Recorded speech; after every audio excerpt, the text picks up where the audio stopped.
but they no longer mattered to her. What she wanted was in New London. Still, she reflected, this news had not come a moment too soon. Production had slowed in all sectors of the mort economy, but the hardest hit came in mining, where the casualty rate among slaves had always been high. The Queen's suggestion that the foremen drive their slaves a bit less harshly had been met with thinly veiled ridicule. Mining in Mort, Maine was a numbers game, defined by dangerous conditions and heavy turnover. The mill needed grist, and each day it seemed as though a rash of new complaints poured in from the mining communities in the north. Fingers tapped on the glass behind her. Medea, his eyebrows raised, motioned toward the woman, asking if they were done. The Queen nodded and turned away as he threw a cloth over the corpse. Beryl was still waiting expectantly. "What?"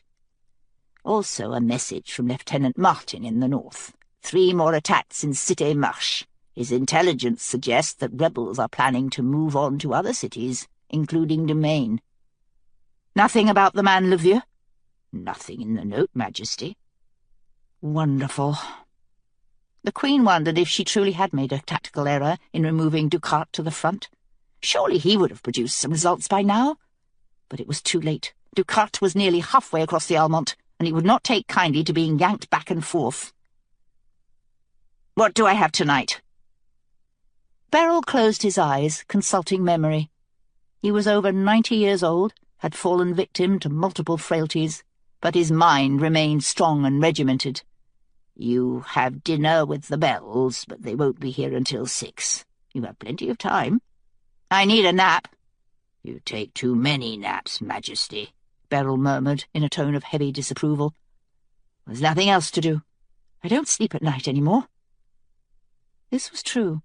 It was the dream which never left her lately. The inferno, the man in grey, the girl. The Queen found herself unable to shake a sense of impending disaster. "Why not take one of Medea's concoctions?" Beryl asked. "Because I would then need to take them habitually, Rill. I have no wish to become dependent." "You are dependent on me, Majesty." The Queen chuckled. The rest of her servants maintained a formal distance, necessary but often tiresome. But Beryl had been with her since he was 7 years old, when she had selected him from a pit of Mort nobles awaiting execution. His parents had already died in the uprising, and the Queen had been moved by the solitary child, his face full of a pain that the Queen recognized and still dimly remembered from her youth, abandonment and loss.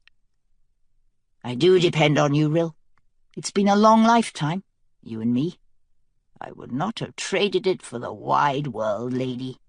Beryl smiled, his stiff resolve breaking for a moment. And in the smile, the Queen glimpsed the child she had lifted from the blood-puddled pit.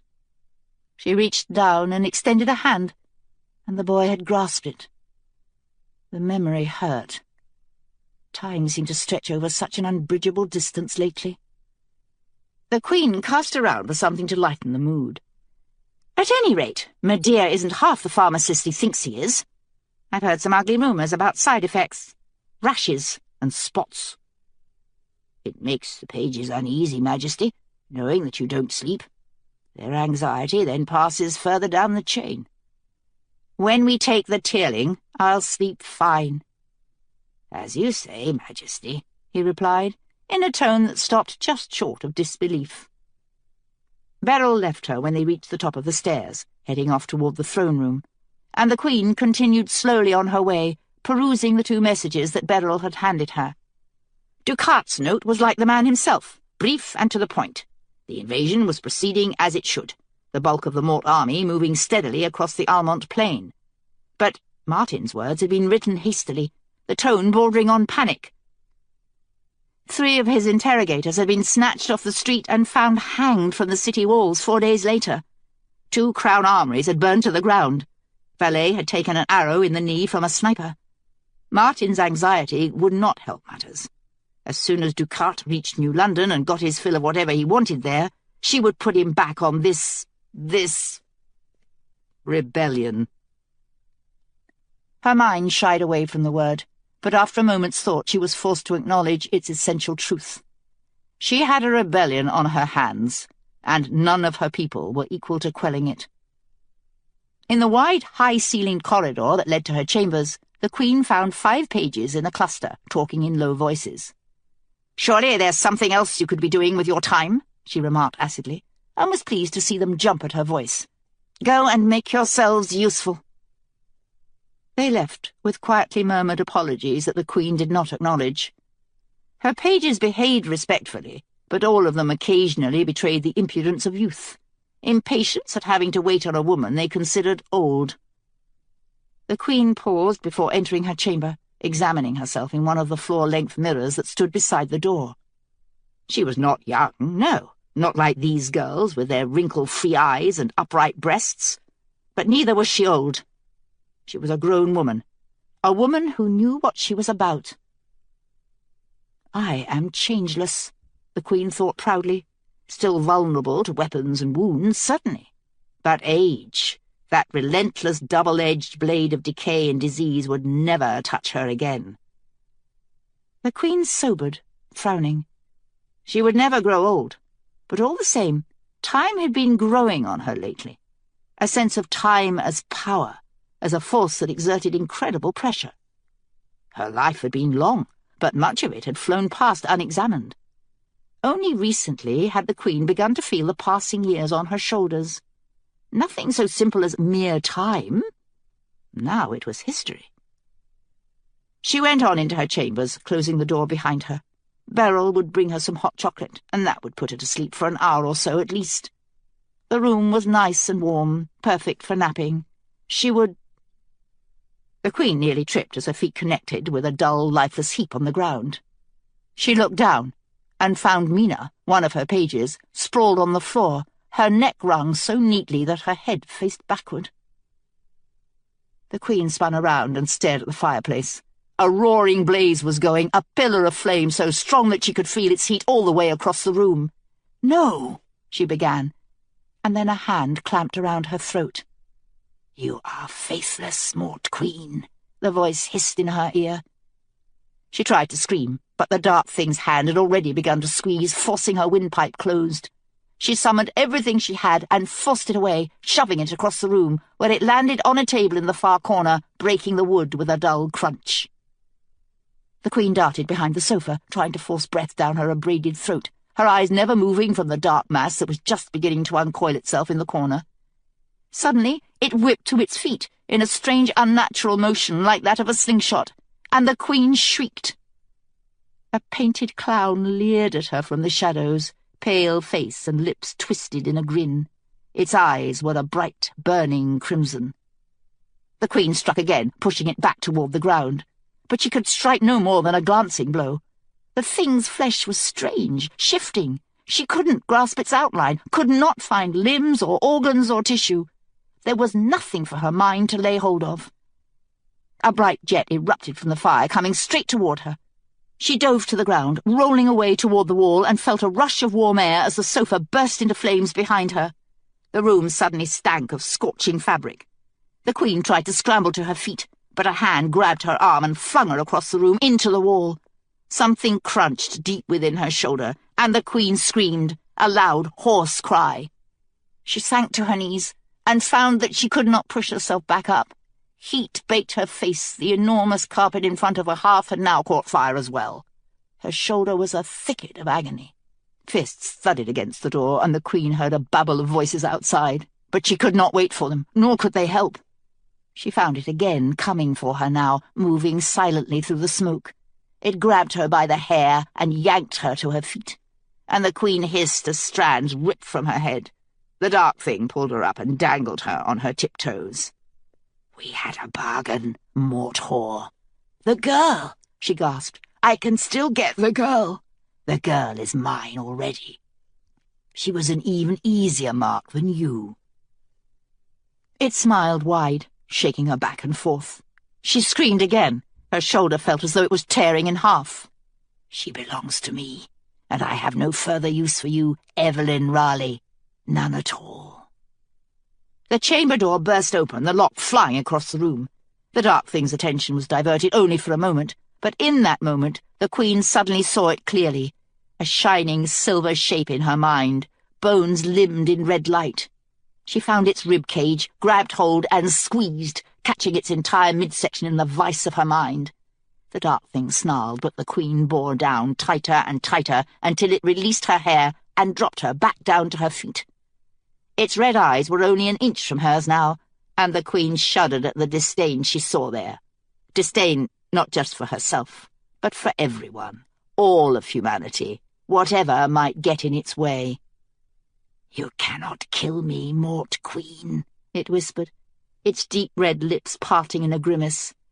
Its breath stank of blood, of decayed flesh. "You are not strong enough.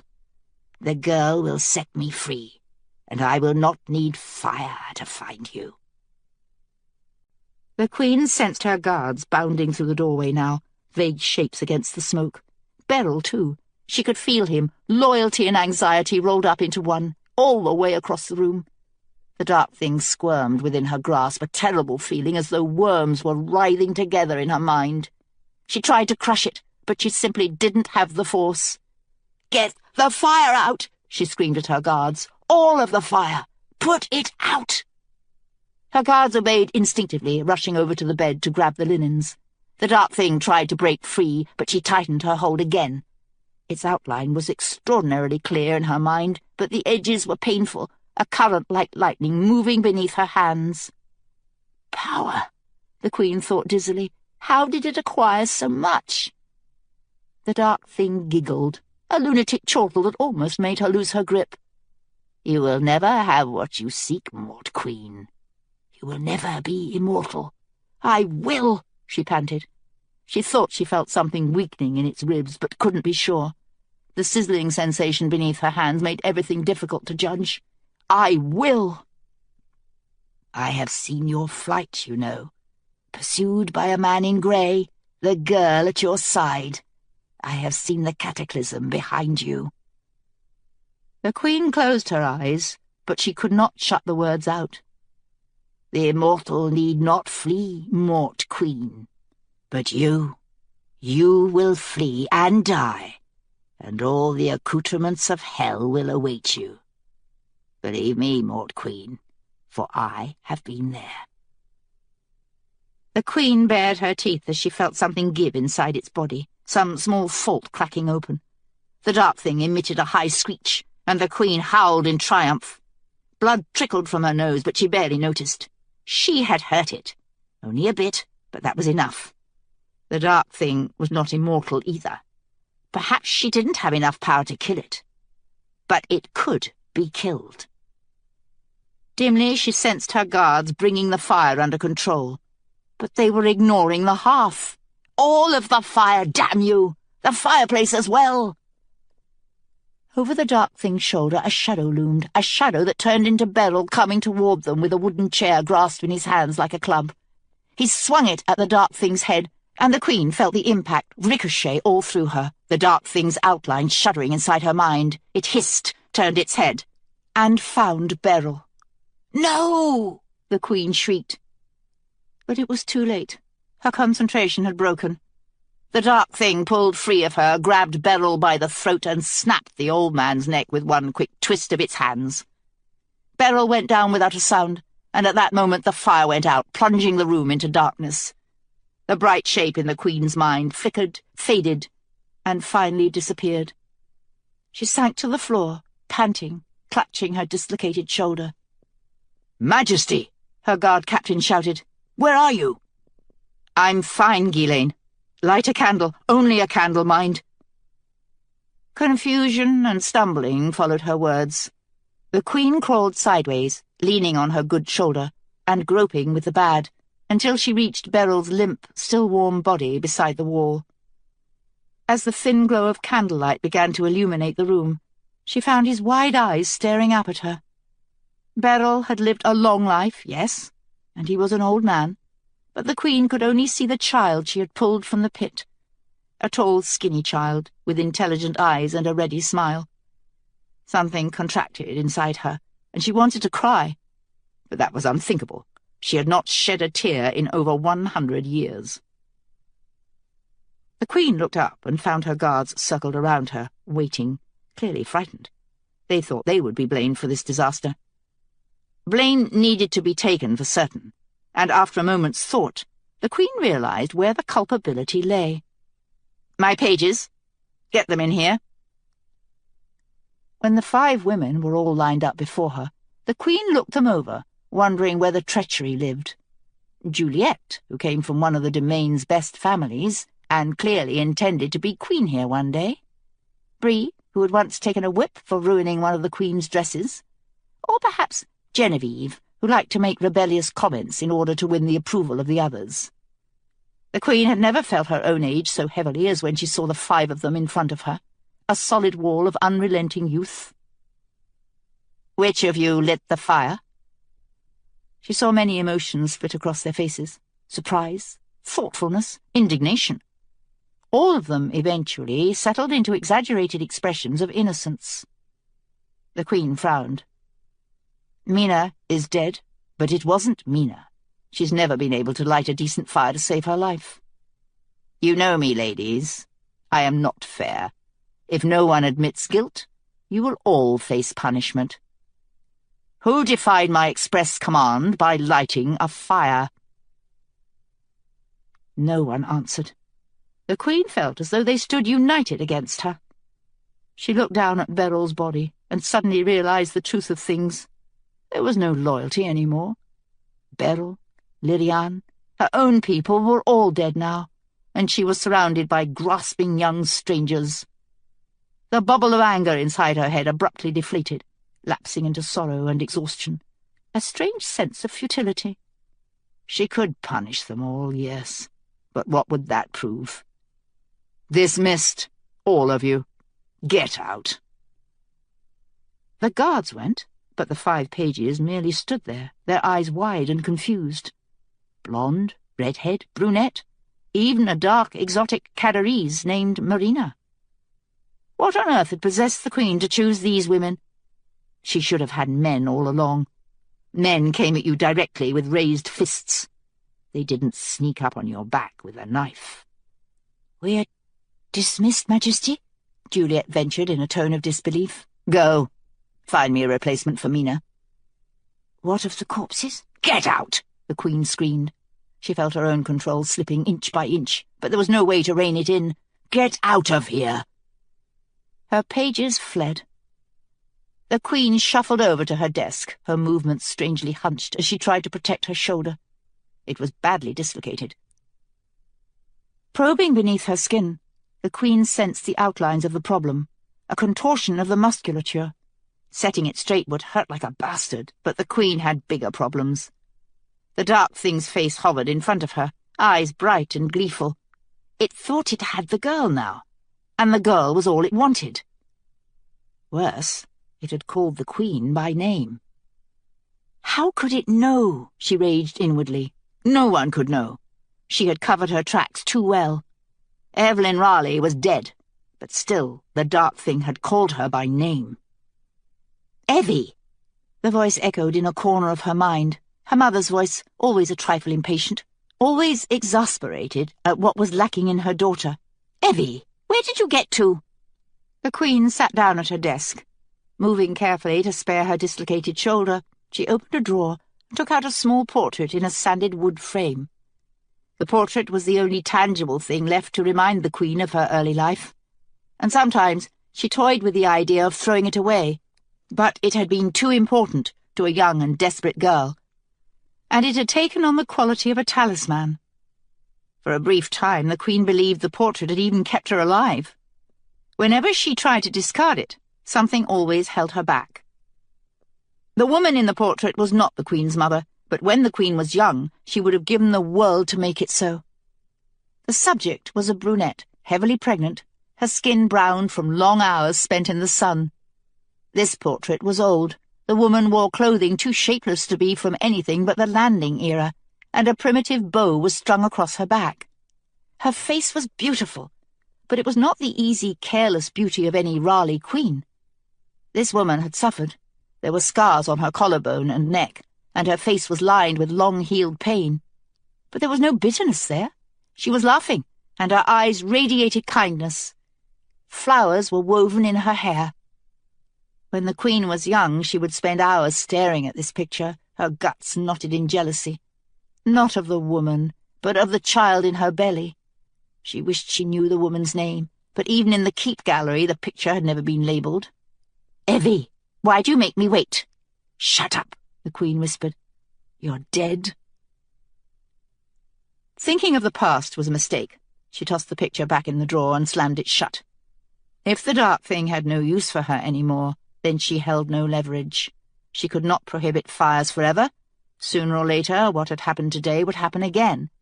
And if the girl actually did manage to set the dark thing free somehow, there would be no defense. The last remnants of memory disappeared from her mind, and she turned all of her thoughts to the present. The girl was the problem, and no matter what the dark thing said, the Queen did not consider the girl an easy mark. She could not offer Alyssa's bargain, for the girl had refused to send Mortmain a single slave. For a strange, wistful moment, the Queen wished that she could sit down with the girl, speak to her as an equal. But the jewels made such a friendly discussion impossible. The Queen hesitated for a moment longer, considering, and then pressed the gold button on the wall. A few moments later, Juliet entered the room, her steps hesitant, her eyes pinned to the floor. A smart girl, Julie, not wanting to push her luck. "Majesty?" "Prepare my luggage for travel," the Queen told her, turning toward the fireplace. She reached behind her back and grasped her left wrist in her right hand. "At least several weeks' worth. You will accompany me. We leave tomorrow." "For what destination, Majesty?" The Queen took a deep breath and yanked her left arm backward, snapping her neck and upper torso forward at the same time. The pain was sudden and excruciating, consuming her entire shoulder in fire, and a scream climbed up the back of the Queen's throat. But she kept her mouth shut tight, and a moment later there was the satisfying crack of the musculature popping back into place. The pain quickly faded, retreating into a dull ache that could easily be cured with drugs. The Queen turned back to Juliet, her smile pleasant, although her brow was wet with perspiration. Juliet's expression was horrified, her face drained of colour. The Queen took a step forward just to see what would happen, and had the pleasure of watching Juliet scuttle backward almost through the doorway. "Pack for warm climate and some rough living." "Where are we going, Majesty?" Juliet quavered. Had the Queen really found her intimidating a few minutes ago? There was nothing to fear. Not from one so young. "To the front, Julie," she replied dismissively, moving to look out the western window. "To the Tearling." All the way up the stairs, Ewan kept his eyes on the mace's back. He was scared, but there was no question of not following. Ewan knew that much from Dar. When you were summoned by the captain of the guard, you simply went. The mace carried a large grey bundle under his arm, and he hadn't even looked at Ewan since they'd left the dungeon. Worse yet, the mace had left another jailer to take Ewan's place while he went upstairs. The new man wasn't as big as Ewan, but he was certainly smart, with quick eyes that darted around the dungeon. The one remaining prisoner, Banneker, had completely recovered from his injuries, and Ewan, knowing that Banneker would be dangerous when fully healed, had moved him to Cell 2. But the first thing the new jailer did was to walk over to Cell 2 and check its locks, and this made Ewan angry, as though he would leave a cell unlocked with a prisoner inside. The new man then sat down at the desk as though he owned the place, putting his feet up, and at that moment Ewan knew that the Queen was going to remove him from his post. He had been a good jailer for almost 5 years, but the Queen must have found out that he was slow. With each stair that Ewan climbed, he became more sick to his stomach. Their family had been jailers in the keep forever, all the way back to Dar's grandfather. Dar had only given up the job because he could no longer walk. Ewan couldn't bear to tell Dar this news. He felt naked without his ring of keys. But they did not leave the staircase at the 9th floor, the Queen's wing. Rather, they kept on going, several floors up, and the mace led him into a large room that was lit up like Christmas, more than a dozen torches lining the walls. 2 Queen's guards, one large and one small, sat in chairs just inside the door, and in the centre of the room was a tall cage, but Ewan couldn't make out what was inside. "Morning, boys." "Good morning, sir," they both replied, standing up. The smaller man had eyes so light that they seemed white, and they reminded Ewan of the woman Brenna. 3 Queen's Guards had removed her from the dungeon several days ago, which had relieved Ewan no end. Banneker's eyes might plot escape every moment, but still he seemed less dangerous than the woman. A witch, Ewan was sure of it, powerful and terrible, just as Da had always described them in stories. "Elle? Keys?" The big guard came forward into the light, and Ewan recognized him now, the man with the scary teeth. He tossed the keys to the mace, who slammed them against the bars, a metallic clanging that hurt Ewan's ears. "Wake up, Harlan. It's your big day." "I'm awake." A ghostly thin shape unfolded itself from the ground inside the cage, and Ewan recognized the Scarecrow. But he was dressed differently now, in a white linen shirt and trousers, and even Ewan knew what that meant. It was the uniform of a prisoner sentenced to death. "Are you going to behave, Harlan?" the mace asked. "I've made my bargain." "Good." The mace unlocked the cage. "Tie him up." Ewan was beginning to wonder if the mace had forgotten that he was there, but now those sharp eyes found him. "You, Ewan, over here." Ewan moved forward, almost tiptoeing. "Listen carefully, boy, for we haven't much time." The mace pulled the bundle from beneath his arm and shook it out, and Ewan saw that it was a long grey cloak. "You showed great courage in capturing this man, and the Queen is grateful. So today you will be a Queen's Guard." Ewan stared at the grey cloak, mesmerized. "You and Elston will transport this prisoner to the New London Circus. Elston is in charge. Your only job is to guard the prisoner to make sure he doesn't escape. Do you understand?" Ewan swallowed, found his throat almost too dry to speak.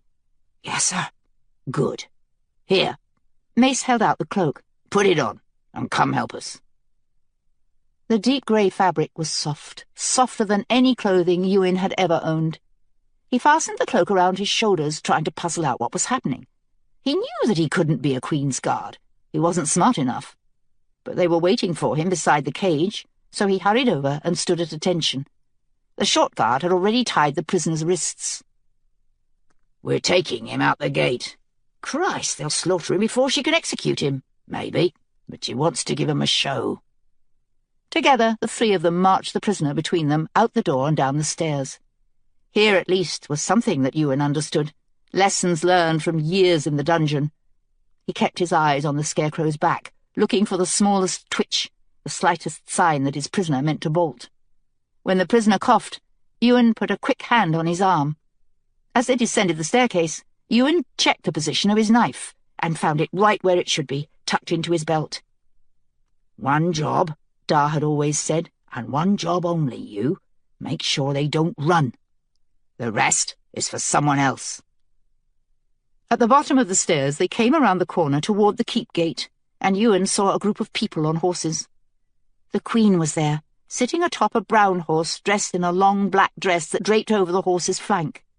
Ewan thought about bowing, then decided not to when the other 3 guards did not. He might not be a real Queen's Guard, but he could act like one. "Elle, tie him down," the mace ordered. "Make sure no one can pull him off." Beside the horses was a broad open wagon. Ewan helped the big guard lift the prisoner into the wagon bed, then climbed in himself, thinking, "No one has ever escaped on my watch." He held the idea firmly in his mind as the big guard shackled the Scarecrow to the wagon. Ewan had never let a prisoner get free, and it would not happen now. Da was right. The rest was for someone else. The keep gate opened before them, bright sunlight splashing the dark walls. But the sound! Ewan looked out and saw people, hundreds of them, maybe even thousands, waiting beyond the moat. As the bridge lowered, the roar seemed to double in volume. The sound was frightening, and it hurt Ewan's ears. But then he reminded himself that he was a Queen's Guard, and Queen's Guards were not frightened. He stood up straight, grasping the side of the wagon for balance as it began to roll. It took Ewan only a few minutes to figure out what all the noise was about. The Scarecrow. They screamed his name, Fawn, mixing it with curses and threats. Many people threw things, eggs, fruit, even a fresh lump of dog shit that narrowly missed Ewan and landed in the bed of the wagon. Ewan wished he had been able to ask Da what the Scarecrow had done, but Da was far too sick to visit the dungeons now. Ewan hadn't seen him in several weeks. They left the keep lawn and proceeded down the great boulevard. Here, someone had placed wooden barriers to keep people out of the centre of the road, but the mob crowded up against the barriers, nearly knocking them over, shrieking at the wagon the entire way. When the procession passed Powell's sweet shop, Ewan saw Mr. and Mrs. Powell out front. Powell's had always been his favourite shop, ever since he was little, when Mum used to take him and his brothers every Sunday if they'd been good in church. Mrs. Powell was nicer to Ewan than she was to his brothers. She would always stick a few extra pieces of taffy into his bag. But now Mrs. Powell's face was twisted and dark. Her eyes met Ewan's, but she didn't seem to recognize him, nor did she stop screaming high, furious cries that meant nothing. "Hey! You! You!"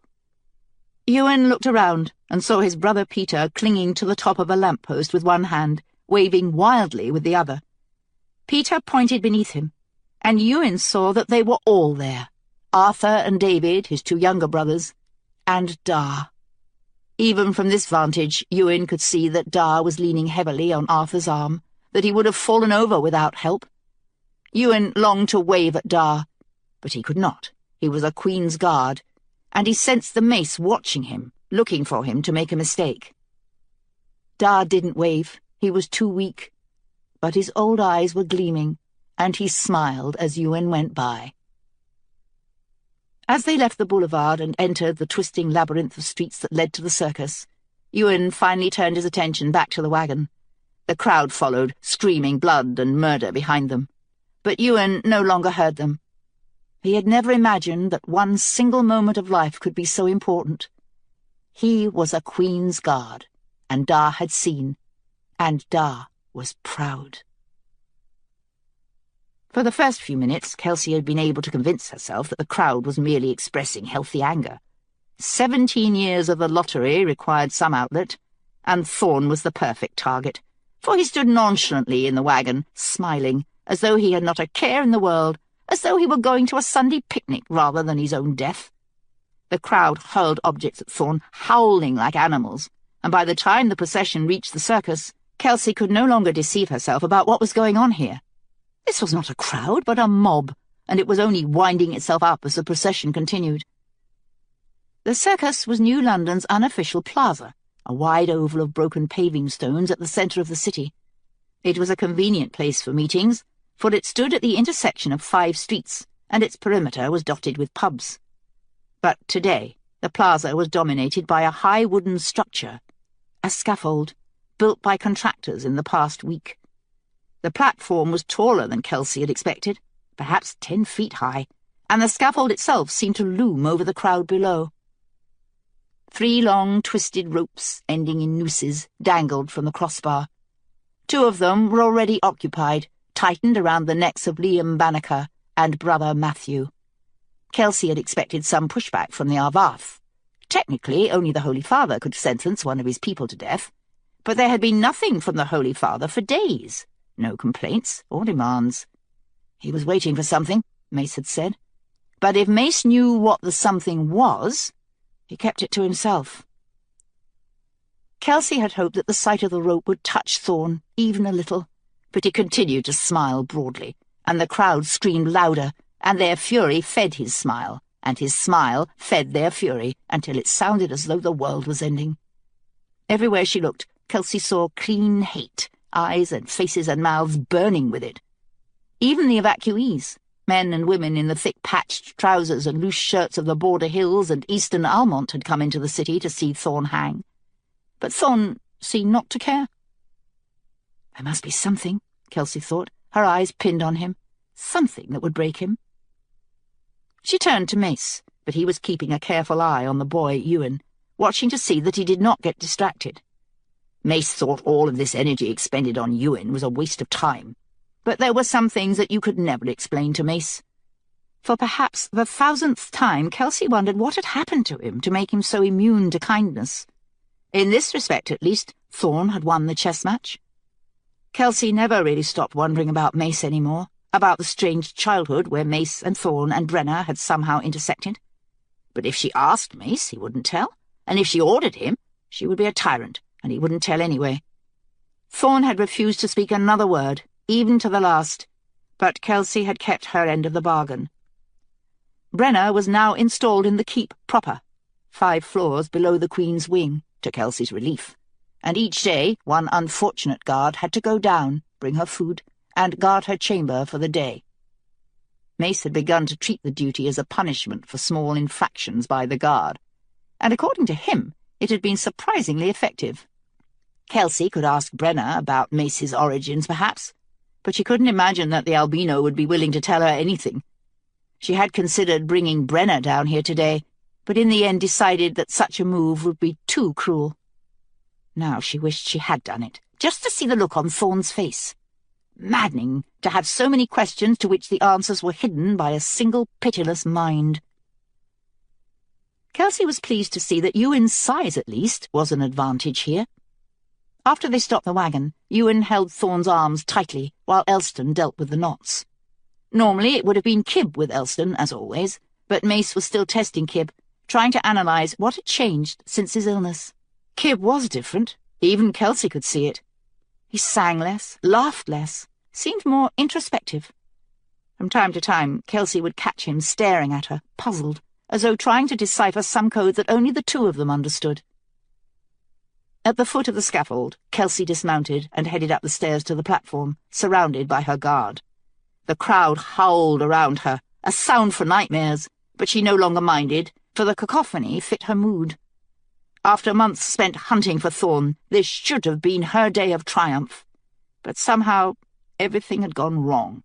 Thorne had not stood trial, and Kelsey could feel Carlin's certain disapproval like a low headache at the back of her mind. 8 days ago, the Mort had crossed the Crythe, and no amount of ingenuity from Hall or Bermond could hold back their numbers. Soon, Kelsey would have to evacuate the sprawling camp outside the city and move the refugees inside. Whenever she closed her eyes now, she saw the Mort, a faceless black horde, waiting at the end of the New London Bridge. What did they wait for? Kelsey shrank from the answer. She beckoned her herald, Jordan, who had hung back from the group of Queen's guards, in clear discomfort. The guards were not unkind to him, certainly, but there was little doubt that Jordan was a mouse among hawks. "See if you can get them to settle down." Jordan moved to the front of the scaffold and began yelling, waving his arms. His deep voice was strong enough to make the wood thrum beneath Kelsey's feet, but still it took a few minutes for the crowd to fall into an uneasy silence, one broken by hisses and muttering. Elston and Ewan had moved Thorne to the pinnacle of the scaffold, where he stood with bound hands, staring far over the crowd. "Arlen Thorne, Brother Matthew, and Liam Banneker." Kelsey was pleased to hear her words ring across the circus and bounce back again from the wall of pubs. "You are guilty of treason, and the Crown has sentenced you to death. Should you have anything to say before you hang? The Crown is listening." For a moment she thought that Thorne might speak. He scanned the crowd, and Kelsey knew without knowing that he was looking for Brenner, for the damnable albino who had such an incomprehensible hold on him. "Speak, Arlen." But he said nothing, and then the moment was past. Kelsey felt it blow right by her, a cold wind of withered promise. "Beast!" a woman screamed, and then they all began again, howling and cursing. There was nothing more to accomplish here. Kelsey nodded to Mace and Corin, who stepped forward without ceremony and shoved both Banneker and the priest off the scaffold. Banneker's neck broke instantly, a quick crack like a slap, and his limp body swung back and forth in decreasing arcs before the crowd. But Brother Matthew struggled, choking against his noose. The crowd had begun to fling items again, making a game of it now, trying to hit the two dangling men. Most of these objects bounced harmlessly off the wooden facing, but one piece fell near Kelsey with a dull crack, a misshapen brick, its edges worn. Beside the brick, a playing card lay face down on the platform, no doubt left by some worker on break from construction. Not knowing why, Kelsey bent down and picked it up. Turning it over, she saw that it was the Queen of Spades. Kelsey stared at the card, transfixed. A tall woman dressed in black, holding weapons in both hands. The Queen's all-knowing gaze pinned Kelsey where she stood, as though she knew every thought in Kelsey's mind. But no, Kelsey thought, that isn't it at all. The nights of slicing her own flesh open, the incident with Kib, the steadily growing sense of her own power, all of it had been narrowing to a point, distilling Kelsey to her essentials. She squeezed her hand into a fist, feeling the playing card crumple inside. I am her, the tall, dark woman with death in each hand. She is me. Be silent, she shouted. A hush fell over the crowd, as quick and sharp as a curtain dropping. Brother Matthew still convulsed, gagging at the end of his rope. But Kelsey didn't mind the counterpoint. She moved up toward the edge of the scaffold, so far out that Pen, close as always, grabbed a handful of her dress. It felt as though there were yards of extra material in the small of Kelsey's back now, where the fabric had always stretched tight for her entire life. She had transformed, become something more than herself, become extraordinary. The Queen of Spades. You have come to watch this man die, she announced. But I know you, people of the Tearling. You do not come to watch a hanging. You come for blood. Aye, hundreds of voices shouted back. Make him bleed, lady. Give him to us. No. Something seemed to be unfurling inside Kelsey, unfolding stealthily, like a dark pair of wings opening in the night, and she wanted to spread them wide, feel their span. Always she had been a child of the light, loving the warm sun through the cottage windows when it felt as though all things were right and kind. But the world was also full of darkness, a cold gulf that beckoned. The people hungered for violence. And suddenly, Kelsey wanted more than anything to give it to them. Corruption, Carlin's voice, a dim echo long ago in the morning gleam of the library. Corruption begins with a single moment of weakness. But Kelsey was not weak. She was strong, stronger than Carlin could ever have imagined. Her entire being seemed to be filled with bright light. Arlen. It was only a whisper, but Thorne jerked around to face her, a marionette pulled by invisible strings. I own him, Kelsey realized, her mind a dark marvel, every cell, every molecule. I could force him to speak. I could force him to tell me everything I want to know. But that was nonsense. The time for talk had come and gone. Lady? Mace touched her arm, and Kelsey turned to see that he was offering the third noose in one hand. But she ignored it, staring at Thorne, memorizing his form, learning his outlines. He watched her placidly, and Kelsey saw that he felt no regret, even now. In the bleak white landscape of his mind, he was certain that he had acted justifiably, that no man would have done any better. 17 long years of facilitating the shipment. But no, Thorne's role had been even worse. Deep within his mind, Kelsey found a bright flash of memory, a hand holding out a pen, a smooth, persuasive voice speaking in murmurs. I'm afraid you have no choice, Majesty. There's no better option. Fury coiled inside Kelsey, a sick fury that seemed to come from nowhere, descending like an animal with ragged claws and needle teeth. She tasted blood on her tongue. A dark slash opened just above Thorne's left eye. He cried out, clapped a hand to his forehead, and Kelsey watched with pleasure as blood spilled between his fingers and ran down his cheek. The crowd broke its silence now, howling in delight, pushing toward the scaffold. Kelsey leaned forward, heedless of Pen's restraining grip on her dress, and grasped Thorne's hair, tipping his head back. Bright blue eyes stared up at her from a face tacky with blood. I have news for you, Arlen. We're on my chessboard now. Another slice appeared across Thorne's cheek, opening all the way from his hairline to the corner of his mouth. Thorne groaned, and Kelsey felt that winged thing inside her growing, heaving, desperate to break its bonds. She slashed at Thorne's neck, dangerously near the jugular, and watched crimson bloom across the white linen of his shirt. Thorne screamed, and the sound was music to Kelsey's ears, the crowd's approval roaring around her, lifting her up. She saw herself as they must see her, a beautiful woman, long dark hair snapping in the wind, a figure of great power and— was it terror? Kelsey hesitated, seeing the scene before her from another angle, as though a third person stood beside her, observing dispassionately. Thorn was bleeding from 6 deep wounds. He had fallen to his knees. The crowd had pushed farther up against the scaffold in its eagerness now, some of them shinning up the supports and reaching for Thorn, their hands grasping at his legs. But they shied away from Kelsey. Even the most eager took care that their hands should not come within range of her, not even to brush the hem of her dress. Terror? Yes, it must be. And Kelsey's mind went out to the black shadow of the Mort army, somewhere in the floodplain between the Cadell and the Crythe. My kingdom, she thought, and the wings inside her spread wide, prepared for some unimaginable flight. Briefly, her mind skipped backward, to that night when Kib had lain dying, when she had snatched him back. That was power, yes, but it would not save the Tearling. Her kingdom was laid bare, ripe for slaughter, and she had nothing to offer but this darkness.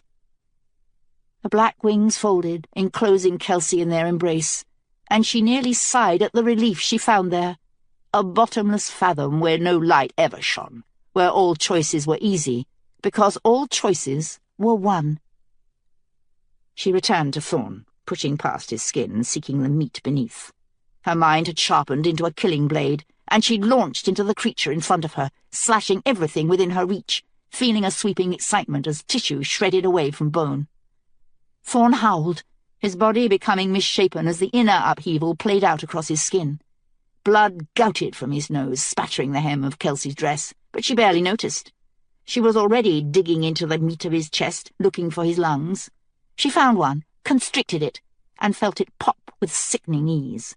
More blood poured from Thorn's mouth, and at the sight of scarlet dripping down his chin, Kelsey felt it again, a fainting sort of pleasure, akin to what she felt when Pen touched her at night. But this was more visceral, like a punch to her core. Thorn's other lung collapsed, and he fell forward, writhing on the scaffold.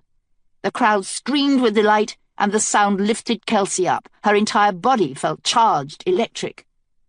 "I am the Queen of the Tearling," she shouted, and the crowd immediately fell silent. Looking over them, their open mouths, their wide eyes all fixed on her, Kelsey felt as though she held the world in her hands. She had felt so before, but could not remember when. She placed her boot on Thorn's neck and pressed down hard, liking the way he writhed, liking the feel of his neck beneath her boot. "The price of treachery in my Tearling. Mark, and remember it." Thorn's neck snapped. He gave a final gagging cough and seemed to seize, his spine arching. Then he was gone. Kelsey felt him go like leaves in a wind. But the wild darkness inside her didn't diminish. Instead, it pushed harder, demanding that she find another traitor, more blood. Kelsey drove it back, sensing that here was a seductive thing to be carefully controlled. She looked down at Thorn's corpse, at the muddy mark of her boot on his neck.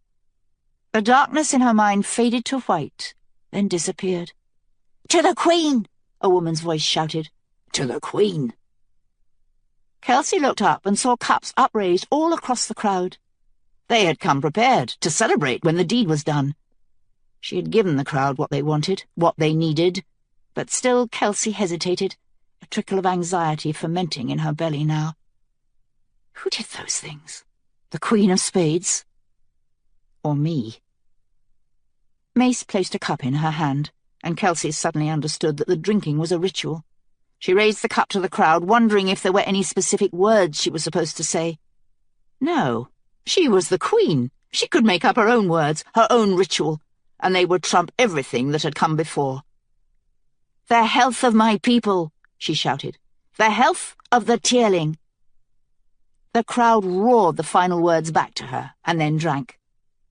Kelsey took a sip, and realized that although Mace had come prepared, he was no fool. The liquid in her cup was only water, but it tasted sweet somehow, and Kelsey drained it.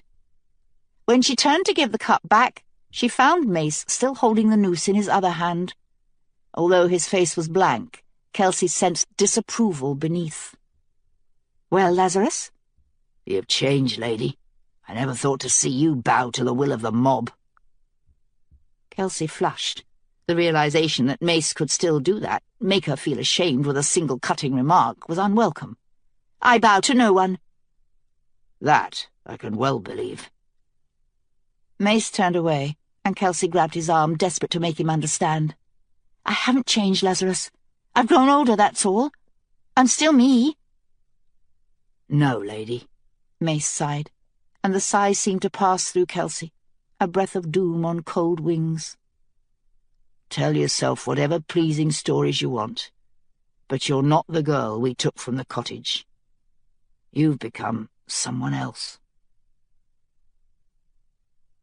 Chapter 10. Father Tyler. Always we think we know what courage means. If I were called upon, we say, I would answer the call. I would not hesitate. Until the moment is upon us. And then we realize that the demands of true courage are very different from what we had envisioned long ago, on that bright morning when we felt brave. Father Tyler's collected sermons from the Arvath archive. The Arvath staircase was made of solid stone, bleached white stone that had been mined from the rocks around Crossing's End. But with each step, Tyler became more careful, tormented by an irrational certainty that the stone staircase would squeak beneath his feet. He climbed slowly, dragging his broken leg. Occasionally he passed one of his brothers going down the staircase, and they gave him only the most cursory glance before moving on. Tyler's position as keep priest gave him latitude, made it plausible that he might be invited up to the Holy Father's private quarters so late at night. But Tyler had to count the landings in order to know where he was. He had never climbed so high in the Arvath. He didn't know whether he would be coming back down. When he reached the ninth floor, he darted away from the staircase, concealing himself in a recess that stood across the hall. The opulence of his surroundings made Tyler dizzy, for the decor on this level was a far cry from the plain stone walls and hand-woven rugs that graced the brothers' quarters downstairs. Gold and silver shone in the torchlight, candlestands, tables, statuary. The floors were Carrarese marble. The walls were draped with red and purple velvet. The hallway continued for perhaps 50 feet before it turned left toward the Holy Father's private quarters. There was no one in sight, but Tyler knew that around the corner he would surely find guards and acolytes, at least several of them, near the Holy Father's door. It was just after 2 o'clock in the morning. If Tyler was lucky, the Holy Father would be sleeping, but it seemed too much to hope for that his guards and servants should do the same. Even on tiptoe, Tyler's shoes made a scuffling sound that seemed deafening in the cavernous hallway. "I will grab my books and be gone," he repeated to himself. Only 10 books. Tyler had already chosen them so that he would not be tempted to exceed his capacity. He liked the historical significance of the number 10, the symmetry with the crossing. Books were one of the few personal items William Tear had allowed his people. 10 books apiece. If they tried to sneak other items aboard, he left them behind. It was only Arcana, one of thousands of tiny pieces of information about the crossing that Tyler had picked up during his lifetime. But he had never forgotten a single one. "If I survive this," Tyler decided, "I will write the first history of the crossing. I'll bind it myself and present it to the Queen for printing." That was a good thing to tell himself, a grand dream. But the Queen's ambition to create a printing press had come to naught so far. No one in the Tearling had any idea how to begin building such a thing. There was no mechanism for broad distribution of the written word. "There will be." Tyler blinked. The voice was implacable. He believed it. Peering around the corner, he saw that fear had made him overly cautious. Only 2 men stood in front of the Holy Father's door, and they were acolytes. Not the well-armed guards who accompanied the Holy Father whenever he left the safety of the Arvath. If Brother Matthew had still been the Holy Father's right hand, this would have been much more difficult. But Brother Matthew had been executed Sunday past, and these 2 on the door appeared young and soft, perhaps not yet taken into the Holy Father's confidence. They looked up sleepily as he approached. "Good evening, brothers. I must speak to His Holiness." The acolytes exchanged nervous looks. One of them, a boy barely out of his teens with a catastrophic overbite, replied, His Holiness is not receiving visitors this evening. The Holy Father told me that I was to come to him with this news immediately.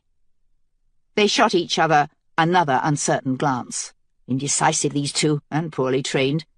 It was another marked difference between Anders and the old Holy Father, who never let his people represent him to the world until they were as competent as himself.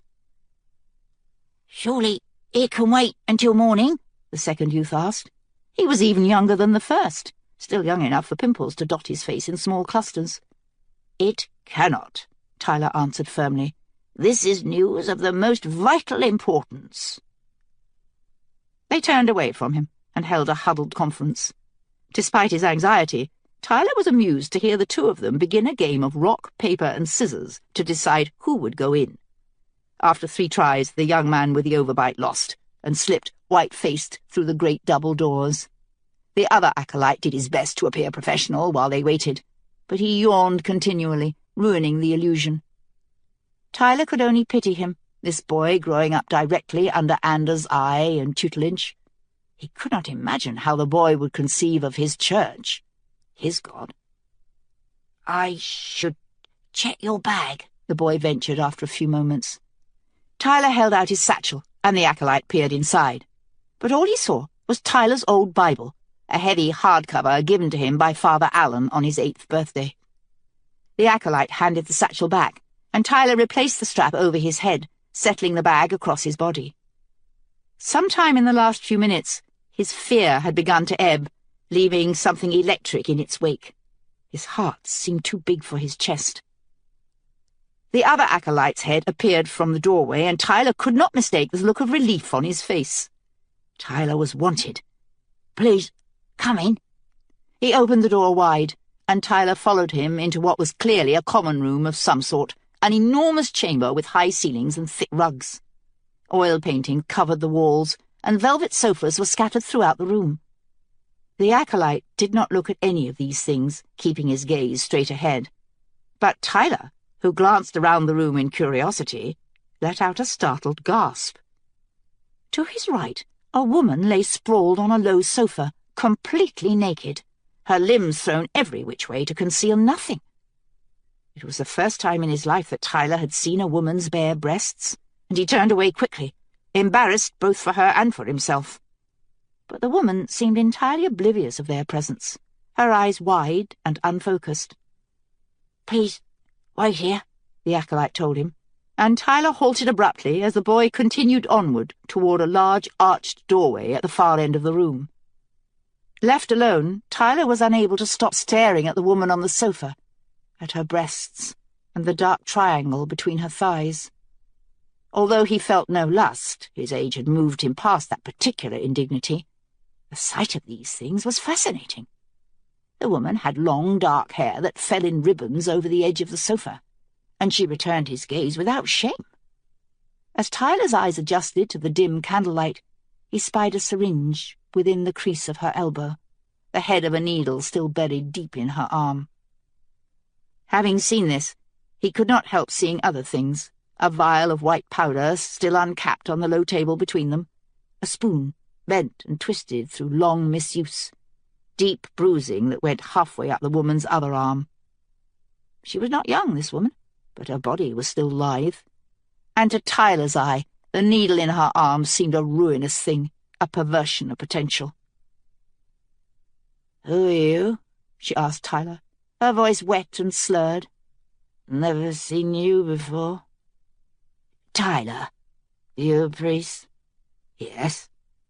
She straightened a bit, propping herself on one elbow.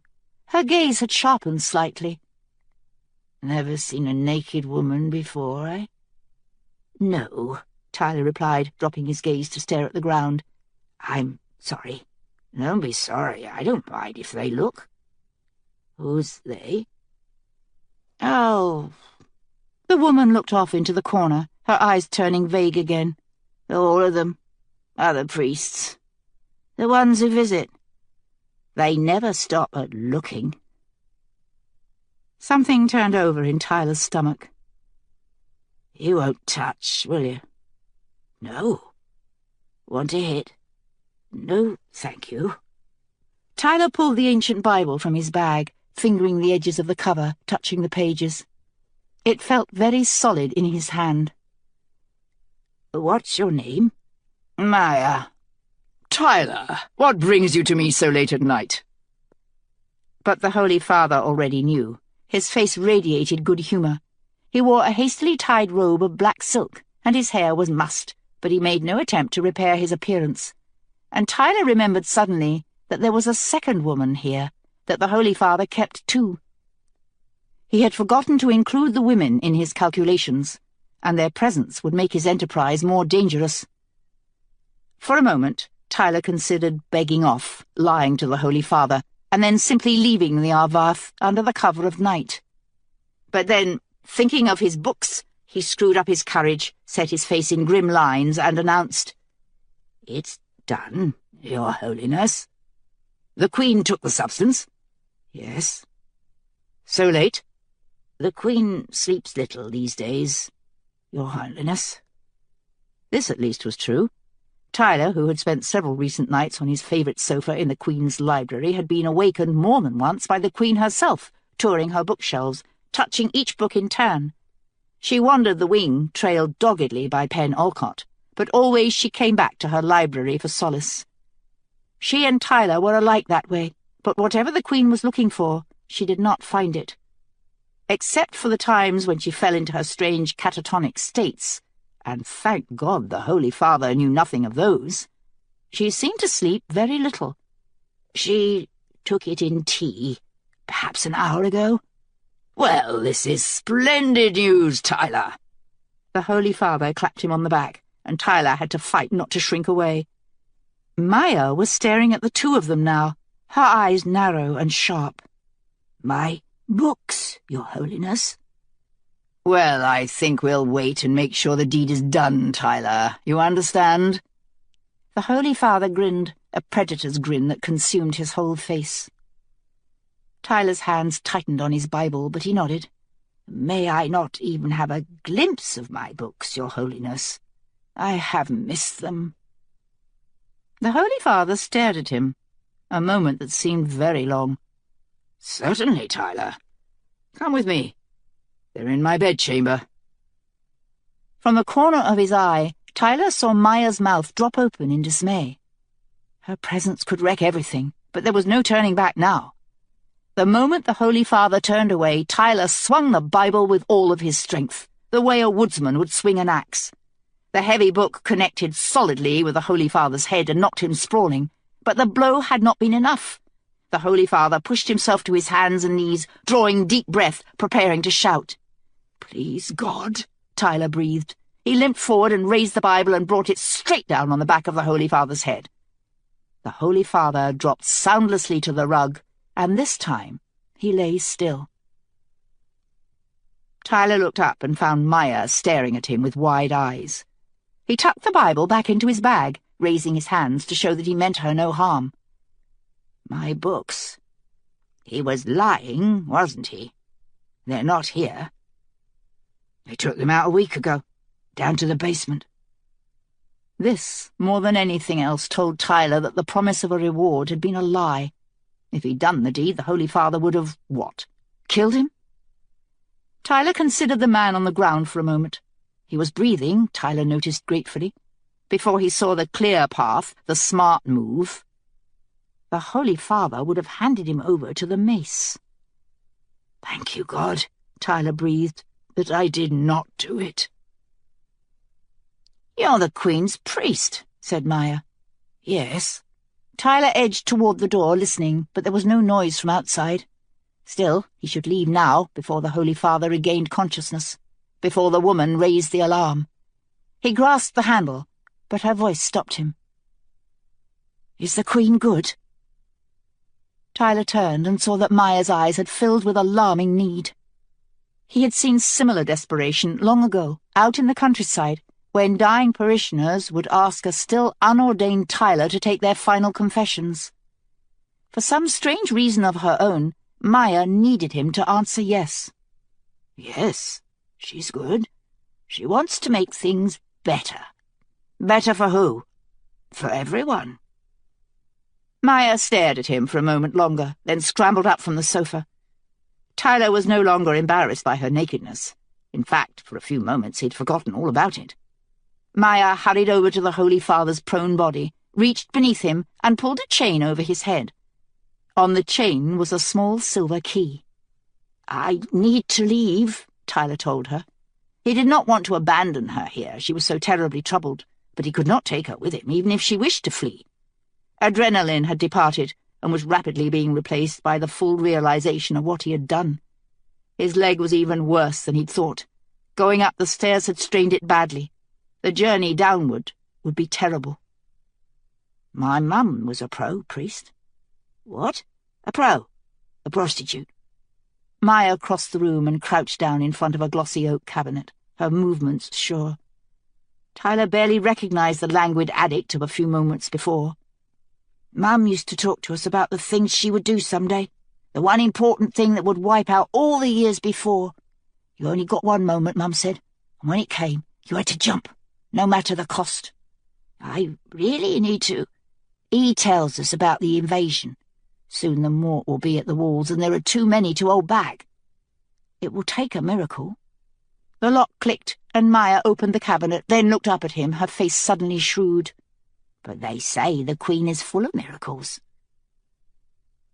When she stood, she held a large wooden box that had been burnished within an inch of its life. The sides gleamed deep cherry in the torchlight. "You have to give it back to her. It's wrong for him to keep it here." "What is it?" She opened the lid, and Tyler stared at the tear crown, which sat before him on a deep red cushion. Silver and sapphire glittered, sparkling reflections against the open lid of the box. "This is my moment, priest," Maya told him, shoving the box into his hands.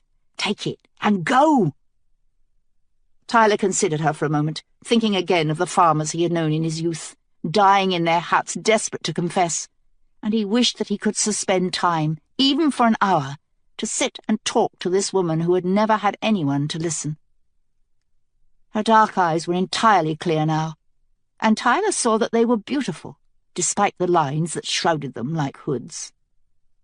"Andy?" A woman's voice drifted from beyond the darkened archway, sleepy and confused. "Andy, where'd you get to?" "Go, priest," Maya ordered. "I'll try to hold her, but you have very little time."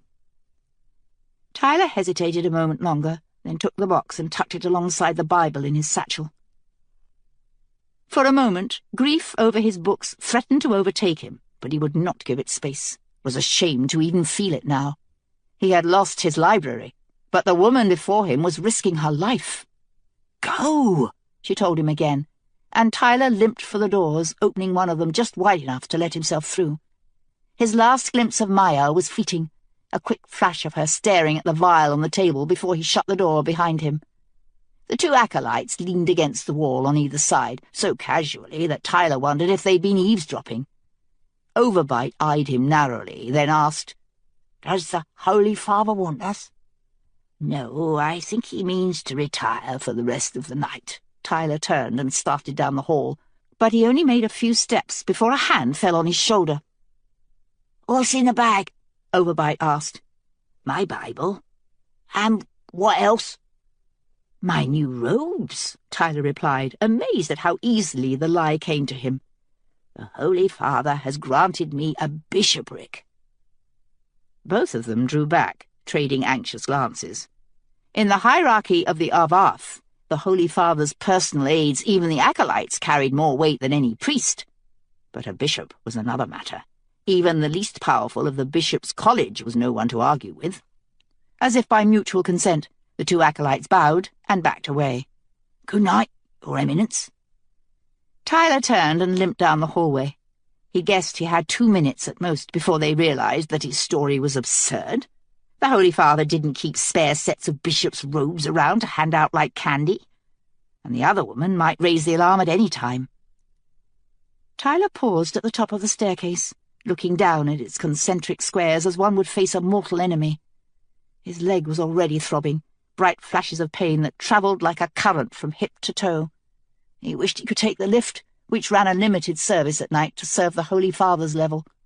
They might agree to lower him down to the brothers' quarters, but he would have to wait for the lift to come.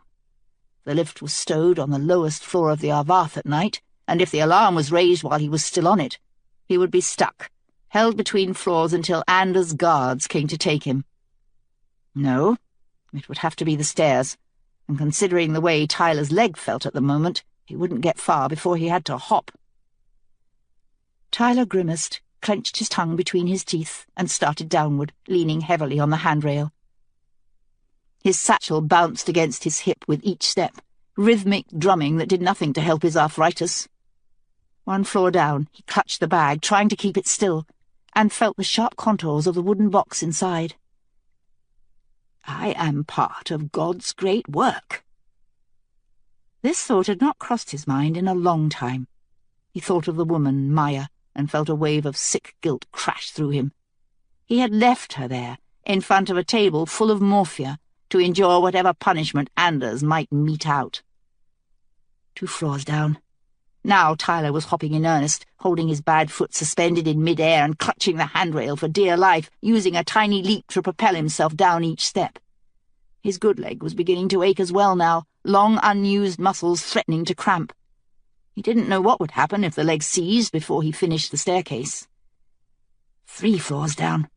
Both of his legs bellowed in protest, but he ignored them. 4 floors down. The adrenaline had returned now, blessedly, singing all through his bloodstream as he began the final set of stairs. And against all odds, Tyler found himself grinning like a boy. He was a bookkeeper and an ascetic. A year ago, who would have guessed that he would be here, hopping like a bunny rabbit down the stairs? Rounding the second corner of the staircase, he caught a glimpse of slumped shoulders 2 flights down, a man's nearly bald head. His grin died in its tracks. Seth. Tyler paused, hearing a muffled sound high above. 1 moment more, and then the silence shattered in a deep thrum of bells. The alarm! Shouts echoed down the staircase, and now Tyler could hear pounding feet several floors up. They had not wanted to wait for the lift either. Tyler began hopping again, rounding the corner to the final flight of stairs. As he came closer, he saw that Seth was asleep, but perspiring, his skin waxy in the dim light. Seth was not healing. He was not meant to. Once every priest in the Arvath stopped having nightmares, once Seth had outlived his usefulness, the Holy Father would simply have him removed as neatly and cleanly as he had removed Tyler's books. Tyler reached the landing, and now he was confronted by the placard around Seth's neck. Abomination. The words seemed to reach deep into Tyler, opening a broad vista of things that should not be. When God's church had sprung up after the crossing, it had been a hard church, a reflection of its times. But a good church. It did not achieve its ends through hatred, through shame. And now... "Seth," Tyler whispered, not knowing that he would speak until the words were out. "Seth! Wake up!" But Seth continued to dream, his lips fluttering in the half-light. "Seth!" Seth woke with a jerk and a low cry. He looked up with bleary eyes. "Ty?" "It's me." Tyler grabbed the placard and pulled it over Seth's head. Footsteps thundered above them. The Holy Father's guards could not be more than 2 floors away now. Tyler threw the placard over the edge of the railing, where it fluttered downward for a moment before disappearing from sight. "Come on, Seth." He got an arm around Seth's waist and pulled him off the stool. Seth hissed in pain, but didn't draw away. "Where are we going?" "Away from here." Tyler pulled him down the hallway. "I can't carry you, Seth. My leg's bad. You have to help." "I'll try." But Seth firmed up his own arm behind Taylor's back, lending support as the 2 of them limped along. Tyler's mouth stretched in a grim smile. "What a pair we make, old lame and mutilated." But even this bit of gallows humour pricked at his memory, and now Tyler recalled something from his childhood, an illustration from one of Father Allen's tapestries. Jesus Christ, King of the Jews, on the road to Galilee, leading the blind, helping the lame, offering comfort to the leper. Tyler used to sit and stare for long minutes at that tapestry, the only art in Father Allen's house that did not depict a god of wrath. The Jesus in the tapestry had been mild and benevolent of face, and though the miserable of the world were crowded around him, He didn't turn away. This is my God, Tyler had realized. And now, hobbling down the high stone hallway more than 60 years later, he felt exalted at the memory.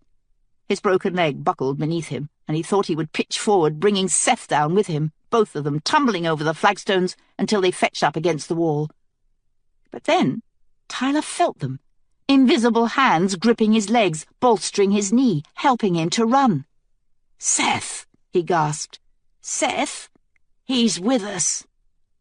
Seth gave a choked laugh, his hand clenched tightly on Tyler's thin ribs. "What, even now?" "Of course now!" Tyler began to laugh as well, his voice high and hysterical. "Great God, only a little farther!" The shouts behind them grew louder, and now Tyler could feel the footsteps of their pursuers beneath his feet, vibrating against the stone floor as they poured from the staircase. In every doorway there seemed to be a brother, just roused from sleep, staring at Tyler and Seth with wide eyes. But no one moved to stop them in their clumsy progress down the hallway. The invisible hands were gone now, and the two of them were supporting each other, their shuffling, limping gaits somehow finding symmetry, a three-legged race that carried them along. When they reached Tyler's door, they both limped inside, and Tyler shot the bolt. It took the Holy Father's guards nearly 2 minutes to find a piece of wood solid enough to break down the door. When the heavy oak rectangle finally tore free of its hinges, several guards crashed into Father Tyler's quarters, falling over each other in their haste and ending up in a pile on top of the busted door. They were quick to recover, to straighten up and look around, swords drawn, ready to meet resistance. But all they found was an empty room. Kelsey dragged herself up the last flight of steps, trying not to pant.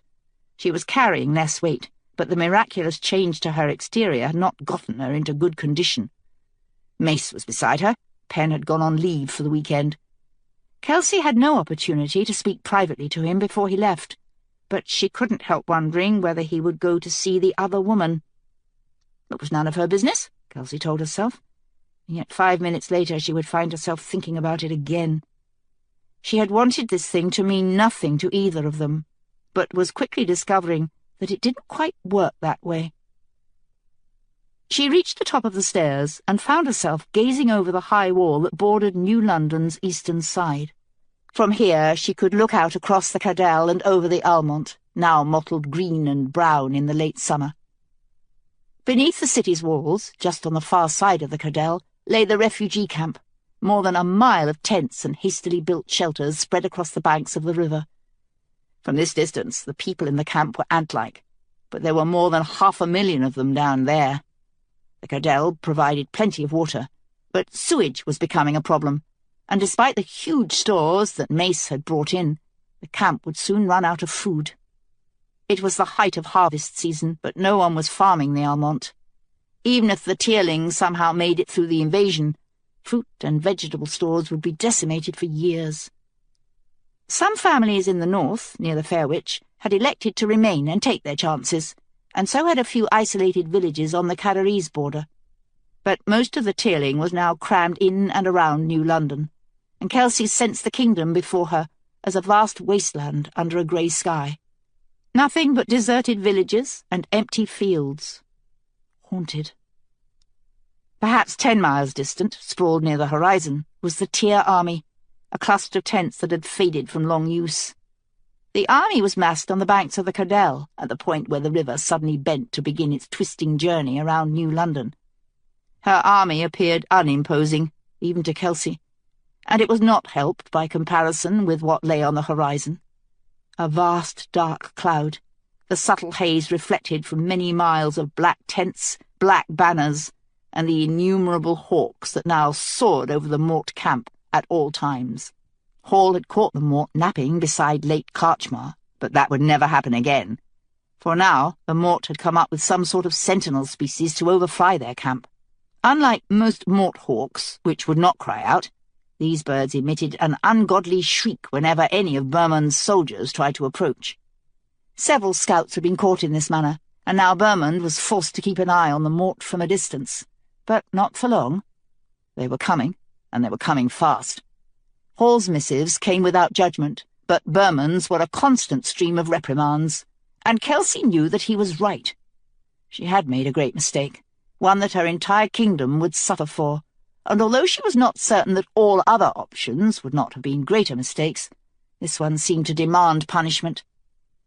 Every day she came out here to watch the Mort approach, to see the black cloud on the horizon draw nearer. It seemed no more than what she deserved. "They're trying to cut the Cadell," Mace remarked beside her. "Why? There's nothing on either side now."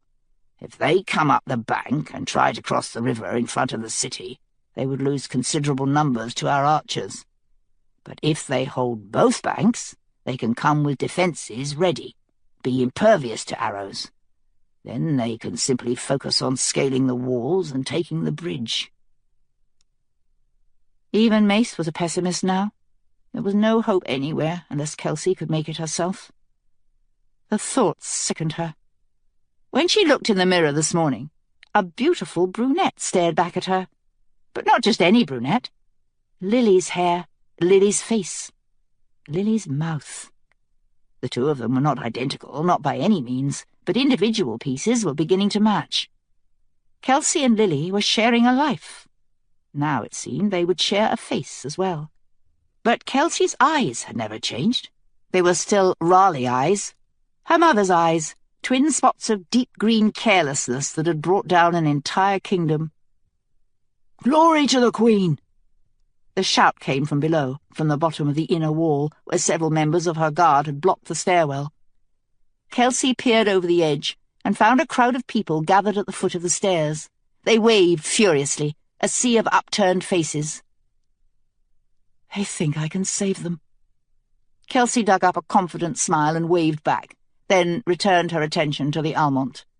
She had never had any options, but that fact would earn her no leniency. When she was judged, as she surely would be, by history if nothing else, there would be no mitigating circumstances. She stared at the dark sprawl on the horizon, not allowing herself to look away. Almost without thinking, she opened up a new wound on her calf, feeling a grim satisfaction as blood trickled down toward her ankle. Punishment. "Sir?" Mace leaned over the edge of the staircase. "What?" "Messenger from General Bermond." "Send him up." Kelsey turned away from the Almont as Bermond's messenger reached the top of the stairs. Army messengers really were extraordinary. The man had run up 5 flights of stairs, but he was barely even out of breath. He was young and lithe, a sergeant by the copper pin at his collar, and his eyes widened as he caught sight of Kelsey. But this effect was no longer gratifying, if it ever had been. She signalled the man to speak, then turned back to the Almont. "Majesty, the General wishes to report that the Argive Pass has fallen." Mace grunted beside her, but Kelsey kept her gaze pinned on the black cloud on the horizon, trying not to blink. "The Mort have already begun to bring supplies to the Argive. This will cut their resupply time considerably. Last night, over 1,000 reinforcements also came down the pass. They will reach the Mort line by tomorrow. The entire Mort army has now crossed the Clythe and taken the north bank of the Cadell, and the vanguard will soon push the Tear away from the southern bank as well. The General estimates that this will happen in no more than 3 days. He believes they mean to follow the Cadell all the way to New London."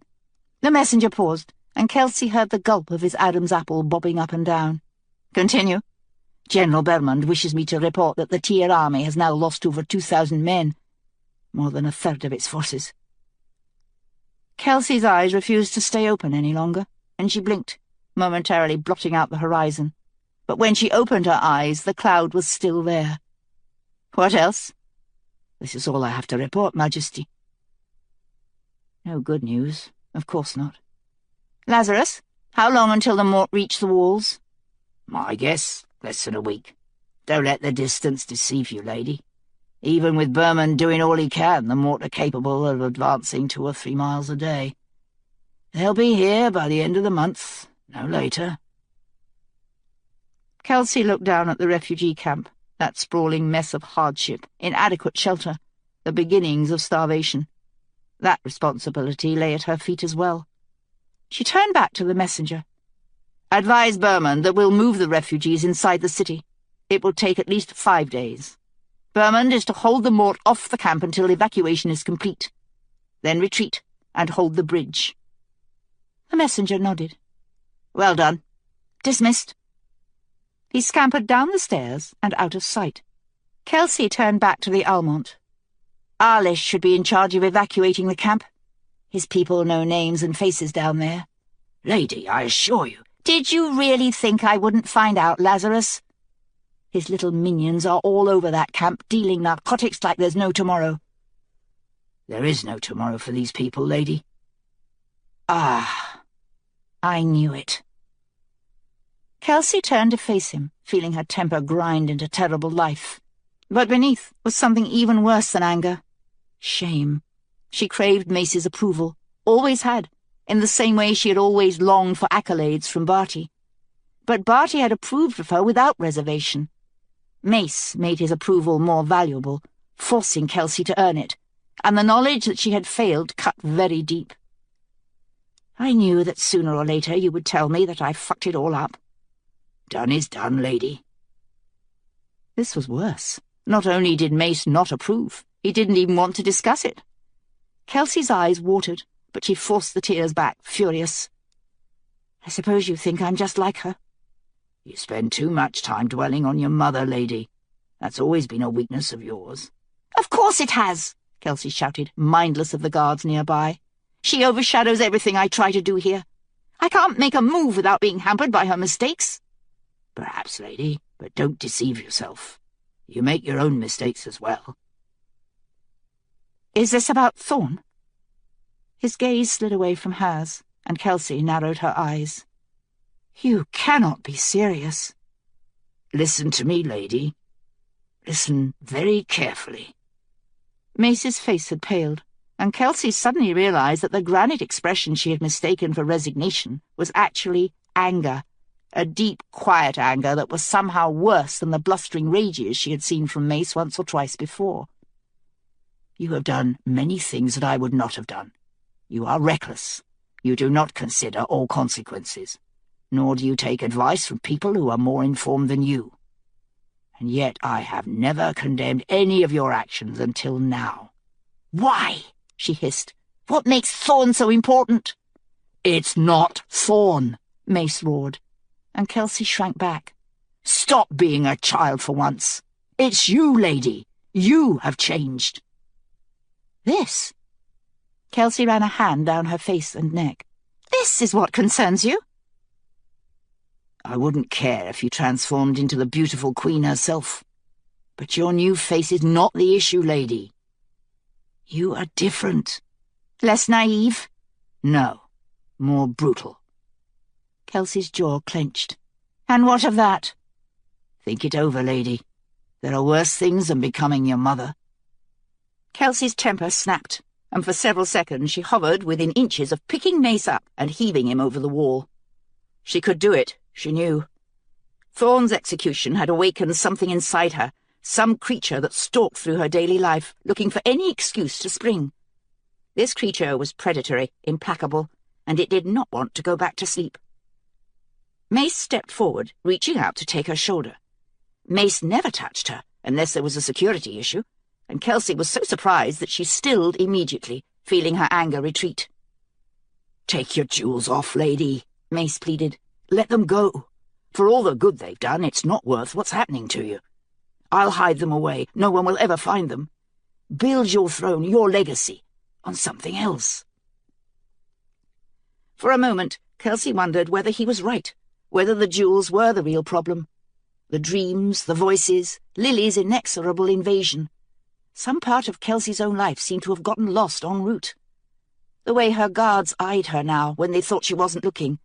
Tentative, suspicious, sometimes even fearful. The feeling of helplessness when she looked in the mirror and found Lily's face staring back at her. Everything had gone bad somehow, and Kelsey wasn't even sure when it had happened. But the sapphires! What Mace asked was impossible. It didn't even matter that the sapphires did nothing anymore, that they seemed to be lifeless. They were hers, and now Kelsey found herself staring a hard truth in the face. She had her own narcotics.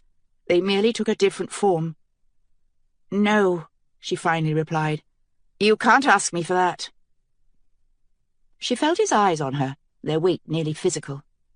"Are we going to have a problem, Lazarus?" "I suppose that depends on you, lady. I'm a Queen's Guard. I'm sworn. A throat cleared behind Kelsey, and she whirled, furious that anyone dared to interrupt. But it was only Corin, standing at the top of the steps. "We'll continue this at a later time," she told Mace. I can hardly wait. She gave him a sharp glance, feeling her temper trying to awaken again, but then it subsided. It was only Mace, after all. Mace, who always said the true thing that Kelsey didn't want to hear. She put one hand to her temple, which was suddenly throbbing, clamouring for attention. She felt as though her mind was being pulled in two directions, past and future lying opposite each other on a straight track. At one end lay Lily Mayhew and the strange Englishman who had brought them all to the New World, built a colony, and given the kingdom its name. And at the other end was the Mort army, breaking the walls of her city. Kelsey could see each step clearly, the breach of the wall, the black masses pouring in, the orgy of slaughter and violation and brutality that would follow. Men, women, children, no one would be spared. The sack of New London, they would call it, a horror that would decimate the Tearling for generations. How could there be no alternative? Could she destroy the Mort army as she had destroyed Thorn? She could try, but the terrible consequences if she failed. Kelsey turned back to the horizon, and though it was only her imagination, the black cloud seemed closer. Madness beckoned, and Kelsey felt that it would embrace her if she allowed it. A deep, dark nothingness that would wrap her like a cloak and take all dilemmas away. "What is it, Corin?" We've had word from the Catarese. They will not offer assistance. Further, the king's offer of marriage is withdrawn. Kelsey felt a bitter smile stretch her lips. "Is Catan here?" No, lady. Catan's the first ambassador, Mace told her, the man for happy times and sweet offers. When they want to cut and run, they send some poor bastard who may or may not survive the trip. The Catarese messenger did leave a present, lady, Corin added. "What is it?" "A stone bowl. For fruit." Kelsey began to giggle. She couldn't help it. Mace was smiling now, too, but it was a tired smile, worlds removed from his normal grin. The Catarese are isolationists, lady. This is their way. "I suppose there will be no good news," Kelsey replied, her laughter subsiding. "It just isn't that kind of day, is it?" "Nor that kind of month, lady." "No, I suppose not." Kelsey began to wipe a tear from her cheek, and saw that her hand was bleeding. "Are you all right, lady?" "I'm fine. We should arm everyone in the city who's fit to hold a sword." "We don't have the steel." "Wooden swords, then. Anything. Just give them weapons." "To what end?" "Morale. People don't like to feel defenseless. And when the refugees come in, I want all the families with children moved to the keep." "There's not enough room." "Then do the best you can, Lazarus." Kelsey rubbed her temples. Lily was calling her, tugging at her mind, but Kelsey didn't want to go back, didn't want to watch Lily's life play out inside her head. The present was bad enough. "We should get you back inside, lady. You have a fugue coming on." She turned to him, surprised. "How do you know?" "Just the look you get. We know the signs now." "When is Penn back?" Mace gave her an inscrutable look. "His leave is over tonight, but he likely won't be back until after you fall asleep." "That's fine." "Be careful, lady." She whipped around, meaning to snap at him. It was none of his business whom she slept with. But she kept quiet. Penn did not belong to her, after all. If he belonged to anyone, it was to Mace. "Lady? Christ God, Corin! What? Another messenger?" "No, lady." Corin raised his hands. "It's the magician now. He says he must speak to you." "Who?" "The magician who performed at your dinner, Bradshaw."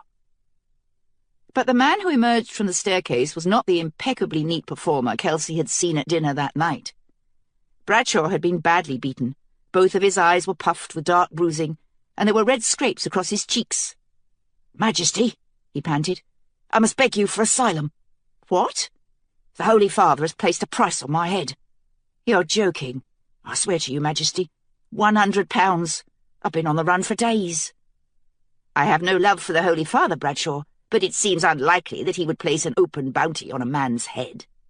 "I'm not the only one, Majesty. "The old priest, Father Tyler. The Holy Father offers a bounty for him as well." Kelsey felt her stomach sink, a slow roll, as she realized that she had not seen Father Tyler for several days. Arliss and his siege preparations had kept her far too busy to notice, but now she counted backward and found that it had been at least 3 days since Father Tyler had last come to the keep. "Where is he?" she asked Mace. "I don't know, lady," Mace replied, his face troubled. "This is the first I've heard of this." "Find him, Lazarus! Find him right now!" Mace went to confer with Corin, and Kelsey was left with the magician. Mace had left her unguarded, she realized suddenly, and this was perhaps the truest indication that he knew the real score. Kelsey was in no physical danger from anyone anymore. Her guard was only a polite fiction. An idea glimmered at the edges of her mind for a moment, something to do with the mort, but when she reached out to grasp it, the idea was gone, subsumed in worry over Father Tyler. The magician had been able to outrun his pursuers. What could Father Tyler do? He was an old man, with a broken leg. "Does the Holy Father have some prior grievance with you?"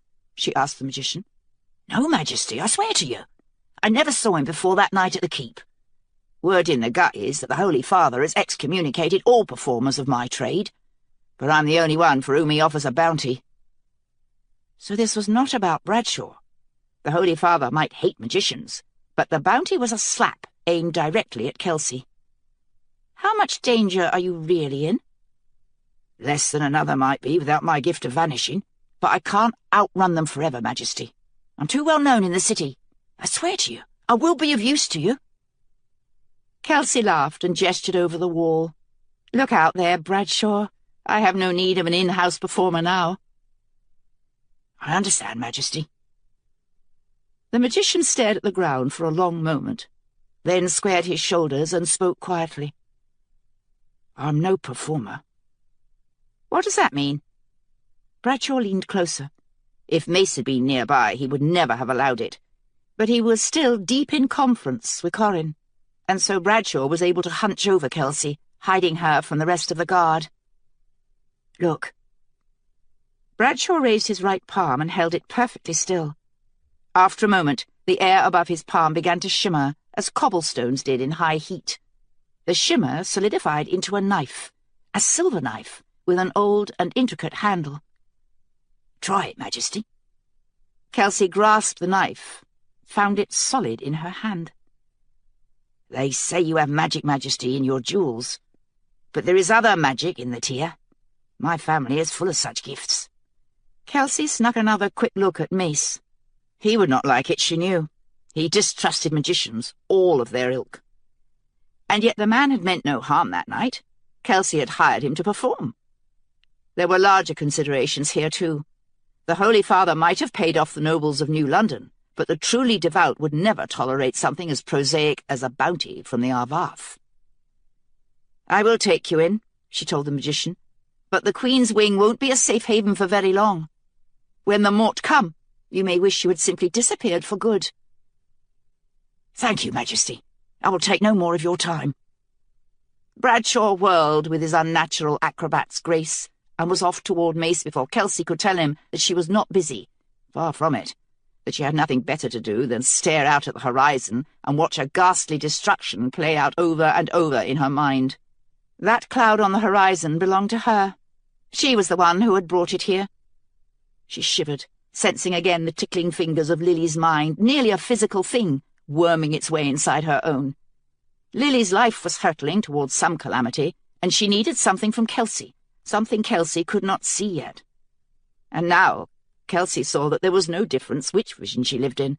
Past or future, in either direction lay only terror. She turned back to the horizon and restarted the count of her own mistakes, preparing to suffer through them again, one at a time. Preparing to scourge. "Bastards aren't worried about us any more, that's for sure," Bermond muttered. "No real sentries out there, just the hawks." Hall grunted in agreement, but didn't look up from his helmet.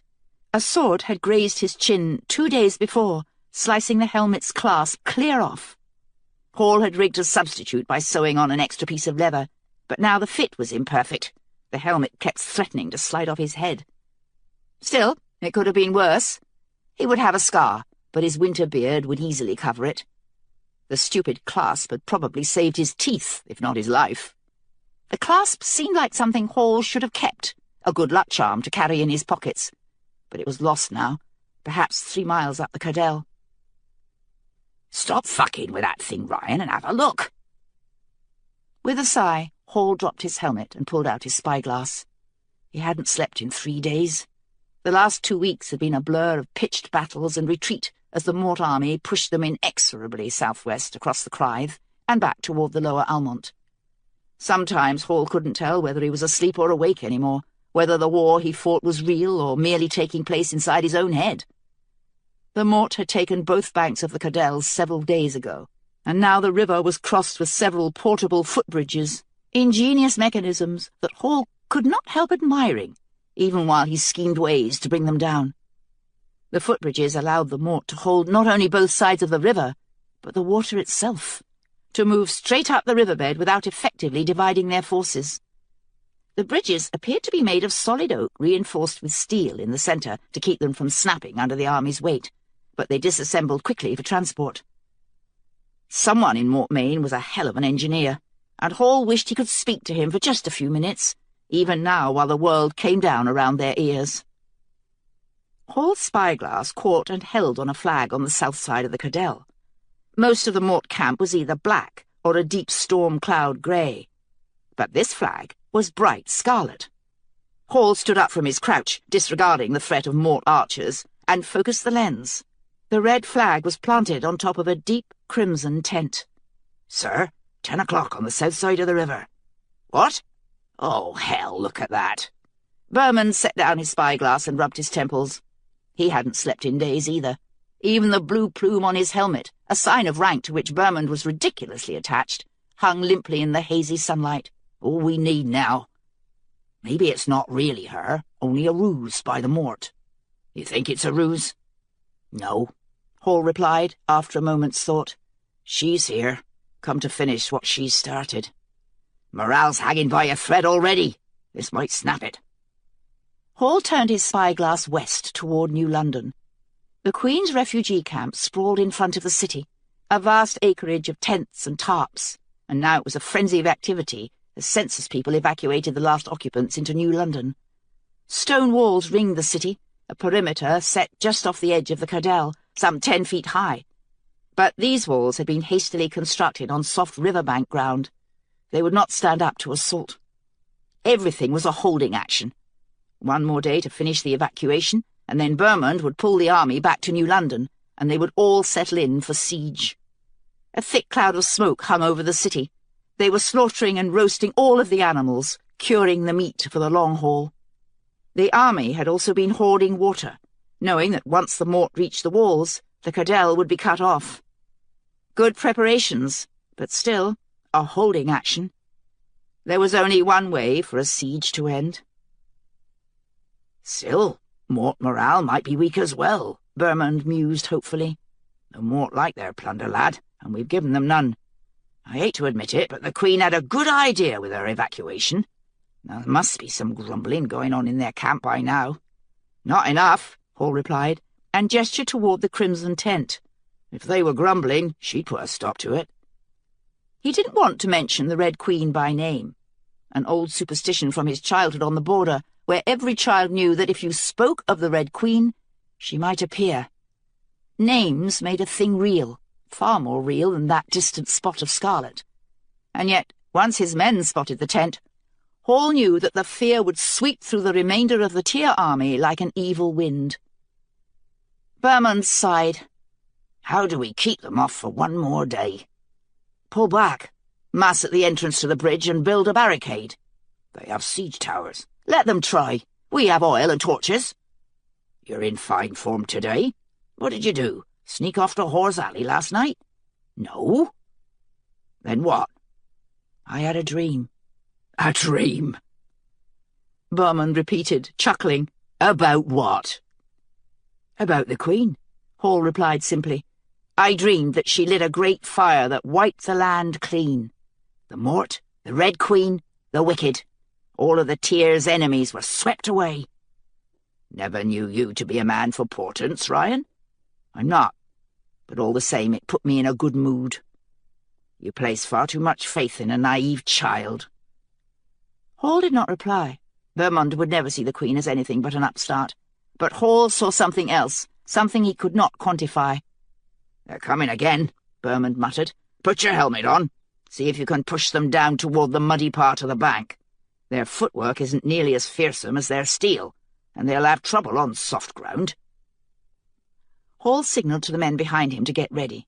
A detachment of Mort had emerged from the camp, spreading out along the north bank of the Cadell. Time and time again they had pushed the tier back with flanking manoeuvres. An easy business with overwhelmingly superior numbers. This would be no different. Hall spared a final glance for the refugee camp behind him, the ant-like frenzy of the final stages of the evacuation. "One more day," he thought, then drew his sword and led his men down the knoll toward the river. Vermund remained on the hilltop. His limp didn't allow him to engage in close combat any more.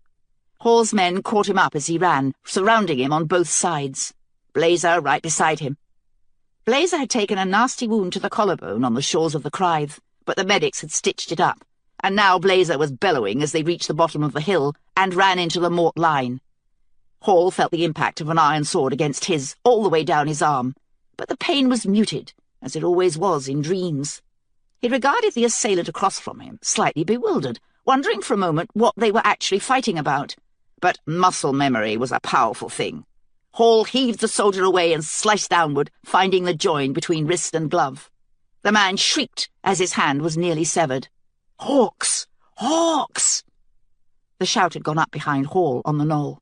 He looked up and found at least 10 hawks speeding over his head. Not sentries, these. They cruised the sky, spread equidistant, flying westward in silent formation. Specially trained? But for what? There was no time to ponder it. Another Mort soldier came at him, this one left-handed, and Hall forgot about the hawks as he fought the man off. His helmet fell backward again, off his head, and Hall cursed as he threw it to the ground. Fighting without a helmet was a good way to die, but even death seemed like an acceptable outcome at this point. At least there would be sleep waiting there. Hall jabbed at the Mort, felt his sword clang harmlessly off the man's iron breastplate. The damned Mort armour! A scream came from behind him, but Hall could not turn around, not even when warmth soaked the back of his neck. Someone launched into the Mort from the side, knocking him to the ground. Blazer, grappling with the soldier for a moment before clubbing him across the face. When the man lay still, Blazer got up and grabbed Hall's arm, pulling him back toward the tier line. "What is it? A retreat?" "Come, sir! The General!" They pushed their way back through, knocking aside several Mort along the way. Hall moved along in a dream. Everything seemed muted somehow. The sunlight, the sounds of battle, the stench, even the screams of the dying. But the waters of the Cadell were clear and sharp, a bright and sparkling red. Atop the knoll ahead, a group of soldiers were clustered, their faces grave. Something about this tableau shook Hall awake for the first time in days, and he began to run, Blazer at his side, heedless of the battle at the bottom of the hill. Vermund lay face down in a heap. No one had dared touch him, so Hall squatted down and rolled him over. A collective groan went up from the assembled men. Vermund's throat had been torn out, leaving only shreds of flesh that dangled on either side of his neck. His chest had been protected by his armour, but all 4 of his limbs had been shredded to pieces. His left arm was barely attached at the shoulder. His eyes gazed blankly at the sky, from a face wet with blood. A few feet away, in the grass, Hall spotted Vermund's helmet with its ridiculous blue plume. A silly affectation, that helmet, but Vermund had loved it, loved riding the Tearling with the plume waving jauntily in the breeze. A general for peace, not wartime, and Hall felt his throat tighten as he closed Vermund's eyes. "Sir, we're losing ground." Hall straightened and saw that the tier line was indeed weakening. At several points the Mort had pushed the tier neatly inward like a pin in a cushion. Hall stared at the men around him, Blazer and Caffrey, Colonel Griffin, a young major whose name he didn't know, several infantry, feeling at a loss. Promotion of a general required a formal procedure, approval by the Queen, a ceremony. Hall had stood right beside Vermund years ago when Queen Alyssa had invested him with command. At this moment the Queen was miles away, but when Hall looked around, he saw that all of them, even Griffin, were looking to him, waiting for orders. Queen or no, He was the general now. "Caffrey, fall back to the next knoll." Major Caffrey took off in a dead sprint down the hill. "You, Griffin, pull the remainder of your battalion back and head for New London.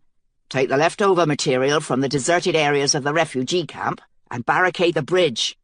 A barricade of old furniture and tents won't hold up for long, but it has to. Ask the Queen for extra lumber if you need to, but get it done. We'll meet you there as soon as the evacuation's complete."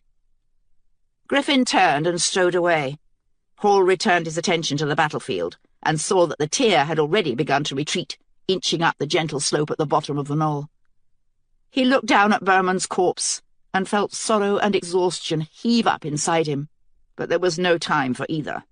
The Mort was slowly creeping up the slope, accelerating the retreat. A deep voice bellowed orders behind the Mort line, and Hall knew somehow that it was General Ducat close to the battle now. Ducat wasn't one to hang back and keep his hands clean. He had come to see blood. "You!" Hall pointed to the 2 infantrymen. "Go with Griffin. Take the general's body back to New London." They lifted Berman's body and carried it down the other side of the knoll, toward the horses. Hall followed their passage for a moment, then lifted his eyes to the refugee camp. Defenseless people. An entire city. One more day, he thought, watching the Mort mass at the weakest point of the tier line and charge, swords and freshly polished armour gleaming in the sunlight. They went through the tier easily, breaking the line, even as Hall's soldiers scrambled to get back up the hill. Tier soldiers swarmed in, bolstering the gap, but the damage was done. There was a hole in Hall's formations now, and they would have no time to regroup. The Mort pressed their advantage, massing at the weak point, forcing the tier to fall backward and accommodate them. Berman was dead, but Hall could still feel him somewhere, on the next hill perhaps, watching and evaluating, waiting to see what Hall would do next. The sun broke through the clouds, and Hall drew his sword, relieved to find new life in the muscles of his arm, to find himself more awake than he had been in a long time. The Mort tore through the tier line, a black mass that could not be defeated, and General Hall charged down the hill to meet them. Chapter 11. Blue Horizon. In the decade before the crossing, the American security apparatus took thousands of alleged separatists into custody. The sheer number of detainees convinced the American government, as well as the public, that security was winning the war on domestic terrorism. But this single-minded focus on demonstrable results also blinded the government to the real issue, an enormous fault beneath the American surface, unseen, that was finally beginning to crack. The Dark Night of America, Glee Delamere. Dorian was gone. Lily stood in the doorway of her nursery, blinking. Dorian was gone, and so were the medical supplies, the extra clothes that Lily had given her. The nursery was still, as always, full of tiny dust motes that floated in the late morning sun. No one would know that Dorian had ever been there. Of course Lily hadn't expected her to say goodbye, but she had thought there would be more time. Now William Tear had come in the night and taken Dorian away. Lily turned and walked back down the hall. All of her pleasure in the morning suddenly evaporated. What was she supposed to do now? She was supposed to play bridge later with Michelle and Christine and Jessa, but she saw now that she would have to call that off. There was no way she could sit there at the table with the 3 of them, gossiping and drinking whatever cocktail Christine favoured this week. Something had shifted, and now there was no way for Lily to return to the world of small things. 2 days later, the news sites announced that simultaneous terrorist attacks had taken place in Boston and Dearborn, Virginia. The terrorists in Boston had broken into one of Dow's warehouse facilities and stolen medical equipment and drugs, nearly $50 million worth. A huge coup that was splashed all over the top of every website. But the attack in Virginia, though less spectacular, was more interesting to Lily because it made no sense. Some 10 or 12 armed guerrillas had broken into a billionaire's Dearborn horse farm and stolen most of his breeding stock. The guerrillas came prepared, with their own trailers for the horses, but they took nothing except the animals and some equipment for their care. Horses? Lily was baffled. No one actually used horses for anything anymore, not even farming. They were a rich man's vice, only valuable for harness racing and the gambling that went with it. Lily wondered briefly if the tall Englishman was crazy, for she was certain somehow that this was Tear's work. But that wasn't the impression she had received. Rather, the entire thing seemed like a puzzle, one that was missing several pieces. Horses and medical equipment stolen, jet facilities destroyed. Each day, Lily moved these pieces around a board in her mind, trying to understand. She felt sure that if she could only fit them together, assemble the puzzle, then it would somehow clarify everything, show her the Englishman's real plan, the clear outlines of the better world. 3 days after the Virginia attack, Lily was back in the hospital. It started very simply. A shirt Greg wanted to wear happened to be at the dry cleaner's, and when Lily couldn't produce the shirt, Greg slammed her fingers in the bedroom door. It didn't even hurt at first. There was only the door, held tight against her hand so that no sensation travelled. But when Greg opened the door a few seconds later, the pain came roaring in, and when Lily screamed, Greg did something he had never done before, and punched her twice in the face. On the second shot, Lily felt her nose break, a thin, crisp snap, like stepping on a twig in winter. Greg was already late for his meeting, and so it was Jonathan who took Lily to the emergency room. He said nothing, but she could see his set jaw and narrowed eyes in the rear-view mirror. Whom did he disapprove of? Both of them. She hadn't spoken to Jonathan since that night in the living room. He was clearly determined to pretend that it had never happened, so Lily did the same. Sometimes she wished that she could talk to him about it, but Jonathan's reserve kept her from opening the discussion. She concentrated on her nose instead, working hard to keep blood from dripping to the seats. It turned out that Lily had 2 broken fingers in addition to the broken nose, and she could only stare groggily around the brightly lit room as Jonathan responded to the doctor's questions. When it was time to repair her nose, they knocked her out. She spent the night in the hospital, in the charge of 2 nurses, and when she woke up and heard their voices, kind and mothering, Lily wished that she could stay there forever. There was pain in the hospital and sickness, but it was a safe place. Greg had said it wouldn't happen again, but he had been lying. Several times since that day at the country club, Lily had woken up with Greg's fingers inside her, shoving painfully, almost scraping. Broken bones were bad, but that was infinitely worse, and the hospital felt so safe compared to home. 5 days later, the power went out all over New England. It was a brief outage, only 20 minutes, and there was no real damage done, except for a few traffic accidents. But still the incident caused a flurry of panic in Washington and on the stock exchanges, because such an outage was supposed to be impossible. In a world where everything was run by computers, safeguarded and backed up 8 ways to Sunday, the system wasn't supposed to have room for failure. Greg said that the hardware had been defective, but Lily wondered. She thought of Dorian, of how a woman without a tag had been able to get through security at a naval base. She thought of the thousands of soldiers, like Jonathan, who had come back from serving in Saudi Arabia to find that there were no jobs, no market for their skills. And now she began to wonder, how many separatists were there really? The news sites spoke of the Blue Horizon contemptuously, describing the cell as a few disorganized, dissatisfied groups of mentally unstable individuals. But the evidence didn't bear that out. Lily thought of Arnie Welch, the security lieutenant, who had once admitted, over too many drinks, that the terrorists were both efficient and organized.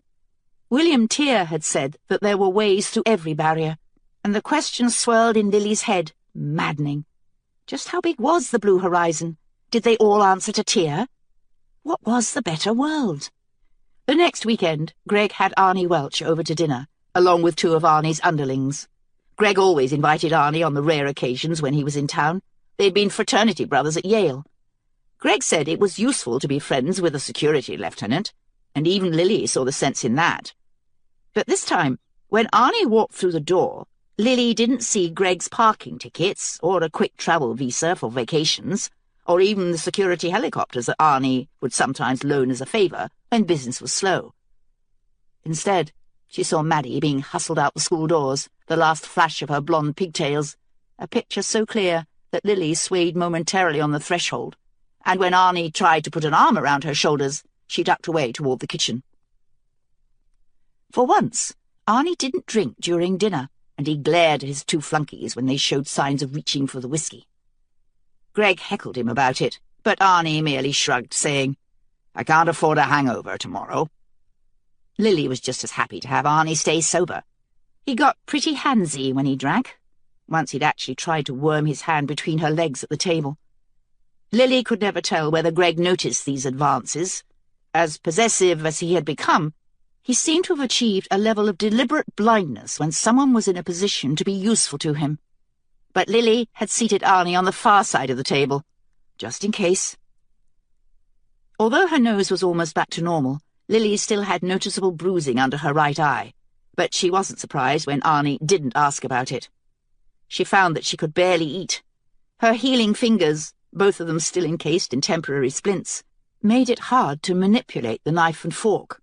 But that wasn't really the problem. She had spent most of her married life telling lies, but ever since Dorian toppled over the back wall, there had been a shift in the foundation, and it was becoming harder to dissemble, harder to force each individual lie out. She was afraid of her husband, but the fear was less important now. She sensed a wider world out there, a world not run by people like Greg, and sometimes, even though she understood nothing, she knew exactly what Dorian meant. It was so close she could almost touch it. Pigs, she thought, watching Greg and the military men snort and chuckle and snuffle their food. Pigs, all of you. You have no idea about the better world. Lily didn't understand the better world either, true, but she thought she was beginning to at least see the outline now. No poverty and no greed, Tear had said. Kindness is everything. People like Greg would be entirely irrelevant. Yesterday he had told her that he'd made contact with an in vitro doctor. They would go on Monday. Lily couldn't imagine what her life would look like on Tuesday. She had her doubts that Arnie could really stay sober throughout dinner. Even among Greg's normal set of dinner invitees, Arnie was a consummate booze hound. The whiskey bottle sat on the table right in front of him, Greg's idea of a good joke during the entire meal, but somehow Arnie ignored the bottle, sticking strictly to water. He was nervous and jumpy, constantly checking his watch. His two underlings weren't much better, though they still found time to nudge each other and grin at Lily during the meal. She was used to this kind of thing and ignored their comments, even when she heard herself referred to as a nice piece of snatch. "What's got you so twitchy?" Greg finally asked Arnie. "Are you on drugs?" Arnie shook his head. "Stone sober. I have a long day tomorrow, that's all." "Doing what?" "It's classified." "I'm cleared." Arnie looked uncertainly across the table at Lily. "She's not cleared." "Oh, fuck her. She's not going to tell anyone." Greg turned to Lily with narrowed eyes. "Are you?" She shook her head automatically, keeping her eyes on her plate. "So come on, man, give," Greg begged, and Lily suddenly saw something she had never seen before. Greg was jealous of the military men across the table. Greg worked for several defense contractors, yes, but his was a desk job. Arnie was trained to fire weapons, to interrogate, to kill people. And Greg thought that made Arnie a better man. "Tell us what you've been up to." Still, Arnie hesitated, and Lily felt a tiny alarm go off inside. Clearance or not, Arnie was always telling Greg things he shouldn't, and it usually didn't take much alcohol to make it happen. She kept her eyes on her plate, trying to make herself as invisible as possible, waiting for him to speak. But after a few moments, Arnie merely shook his head again. "Sorry, man, no, it's too big, and your wife's not cleared." "Fine! Come on upstairs, we'll talk in my study." "You two go down and wait in the car," Arnie told his two flunkies, then wiped his mouth and threw his napkin on the table. "Thanks, Lily. That was great." She nodded and smiled mechanically, wondering if Arnie had noticed the splints on her knuckles. The flunkies left, and Greg and Arnie disappeared upstairs. Lily stared at her plate for a moment, considering, then grabbed the edge of the table with her uninjured hand and levered herself up. Leaving the dirty dishes scattered all over the table, she hurried through the kitchen and into the small guardhouse that housed their surveillance equipment. Jonathan was supposed to be on duty tonight, but Lily was hardly surprised to find the alcove empty. She wondered how many nights the house had been left unguarded while Jonathan was out running errands for the Blue Horizon. Tapping at the screen, Lily brought up Greg's study, a dark mahogany-filled room that tried too hard to be masculine. The walls were panelled with bookshelves, but they held no books, only Greg's old football trophies, and pictures of Greg and Lily with important people at various events. The walls were covered with plaques. Greg liked to show off his awards. Arnie was sitting in one of the big armchairs in front of Greg's desk, and Greg was behind the desk with his leather executive chair tilted back. Both of them were smoking cigars, and the haze had drifted up toward the camera, making Greg's features indistinct. "The building blew and collapsed," Arnie said, "just like it was supposed to. They clearly had an escape plan, but it got botched somehow. I've got to hand it to Langer. Much as I hate that bastard, he pulled off a pretty good trick. It looked like all of them died, but Langer managed to grab one alive, some guy named Goodin. They've been working on him for the past 4 days, and he finally broke last night." "What broke him?" Greg asked, his voice crawling with eagerness, and Lily closed her eyes. How long would it have taken them to break Maddie? Forever, Lily thought, but deep down she knew that wasn't true. She wiped her forehead, and her hand came away wet. Arnie looked uncomfortable, too. "I'm off duty now, man. I don't want to talk about that shit." "Yeah, I suppose not," Greg replied grudgingly. "So what did he say?" "He wasn't high up or anything, but he gave us a lot." Arnie's face became animated again. "The leader of the Blue Horizon is some guy who calls himself Tear. A Brit, if you can believe it." "I do believe it. The UK and their fucking socialist experiment." "Well, this Tear is apparently the big money. The separatists think he's some kind of god. Blue Horizon sprang up out of the old Occupy movements, but you know they didn't know what they were doing. This Tear, though, he's a trained guerrilla. That's why they've been such a pain in the ass the last few years." Arnie lowered his voice, and Lily thumbed the volume control on the screen. "They're holed up in an abandoned warehouse down on Conley Terminal." "Where's that?" "Port of Boston. I've spent all day looking at maps. That warehouse has been condemned for at least 10 years, but Frewell's boys took all the money Boston was supposed to use for a new container facility and put it into some god crap or another, so all the containers have just been standing there. Goodin says they're using the warehouse as a headquarters. We're going in at dawn." Lily stared at the screen, frozen. "They put Langer in charge of the whole thing. It's his baby now, and he wants prisoners. We have to surround the terminal on land and water, which is no easy trick. Lots of boats and lots of men. My division is supposed to provide a secondary perimeter tomorrow morning." Arnie sighed and stubbed out the remains of his cigar. "So, no booze. Want to play some poker? I've got a game downtown." "Can't, really. I have to be in Boston in 2 hours. My copter's waiting down at the pad." Greg nodded, though his lip had pushed out in that little pout that Lily had come to know so well lately. "Fine. I'll walk you out." Lily shut off the screen and hurried back into the dining room, where she set the washer to begin clearing plates. When Greg and Arnie's voices had disappeared out the front door, she dug her phone from her purse and called Jonathan, but he didn't pick up. There was only his dry, deep voice, a generic greeting. Lily couldn't leave him a real message. Her calls were monitored. Trying to keep the panic from her voice, she demanded that he call her back immediately. But she couldn't escape the feeling that wherever Jonathan was, he wouldn't get back to her in time. She could see it now, the darkened warehouse, Dorian inside with William Tear. Dorian had said that she wasn't going back into custody, not ever again. The Boston waterfront, the Blue Horizon. Lily closed her eyes and saw the tiny group of wooden houses beside the blue river, bathed in sun. "I have to do something." "And what can you do, Lil?" Maddie asked, her voice jeering. "You've never had the courage to do anything in your entire life." "I did," Lily insisted. "When Dorian fell into the backyard, I did." But deep down, she knew that Maddie was right. Dorian had been a low-risk decision, almost a game, insulated in the relatively safe environment of the nursery. What Lily was contemplating now was something else entirely. She formulated a plan, rejected it, formulated another, rejected that, formulated a third, and examined it, turning it over for flaws. It was a stupid plan, no doubt. It would probably get her arrested, maybe even killed. But she had to do something. If the better world was real, it was also unutterably fragile, and without Tear, there would be nothing. "Arnie's gone."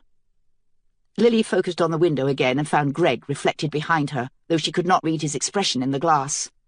She said nothing, looking ahead now toward Boston. There was no place for Greg in that journey. He would only get in her way. "Are you excited, Lil?" "About what?" "About Monday." Lily's hand clenched on the handle of a pot, and for a moment she very nearly turned and flung the pot at his head. But her mind cautioned patience. Her aim might not be good enough. Greg had 6 inches and nearly 100 pounds on her. She would have one shot only, and she could not afford to miss. She cast along the counter, and her gaze fixed on a large, heavy picture frame, nearly a foot tall, that stood on the windowsill. Photos of their wedding day flashed endlessly over the screen in sparkling pixels. Lily saw herself, only 22 years old, covered in yards of white satin, getting ready to cut an enormous tiered cake. Even though her hair was beginning to come down from its elaborate coiffure, and Greg's wretched father stood beside her, she was laughing. God, what happened? Greg took a few steps forward, so close now that Lily could feel his breath on the back of her neck. She reached out to touch the picture frame, grasping its edge in her good hand. Lil. If he tries to fuck me now, she thought, I will go insane. It will be very easy. I'll just float off, and then none of this will matter. Not William Tear, or the blue horizon, or a warehouse down on the Boston port. None of it. Lil, are you excited? His hand settled on her shoulder, and Lily whipped around, bringing the frame with her, swinging its sidearm as she would a tennis racket at the club. The frame crunched into the side of Greg's head, tiny plastic shards flying everywhere, peppering Lily's hand and arm, and Greg fell sideways, banging his head on the marble counter on the way down, a deep thunk. Lily raised the frame again, ready, but Greg was down for the count, sprawled on his side on the kitchen floor. After a moment, blood began to trickle down his face from his scalp, tiny red dots dripping onto the white tile.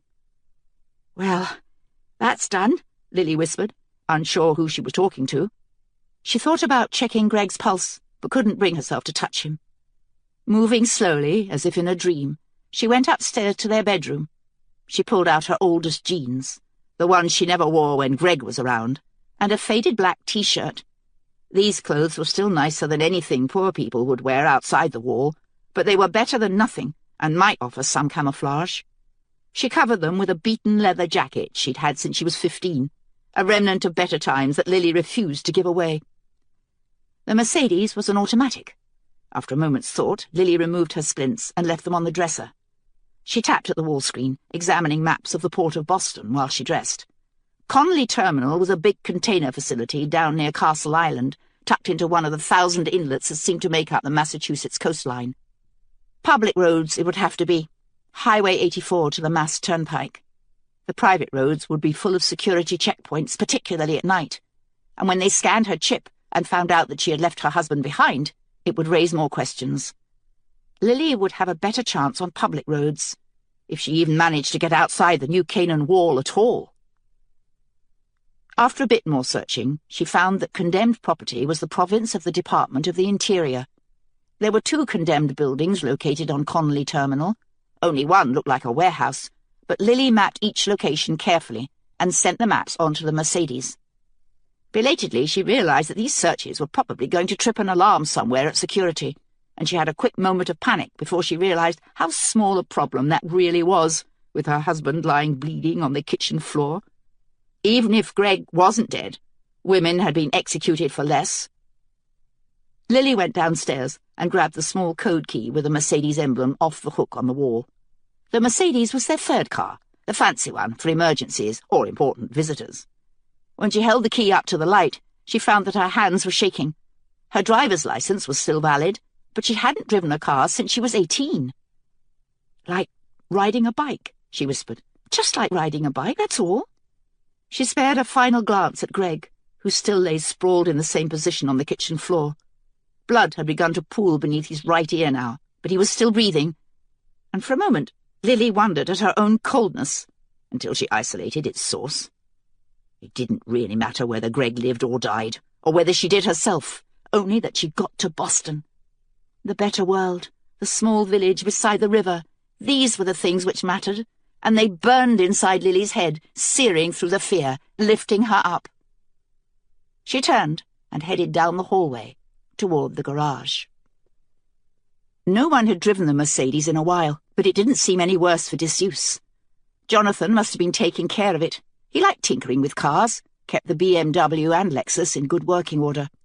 The Mercedes had a full tank, and its headlights cut easily through the night as Lily turned off Willow Avenue and onto the checkpoint road. Ahead of her, the wall loomed, 20 feet of solid steel polymer, topped with laser edging, blocking off the horizon. Something inside Lily seemed to freeze at the sight, and a low, panicked voice began to babble inside her. The voice of her marriage, Lily realized now, its tone craven and helpless. "You'll never make it through. Not in a million years. And when they find Greg—" "Shut up," Lily whispered. Her voice shook in the darkness of the car. The checkpoint appeared out of the fog, a 15-foot break in the wall, lit by bright fluorescent lamps. A small guardhouse, also walled in steel, stood off to the left, and as Lily approached, 2 guards in security uniforms emerged. Each of them carried a gun, the small laser pistols that security seemed to favor these days. Greg had a gun, Lily suddenly remembered, a tiny thing that he kept in his study. She could have grabbed it, and this made her wonder what else she had forgotten. But it was too late. "Evening, ma'am," the first guard said as she lowered the window. He squinted at her for a moment, then smiled wide. "It's Mrs. Mayhew, isn't it?" "Yes, John. How are you tonight?" "Fine, ma'am. Where are you heading?" "Into the city, to see friends." "All by yourself at this hour? Where's that black bodyguard of yours?" "He had to run an errand for my husband." "Just a moment." He walked around the hood and disappeared back into the guardhouse. The other guard remained on the right side of the hood, a dark silhouette against the fluorescent lamps. Lily kept a pleasant smile on her face, but her fingers had clamped on the steering wheel. The guard had gone to call Greg, and now her mind produced a clear picture. The kitchen, Greg lying there motionless. But his phone rang on and on. The muscles in her thighs were shaking. Outside the bright circle of fluorescence that bathed the car, everything was pitch black. "Ma'am." Lily jumped. The guard had silently reappeared at the other window. "We're not getting any reply from your husband, ma'am." "He's ill," she replied. "That's why he's not coming with me." The guard consulted a tiny handheld, and Lily knew that he was scrolling through the details of her life. Greg's position, the fact they were not under surveillance, would weigh in Lily's favor. Lily had never been in trouble, and that would help too. Maddie would be in there, certainly, but so would the information that Lily had been instrumental in turning Maddie in. "Does your husband always let you go into the city at night by yourself?" "No. This is the first time." The guard stood staring down at her, and Lily had the disturbing certainty that his eyes were crawling, even though her breasts were encased in the thick leather jacket. But she kept the smile plastered on, and after a moment the guard raised something black and gleaming. For one panicked moment Lily thought it was a gun, but then she saw that it was only a scanner. She offered her shoulder and waited for the scan to register with a soft beep. The guard waved Lily forward, and she depressed the gas pedal. Too hard, for the Mercedes leapt forward with a growl. She stomped on the brake, gave an apologetic smile out the open window. "I haven't driven in a while." "Well, be careful, ma'am. Stay off the public roads. And don't open your door for any strangers." "I won't. Have a good night."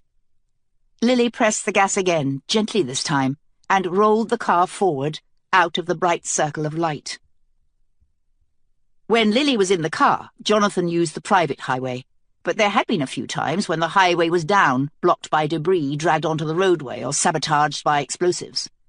Even security couldn't repair a badly damaged highway in less than a week, and at such times, Jonathan always turned onto a small back road a few miles outside the wall, a dirt track that headed north for a few minutes through the woods before it joined with Highway 84. No matter how hard security worked to keep the public off the private roadways, they always found a way through, cutting new paths through the woods and digging tunnels beneath fences. This idea, which would have alarmed Lily a few weeks ago, now seemed oddly comforting. Jonathan's back road might have allowed William Tear to get close to New Canaan before slipping over the wall, might have allowed Dorian to evade security as she fled from the base. It took Lily several U-turns before she spotted the small break in the undergrowth. When she guided the car through, she could hear the scrape of brambles along the paint. "The better world," she whispered, as she guided the Mercedes forward through the woods, feeling the sharp thump of rocks beneath the tires. Trees surrounded the car, ghostly white pillars in the glare of the headlights. "It's out there, so close we can almost touch it." She kept an eye on the side windows and rear-view mirror. There were probably some people living out here somewhere, though they'd need some serious weaponry to break into this car, which had steel-reinforced windows and was built like a tank. But she saw no one, and after 20 minutes of carefully crawling along, she emerged onto the public highway. Highway 84 was much wider than the private roads, its northern span stretching 6 lanes across. And without the 10-foot walls that bordered most private freeways, it felt very wide, almost limitless in its emptiness, remnants of a bygone era when everyone could afford cars and gas. Signs on Lily's right advertised the speed limit as 65, but security never bothered to police the public highways anyway, and 65 seemed ridiculously slow, almost like standing still. Lily sped up, then sped up further, easing the car over 85 and up toward 90, finding a pure pleasure in going fast, in watching the miles fly by. Several times she saw the remains of old barricades on the highway shoulder, piles of trash, blown tires and tree branches that had simply been cleared to one side and left for wind and time to disperse. She couldn't fathom the purpose of such barricades, and this, more than anything else, drove home to Lily how little she knew about life outside the wall. Even as a child she'd always used the private roadways, always had temperate weather, never needed to worry about starving. Occasionally she saw fires lining the sides of the road, large bonfires surrounded by the silhouettes of many people. The poor, moving out of the cities and into the forests, safer most likely, but also harder to survive. Lily couldn't slow down to take a closer look. A Mercedes rolling at street speed was an open invitation, but she couldn't help staring at them in the rear-view mirror, all of those human shadows standing around the flames. She couldn't help imagining the lives they led.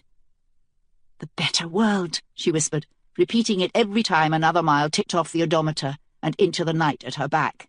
Green exit signs flew by, some of them so worn that Lily could barely read the white letters announcing their towns. Vernon, Tolland, Willington. Some of these were undoubtedly ghost towns, while others were alive but given over to lawlessness. Lily dimly remembered hearing Willington mentioned on a news site a few months ago, something about a cult, but she couldn't remember, and then Willington was behind her. She was halfway to Boston now, only 75 miles to go. Her phone beeped, and Lily gave a small croak of fright, certain that Greg had woken up, that he had gotten hold of a phone.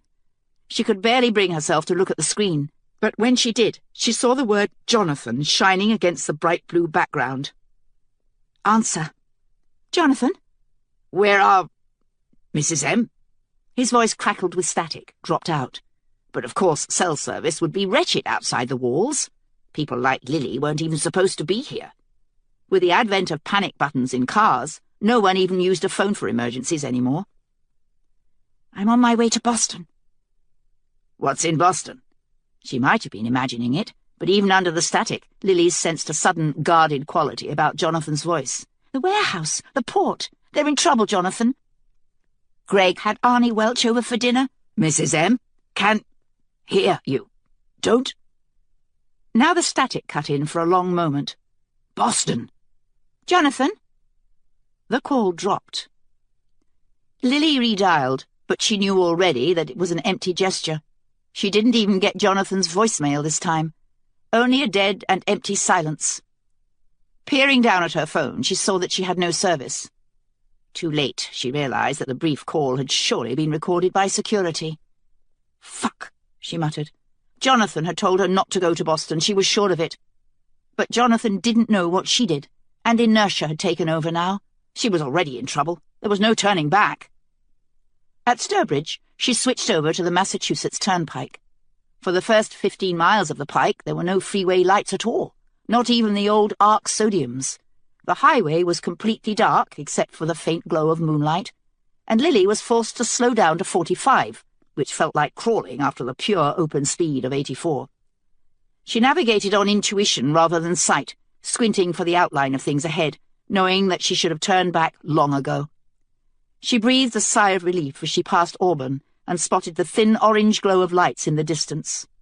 "The better world," she whispered, watching another green digit trip forward on the odometer. So close we could almost touch it.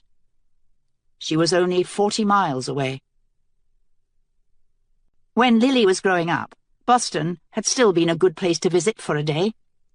Mum and Dad would take her and Maddie. Even though Dad had grown up in Queens and was a die-hard Yankee fan, he had a secret admiration for Boston. Mum liked to see the sights and shop, but Dad's bent was historical. He took Lily and Maddie to Boston Common, to the Kennedy Library.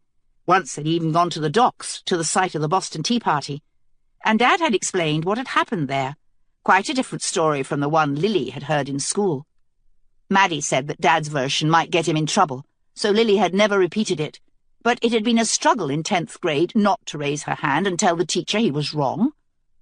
Whenever Lily thought of Boston, she always remembered standing on the docks and looking down at the water. Now Boston was buried under a haze of smog. The last few times Lily had been here with Greg. In the daytime, there had been no sunlight, only a thin, sickly luminescence, and now in the middle of the night, the sky over the city was bright orange, reflecting the streetlights below. When Lily rolled down the windows, the air tasted foul. When was the last time she had breathed outside air? She couldn't remember. She was so used to scrubbed air, the purifiers that covered New Canaan. As soon as she passed the Washington Street exit, Lily's phone chirped happily to let her know that service had been restored. If Greg had woken up, he would be able to track her by her tag, but that would take some time in the middle of the night. Her phone, though, was in Greg's name, and he would be able to look up its location himself. After a moment's thought, Lily chucked the phone out the window. She took the exit for Massport Hall Road and began to wind her way down Summer Street, heading toward the vast black emptiness that signified water. She had never been down to this part of the port. Dad had taken them up to the Congress Street Bridge, and, in those days, the many child-friendly amusements up at Boston Harbor. But here, at Connolly Terminal, the waterfront was a sea of containers, and Lily was struck by the ghostly outlines of the container cranes, an endless row of stalk-like apparatuses towering over her head. They would be different colours, probably, but in the yellow light they all took on varying shades of jaundice.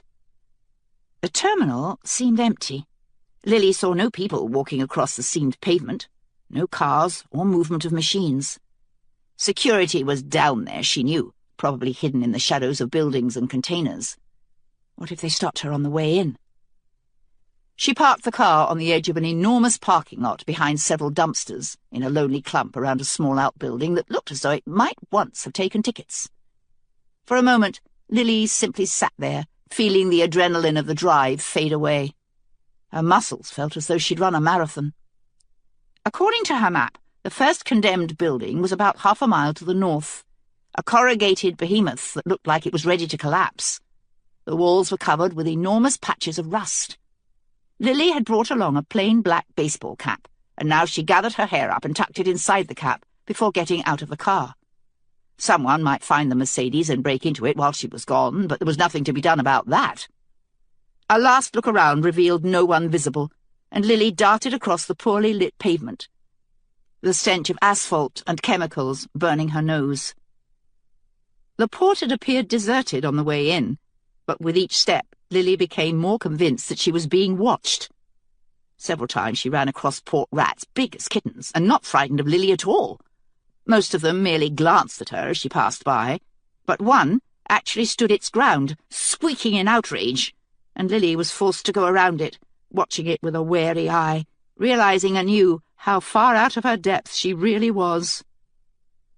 She finally reached the south wall of the warehouse and crouched against it, breathing hard. She had a stitch in her side. There were no doors on this wall. She would have to move around the corner to the east wall, the long side of the warehouse. Huddling close to the corrugated tin, she sidled down the wall until she reached the corner. She was just leaning forward to peek around it when something hard pressed against the side of her head. "Hands above your shoulders." Lily obeyed. She had never even heard him approach. "She can't be security," another man said. Lily raised her voice and spoke clearly. "I need to speak to Dorian Rice, William Tear, or Jonathan." She felt like an idiot. She didn't even know Jonathan's last name. No names. The man's hands were all over her now, but it was an impersonal search, feeling for weapons. Lily was glad she hadn't brought Greg's gun. She forced herself to remain still, though the man knocked her cap off so that her hair fell down her shoulders and into her face. "Pretty lady, down here unarmed? You must be out of your fucking mind." William Tear, Dorian Rice, Jonathan. I need to speak to one of them. Do you now? And what about? Just give her to us, Another man's voice floated out of the darkness behind Lily. She's war bait. It's all over her. A hand groped beneath Lily's shirt, running across her naked shoulder. Yep, still tagged too. Turn around, the first voice ordered. Lily turned and found a short, powerfully built black man in green army fatigues. Behind him were several other shadowy figures, their silhouettes barely visible through the fog that had begun to creep across the port. The man pressed a gun against her temple, and Lily willed herself to be calm, breathing slowly and easily, in through her nose and out through her mouth. You're right. She's from inside the wall, but trying to dress like outside. The man leaned closer, breathing heavily in Lily's face. What are you doing here, wall lady? I need to see one of them, Lily repeated, hating her own voice. She sounded like a child stamping her feet on the floor. You're all in danger here. What danger would that be? Enough, one of the shadows snarled. Lily couldn't see his face. My boss said to kill anyone who approached the building. Just hand her over. We haven't had wall bait in a long time. This is our territory. My leader decides what happens to an intruder. The black man shook his head disgustedly before turning back to Lily. You picked a bad night to wander down here, wall lady. Please, Lily begged. Time was ticking by, seconds rolling by constantly, impossible to get back. Please! The better world. What do you know about the better world? I know that it's close now, so close we can almost touch it. He blinked, and then studied her for a moment, his dark eyes moving rapidly across her face. Lily felt herself being dissected from the inside out. What's your name, wall lady? No names, Lily almost replied. But then her mother's voice echoed through her head, a constant phrase from Lily's childhood. Now is not the time to be smart. Lily Mayhew. The short man tapped at his ear. Come back. He began to chatter rapidly in a language Lily didn't recognize. It sounded vaguely like Arabic, but she couldn't be sure. Her own name passed through the conversation, but Lily barely noticed. She was too busy watching the shadows who stood behind the man's shoulder. Panic was trying to swarm in her head, which created multiple scenarios faster than she could ignore them. Gang rape, torture, her own lifeless body floating in the inner harbour. The short man was with Tear, Lily felt certain. But at least some of these others were not, and they loomed out of the darkness, seeming 10 feet tall in the fog. They made Lily think of Greg, and she suddenly saw him, clear in front of her, sitting up from the kitchen floor and opening his eyes. The image made Lily jump, as though someone had prodded her with something sharp. We're taking her in, the black man announced. In there? One of the shadows detached itself and resolved into a tall man with messy blonde hair, dressed in a flamboyant woman's jacket of bright blue silk.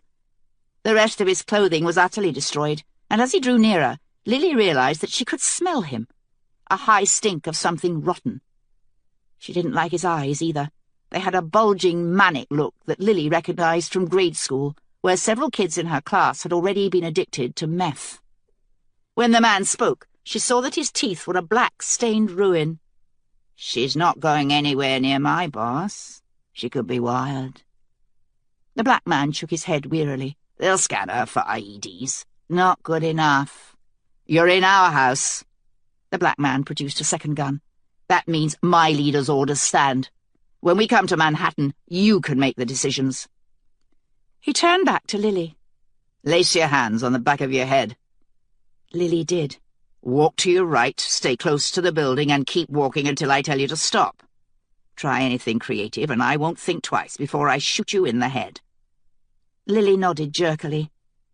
Blue Horizon, my ass, the man in the silk jacket muttered. Bunch of pussies. The black man ignored him, prodding Lily forward. Move. Now. Lily walked forward, concentrating on the ground ahead so that she didn't stumble or stagger. The man with the 2 guns wasn't bluffing. He had the air of the war vet about him, a quality Lily recognized from Jonathan. This man would do whatever needed to be done, even if that meant shooting Lily in the head and throwing her body into the harbour.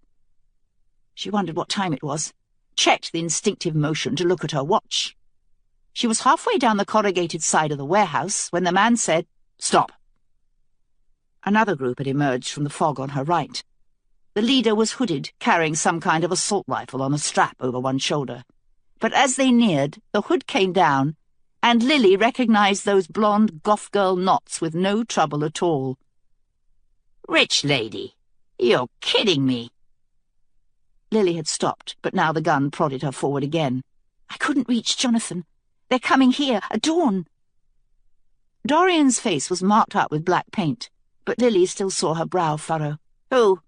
"Security, all of them. You have to get out of here." "Is she nuts coming down here?" the black man asked. "I didn't want to take the chance." "Not nuts. No," Dorian replied slowly. "I'm not," Lily blurted out. "I swear I'm not. Please. You have to get out of here." "We can make her talk," the man in the blue jacket offered, and the eagerness in his voice made Lily's stomach turn. "Not a chance," Dorian replied, and Lily heard real hatred in her voice. "I know your methods, you prick. You and your precious better world where everyone's equal to everyone else. But they aren't, are they? You and your boss still treat our people like shit. Your people are shit, shooting up and whoring each other out and killing each other for the clothes off your backs." Lily heard a dry click behind her. Dorian looked past her and raised her gun. "Don't even think about it." "I'm thinking about it, cunt." The men behind Dorian moved forward, and Lily saw that they were all armed with the same weaponry, gleaming black cylinders that looked like some sort of military hardware. Lily had never heard of a separatist attack on a federal armory, but of course she wouldn't have. Security would never release that information to the public. "We're wasting time," the man in the blue jacket snapped. Dorian ignored him, turning cold eyes back to Lily. "Consider what you're doing here, Mrs. Mayhew. Because if I find out that you're here to fuck us over, I'll watch you die slow." "I'm not," Lily insisted, trying not to let hurt creep into her voice, for she suddenly realized the staggering level of her own arrogance. In those few days in the nursery, she had convinced herself that she and Dorian had built up some sort of trust. But the divide between them was vast, and any dream of bridging it was a rich girl's fantasy. "Security's already surrounded this place, water and land. They're coming in tomorrow." "How would a war bitch know something like that?" asked one of the men behind her. "This one might," Dorian replied thoughtfully. "She married into the DOD. Lily blushed. Dorian's tone made it sound as though Lily had married her cousin and joined a family of inbred lunatics in their shack. "Scan her and bring her inside." Lily held still for the body scanner, though the black man gave her an extra sharp prod in the stomach. The scanner made her wonder again where they had gotten all of this hardware. Security equipment was supposed to be tagged upon manufacture. Had the Blue Horizon figured out a way to remove the tracking chips for equipment as well as people? When the scan was done, Dorian chattered the strange language into her own headset for a moment, then prodded Lily with the tip of her rifle. "Inside." Lily went through the warehouse door, her hands still laced behind her head, and blinked as light assaulted her eyes, blinding her for a few moments. When she recovered, she found herself in a large room with corrugated metal walls. A small table was set up in the middle of the room, 2 men seated there. Lily first spotted Jonathan, standing behind a chair at the far end, and in the chair sat William Tear, staring with narrowed eyes at the man opposite. Dorian prodded Lily in the back with her rifle, and Lily marched forward.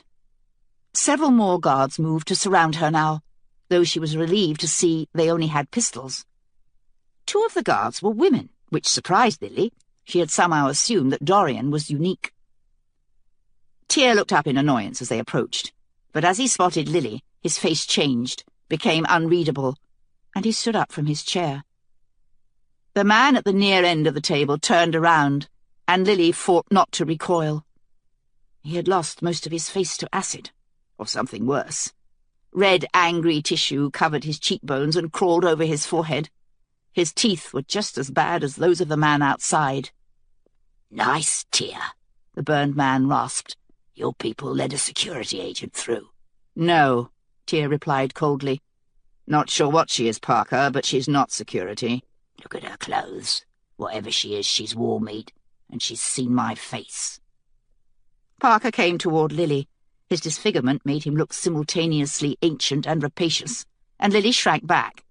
He reached out and grabbed her breast, roughly, wrenching it to the left, and Lily clamped her lips shut on a groan. "Take your hands off her." Tear's voice had turned to ice now. "Why should I?" Parker grabbed at Lily's other breast, and her hand balled into a fist. But then she felt Dorian's hand slide over her shoulder and clamp there, a warning. Lily closed her eyes, forced herself to be still.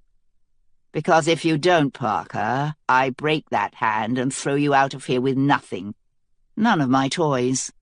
How would you like that?" Parker's face twisted angrily, but he finally let go. Lily backed up, clutching her aching breast, until she bumped into Dorian's rifle again. These people, Parker and his men, were what Lily had always pictured when she thought about life outside the wall. Violent and careless, with none of the fundamental decency she sensed from Tear and his people. So what were they doing here? Tear left the table, and Jonathan followed, keeping close in the same way that he did with Lily. His eyes constantly landed on Tear, and then flitted away, anxious, looking for threats. And at that moment, Lily realized that Jonathan had never really been her bodyguard. He was Tear's man, and Lily had only been an incidental stop on the way. Tear halted in front of her, and she was struck again by his military posture, straight, with the heels together. Time seemed to be slipping away again. She wished she could check her watch, but she kept her hands up. It would be long past midnight now. How many hours until dawn? "Mrs. Mayhew, why are you here?" Lily took a deep breath and repeated the entire evening's events. Everything since Arnie Welch had shown up for dinner. She omitted nothing, except Greg and the picture frame. When the moment came, she found herself unable to tell that story in front of all these people. Tear's gaze never wavered from her as he spoke, and Lily found that she had been right. That night in the nursery, his eyes were not grey, but silver, a bright and glimmering silver. Lily had to fight not to look down. "She's lying," Parker announced flatly when Lily had finished. Jonathan leaned over to whisper into Tear's ear, and Tear nodded. "We did lose Goodin a week ago. Several bodies were burned beyond recovery in that explosion. That's an easy piece of bullshit for security. They could have identified your man by dental records, and then sent this whore in to tell a story. Security doesn't have any medical records on my people. Someone else talked. How did she know where to find us then, Parker?" Tear's voice thinned with contempt, but he turned to Dorian. "Dory, take your boys out and have a look around. 30 minutes. The gun barrel withdrew from Lily's spine, and she shivered. Dorian's hand squeezed her shoulder one last time, then left. "So what to do with the whore?" Parker asked. His men had moved up to surround him, and Lily saw that they carried only knives or pistols, antiquated guns that must have been at least 20 years old, none of the heavy weaponry that Tear's people were holding. Tear's people seemed cleaner as well, as though they had access to plumbing. Here and there Lily saw crooked teeth, but none of them seemed to be rotten. The Blue Horizon clearly had their own doctors. Did they have a dentist as well? Clothes, teeth, weapons? Everything about Tear's people seemed to be newer, better. What can he possibly want with these people? "This is our house, Parker," Tear replied. "The woman belongs to us. Jonathan, take her in the back and have a good time. Afterward, we might pass her around." He sat back down at the table and gestured Parker into the other chair. "Let's finish up." Jonathan grabbed Lily's arm roughly and began dragging her toward a door at the far end of the room. "Fight me," he muttered. "Put on a show." This was actually a godsend. Lily's nerves, frayed almost bare, suddenly sprang to life, and she hauled back and punched Jonathan in the face. He took a fistful of her hair and dragged her toward the door. Lily pawed ineffectually at his shoulder, and then they were through the door, and Jonathan slammed it shut, then stood her up in front of him. "Scream, as loud as you can." Lily drew a deep breath and screamed. Jonathan let her go on for perhaps 2 seconds, and then clamped a hand over her mouth, muffling the scream into a grunt. He released her, and Lily moved over to perch on the arm of a puffy, misshapen chair that sat against the wall. "Sorry about that, Mrs. M. It's all these people understand." Jonathan hurried over to a door that stood open on the far side of the room. He shut the door, but not before Lily glimpsed something enormous in the warehouse space beyond. Long bars of wood crisscrossed with horizontal beams that extended out of her range of vision. Lily had the impression of a massive skeleton, wooden Goliath, half finished. The skeleton of a ship. She stared at Jonathan for several long minutes, her thoughts jumbling together around this new puzzle piece. Horses and medical equipment stolen, transcontinental jets destroyed, satellites brought down from the sky. A wooden ship being built by hand? The river-covered land that Lily had only glimpsed in her mind. A land where there was no security, no surveillance, nothing. And then she understood. "You're leaving. All of you are leaving." "I can't talk about it, Mrs. M." The door slammed behind them and tears stalked into the room. "It's set, September 1st. Parker gone? No. He thinks he'll get a crack at Mrs. Mayhew here. Animals, the lot. What's the word on the DOD feed? Those 3 destroyers are still sitting a few miles outside the harbour. They're not moving, just waiting." Lily's mouth dropped open, and she stared at them, staggered. How could Tear have gotten into the Department of Defense? The same way they can bring the satellites down from the sky and put out the power, her mind whispered. Technology is only as good as the people who supervise it. "There's radio silence all around the edge of the terminal," Jonathan continued. Tear nodded. "Hard to say when they'll come, but I'm betting soon." Lily groaned, the truth tumbling into her stomach like a pile of rocks. "You already knew?" "Yes." She sat down in the chair, covering her face with her hands. All of this, the entire journey, Greg. She had done it for nothing. She looked up at Jonathan, her cheeks blooming with furious colour. "I tried to save you the trip, Mrs. M." Another whoop came from the room outside, and Tear rolled his eyes. "That's long enough, I suppose. Go and tell some heroic rape stories. Get them all ready to move as soon as Dory comes back.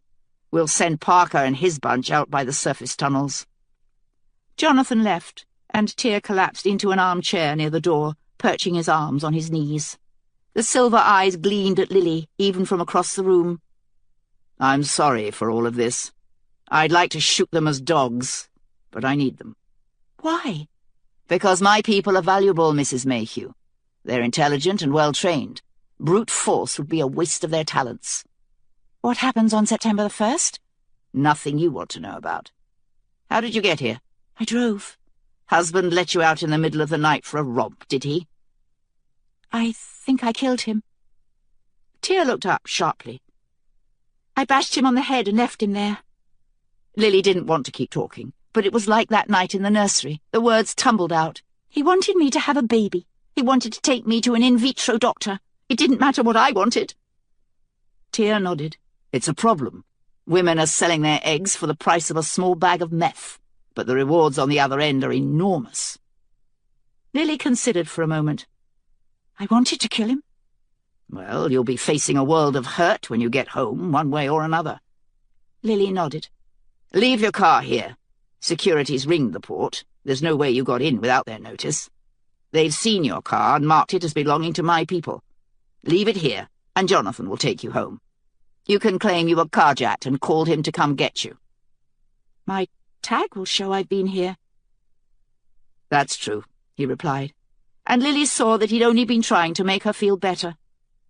3 quick knocks, and Jonathan came back in. "Dory's back, sir. Nothing new out there. I told Parker we're leaving soon." "Is the gear all packed?" 5 minutes." Tear gestured toward the closed door on the far side of the room. "Pity we didn't have more notice. I hate to leave her here." "When?" Lily blurted out. "When are you leaving?" "What makes you think we're leaving?" "You are," Lily muttered, her throat hoarse with tears. "On a ship." "And where do you think we're going?" "To the better world." Tear leaned forward. Lily was struck again by his silver eyes, which seemed to reflect even the dim glow provided by the fluorescence. "Why did you come here, Mrs. Mayhew? This has nothing to do with you, and you took an enormous risk. Why?" Lily couldn't answer. As a child, she used to pick a single item and stare at it for as long as possible until her eyes had dried out and her gaze had lost all focus. She remembered taking a vast pleasure in having her gaze so captured, in being transfixed. And now, She could not take her eyes from William Tear. She followed each of his movements, even the small ones, the rapid flicker of his eyes across her face, the tap of his fingers on one knee, the clench of his jaw. All things seemed to centre on Tear, to hinge on him. I believe it. In that moment, Lily believed it all. There was a better world out there, somehow, and it was close, almost within their reach. The wheat, the bright blue river, the endless trees. If Tear asked her to die for the better world, she would do it. She wouldn't even need to think. And if he asked Lily to die for him, she would do that too. She had never felt anything so deeply in her life. Her eyes had watered again.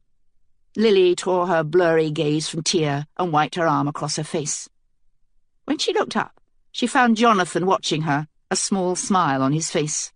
He reached out a hand, and Lily clasped it in both of hers, gripping tightly. She didn't want to let go. She thought she might drown. "The better world," she gasped. "I see it, all the time." "We all see it, Mrs. M." Tear reached beneath her chin and tipped her face up with one finger. His eyes were so brilliant now that they seemed to glow in the dim light. "What do you see, Lily?" "Water," Lily stammered. "Blue water, then cliffs, then land. Yellow land, covered with wheat. And there's a village on a hill next to a river. Children." "What are they doing?" "I don't know," Lily admitted. "But they're free. They're all free." Tear smiled and released her chin. "This is the blue horizon." Lily began to cry. 5 years ago, Tear continued, when we asked to secede, I had planned to create the better world myself, to take a small corner of America and remake it. Despite its blight, this country is an incredible creation, and a piece of it would have served us well. But it's just as well they turned us down, for it would never have worked. Parker. People like him, they're built to spoil things. They would never have left us alone. If not them, it would be your government, finding seller's remorse 10 or 15 years down the line. If we made the better world in a place where others could reach it, they would only try to tear it down." Lily wiped away her tears. "There's no more land. Where can you go?" "The world is bigger than you think." "Why do they get to come along?" she asked. "Those people outside?" "Parker's people," Tear chuckled bitterly. "Parker's people sell their children and trade women for food. They don't get anywhere near the better world."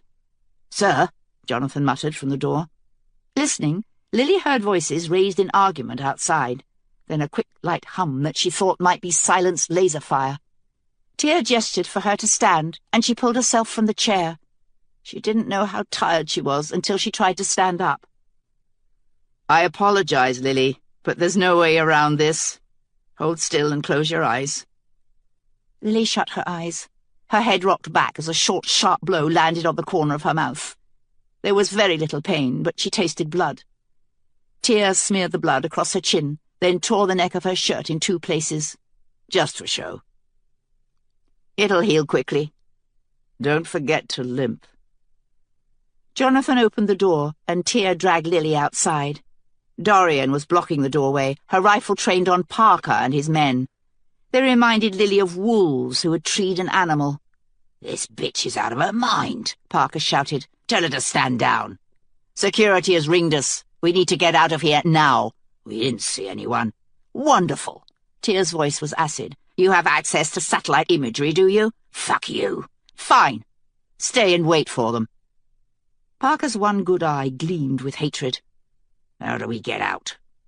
Tear bent to the floor and swung up a trapdoor, revealing steps that descended into darkness. Parker gave Dorian one last furious look, then squatted to peer down the stairs. "Flashlights?" "No flashlights. Our heat signature will be risky enough. It's a straight shot through the tunnels into downtown Boston." "What about the war bitch?" "Jonathan likes her. He wants to take her with." Parker stared at Lily for a moment. "Oh, well, not long now, anyway." He made for the trap door, but Tear stopped him with a hand on his chest. We have an agreement, Parker. September 1st. September 1st, Parker replied, grinning. And Lily saw so much pure evil in that grin that she had to close her eyes for a moment. She called up the real world and realized that it was now the early morning of August the 30th. September 1st, and we have our carnival. Tear's mouth twitched in disgust, but he nodded. Into the tunnel. Look for a ladder beside a blue emergency light. It'll bring you out beside Fenway. Parker and his men went first. Perhaps 30 of Tear's people had returned to the warehouse and gathered around the trapdoor. Most of them carried guns, like Dorian, but several had nothing, only small receivers tucked into their ears and tiny metallic threads coiled around their index fingers. Computer techs. Radio silence until you get outside the city, Tear ordered. We'll meet at home. So Arnie had been wrong. This wasn't their headquarters after all. Lily followed Jonathan down the stairs, and then they were into blackness, nothing but scraping footsteps and the jingling of straps that held the guns. Dorian was somewhere behind her, Lily knew, and she took some comfort from that. Occasionally she heard squeaking sounds somewhere near her feet, but even the scurrying proximity of rats wasn't particularly frightening. These were safe people, and Lily trusted them to keep her safe, no matter where they were going. But what happens on September 1st? Her mind asked, its tone plaintive. What's the carnival? After perhaps half a mile, someone coughed in the darkness ahead, and Jonathan grabbed Lily's arm, bringing her up short. Parker and his men kept moving on, up the corridor, the sounds of their passage growing fainter, diminishing into silence. Jonathan pulled her to the right, whispering, "Stairs." Lily felt her way down another staircase. She had gotten a second wind for a while, but it was wearing off now, and she thought that soon she might simply collapse. But she kept going, determined not to slow them down, not to be— what had they called her? A wall bitch. It was an eerily apt term. Lily applied it to most of her friends, and found that it fit. "Hold," Tear announced, an eternity of time later. Lily paused, heard them all come to a halt around her. Bang! A deep thrumming echoed above their heads. The tunnel shook, concrete dust sifting down to land on Lily's hair and face, getting into her eyes. A great breath of heat pushed against her back, and for a few moments the tunnel was filled with a hollow roar of sound. Then it faded, and they stood once more in the quiet dark. "The better world," someone murmured. "The better world," they repeated, and Lily repeated it with them, liking the sound of her voice with theirs, hoping that no one would mind. After a moment, as though by collective consent, the entire group began walking again. They were moving through a labyrinth of tunnels now, sometimes going up staircases, sometimes down, sometimes slipping through narrow crevices that made Lily feel claustrophobic, trapped. She kept going, focusing on the present, for the future was not to be considered. She couldn't imagine what was waiting for her at home. Perhaps 20 minutes later, she followed Jonathan up a ladder and emerged through an open manhole into a dark alley, where she found herself surrounded by dumpsters that clearly hadn't been emptied in years. "Help Dory out when she comes," Tear told Jonathan. "She won't want help, but do it anyway. That bullet hasn't quite finished with her yet." Lily tucked her arms around herself. The air was warm in late August, but she was wet through with perspiration, and wind seemed to sneak up beneath her jacket. "What happens on September 1st? "Get your fucking hand off me!" a voice hissed from the manhole. "Shut up, Dory." Jonathan hauled her up from the hole, rifle and all. "Everyone knows how tough you are." "I could put you down, South Carolina." "Sure you could." "We need to move." Tear was staring at the mouth of the alley. Lily could see nothing, but she believed him. He reminded her of a dog on point, scenting danger that was invisible to the eye.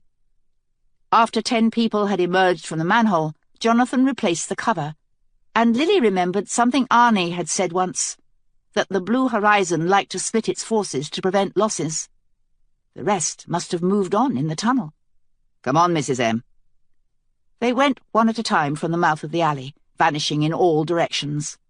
Dorian touched Lily's shoulder in passing, but when Lily turned, she was already gone. Tear tugged at her arm, and they both followed Jonathan up a street that Lily didn't recognize. Office buildings, long derelict, reared above both sidewalks. Each window seemed to tell its own story of breakage, and Lily heard the telltale sounds of people inside shuffling and muttering, but she couldn't see anyone. The glow of smog above their heads was beginning to dim with approaching dawn. "Get in the car," Tear said, and Jonathan moved off into the mist. Lily swayed on her feet, and Tear grabbed her elbow, steadying her. "You're in a lot of trouble, Mrs. Mayhew. Tell as good a story as you can about the car, but security will eventually think to look up your tag. They'll want to know what you were doing here." "Have you ever been in custody?" "Yes." "What happens?" "You try to live through it." "And what happens on September 1st? Tear's jaw tightened. "I can't tell you." "In case they torture me?" "Yes." Lily considered this for a moment, feeling her stomach knot up. She closed her eyes, tried to think of the better world, but all she saw was the school doorway, Maddie's tousled head disappearing forever. A car pulled up in front of them, and it took Lily a moment to recognize her Lexus, Jonathan at the wheel. The car's sleek black frame seemed alien, grotesque on this broken street. "Get in. Jonathan will take you home." "Can't I—" Lily took a deep breath. "Can't I stay here, with all of you?" Tear looked at her for a long moment. "No, Mrs. Mayhew. I'm sorry. There are already too many. A lot of good people will be left behind." Lily nodded, trying to force a smile. But Dorian's voice rang in her head. "The better world's not for people like you." She got into the car, barely registering the plush leather seats. Tear began to close the door, and she grabbed his wrist, almost in desperation. "I don't know how I get through this." Tear put a hand on her cheek. Warmth seemed to sink into her skin, bringing her back from the cold place in her head. "I promise you, you will get through it." "You can't promise that." "Yes, I can. Believe me, you're tougher than you imagine." "How do you know?" He withdrew his hand, straightening up. The silver eyes glimmered. "I know, Lily. I've known you all my life." The door slammed in her face and her fist thumped twice on the roof. Jonathan floored it, and Lily was thrown back in her seat. She twisted around, wriggling, until she could look out the back windshield and see William Tear staring after them, his tall frame standing military straight under the lights of Boston. They were halfway back to New Canaan before Jonathan said a word. Lily had spent the journey looking out the window, trying to think of a more plausible story for security. She had nothing. With each mile, her stomach tightened, then tightened further. Knots seemed to coil in on themselves until she thought she might be sick. "Don't worry, Mrs. M." Lily jumped. She had forgotten that someone else was in the car. She looked up and found Jonathan's eyes on her in the rear-view mirror. "I think I killed him, Jonathan." "You had cause." Lily blushed. This was the closest they'd ever come to talking about that night. About any of the nights. Security won't care about that. "We look out for each other, Mrs. M. We take care of each other. Without that, there's nothing." "Won't you be in trouble too, if they track this car?" "I fixed the tag on this car a long time ago. It was in the garage most of the night until you called and I came to pick you up." Lily nodded slowly. It boggled her mind, the world of hidden things that had undoubtedly been going on around her for years. Outside the window, another green sign flashed by. Tolland. The horizon was lightening, blush pink eating its way into the dark sky overhead. Lily stared at the pink haze, wishing she could see much farther east, all the way to the Atlantic, where the sun would already be up. She leaned against the window, enjoying its coolness on her cheek, and behind her eyes she saw the half-finished ship. There must be many more ships, she realized, hidden. Where? All over New England? She thought she knew now what would happen on September the 1st. They would leave, Tear and his people, and more than anything Lily wanted to go with them, to that wide-open place covered in water and trees. In the distance, outside the glass, she heard a voice. "Kelsey." Lily shook herself awake, but it was a losing battle. Half of her body was already fast asleep. Kelsey. Mrs. M. Who's Kelsey? Lily murmured. The glass felt so cool, pillowing her cheek. She wanted to stay there forever. Wanted... Kelsey. She opened her eyes to a moving world, Pen shaking her shoulders. The hallway jumped wildly around her. For a moment she was back in the car, then she was back with Pen. Her head throbbed wildly. She felt sick. Lady, I had to wake you. It's important. What time is it? 11 in the morning. Kelsey shook her head, trying to clear it, trying to get her bearings. She was standing in the hallway just outside the balcony room. The early sunrise was still bright in her mind, bruised pink.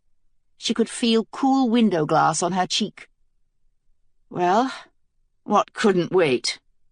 The Mort, lady. They've reached the walls. Kelsey's heart sank. We knew this was coming. Yes, but lady... What? The Red Queen. She's come with them. Book 3. Chapter 12. Night. You cannot bargain with the tide. Tear proverb of unverified origin, generally attributed to the Glyn Queen.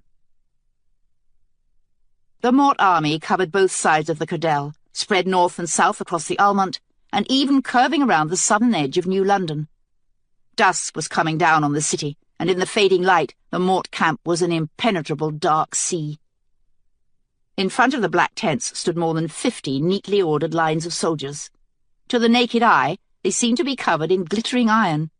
It was an ostentatious display, clearly designed to frighten Kelsey. And it worked. She was terrified, both for herself and for the people behind her, almost her entire kingdom now crammed inside New London's walls. How could they resist the force assembled down there? Behind the tents, Kelsey glimpsed a line of siege towers, and somewhere out there, hidden from view, were the cannons. Assuming that the cannons worked, and Kelsey did, the Mort wouldn't even need their siege towers. They could simply smash the walls of New London to rubble. Glee stirred in Kelsey's arms, making her jump. The child was so easy to hold that Kelsey had forgotten she was there. Andalai had opted to come on this outing, and Kelsey had taken the girl to give her a rest. But the people in the streets had murmured in astonishment when they saw the small child in Kelsey's arms, and now Kelsey worried that she might have called too much attention to both Andalai and Glee. They were valuable, just as Andalai had said, and their best hope seemed to be in anonymity. Glee had fallen asleep on the way to the wall, but now she was awake, staring up at Kelsey, her gaze contemplative. Kelsey put a finger to her lips, and Glee nodded solemnly. Mace had picked Andalai's other daughter, Isha, to accompany them. She remained several feet behind Kelsey, almost like a second Pen, holding a knife in her hand. Mace had taken a liking to the girl, but then so had many of the guard. Corin said she had the best knife hands since Praska, whoever that was, and Elston deemed her a tough piece of business, which was the highest praise he could give. Isha was taking this expedition very seriously, never loosening her grip on the knife, her thick brows lowered over a face that was both solemn and grim. The heroism of her small determined form now, when it could make no difference, only made Kelsey feel worse. Scanning the Mort camp, Kelsey finally found what she was looking for. A crimson tent located near the centre. Though it was only a tiny speck of red among all that black, something tolled inside Kelsey like a funeral bell. The Red Queen was leaving nothing to chance this time. She had come herself, just to make sure the job was done right. Torches surrounded the tent, but after a moment Kelsey noticed something odd. These torches were the only fire she could see in the Mort camp. It was just after dinner, but the perimeter was dark. Kelsey considered this fact for a moment before tucking it away. "Did everyone make it inside the city?" she asked. "They did, lady," Mace replied. "but the army was decimated in the last attempt to hold the Mort from the bridge." Kelsey's stomach roiled, and she peered down at the New London Bridge, cursing her poor eyesight. What keeps the Mort off the bridge? "A barricade, lady." Colonel Hall stepped forward, emerging from a group of army men farther down the wall. A thick bandage swaddled his right arm, from which the sleeve had been cut away, and he had taken a nasty wound across the jaw. "It's a good barricade, but it won't hold forever." Colonel Hall. Kelsey smiled, relieved to see him alive, but sobered at the sight of his injuries. "I'm sorry for the loss of General Bermond and your men. All of their families will receive full pensions." "Thank you, lady." But Hall's mouth twisted wryly, as though acknowledging how little a pension meant in this moment. Mace poked her lightly in the back, and Kelsey remembered. "I formally invest you as general of my armies. Long life to you, General Hall." He threw his head back and laughed, and though Kelsey didn't think the laughter was meant to be unkind, it rang in her ears. "Above all, let's have niceties, lady." "What else do we have now?" "Glory, I suppose. Death with honour." "Precisely." Hall came a bit closer, paying no attention to Penn, who moved to block him. "May I tell you a secret, lady?" "Certainly." Kelsey patted Glee's back and set her on the ground, where the child wrapped an arm around Kelsey's knee. Hall lowered his voice. "It's a real thing, Glory, but it pales in comparison to what we sacrifice for it. Home, family, long lives filled with quiet. These are real things, too, and when we seek glory, we give them up." Kelsey didn't reply for a moment, realizing that Berman's death must have hit Hall harder than she had expected. "Do you think I sought this war?" "No, lady, but you're not content with a quiet life." Mace grunted beside her, a soft sound that Kelsey recognized as agreement, and she fought the urge to kick him. "You don't know me well enough to say that." "This entire kingdom knows you now, Queen Kelsey. You brought us all to disaster, to satisfy your own notions of glory, of better." "Be careful, Hall," Penn warned. "You don't—" "Shut up, Penn," Mace growled. Kelsey swung around, furious. "Have you turned on me for good now, Lazarus?" "No, lady. But it's not wise, particularly in wartime, to silence the voice of dissent." Kelsey's face burned, and she turned back to Hall. "I didn't end the shipment for glory. I never cared about that." "Then prove me wrong, Majesty. Save the last remnants of my men from an unwinnable fight. Save the women and the children, and the men as well, from the nightmare they will surely face when the Mort break the walls. You cut a man to pieces rather than watch him die a simple death by the noose. Prove me wrong, and save us all." Hall turned back to the edge, dismissing her in a single movement. Kelsey's face had gone numb. She felt alone suddenly, alone in a way she hadn't been since her earliest days in the keep. She looked over the faces of her guard, clustered around the stairwells that fed the inner wall. Mace, Corrin, Welmer, Elston, Kib. They were loyal. They would lay down their lives for her. But loyalty wasn't approval. They thought she had failed. "Look, lady." Mace gestured over the edge.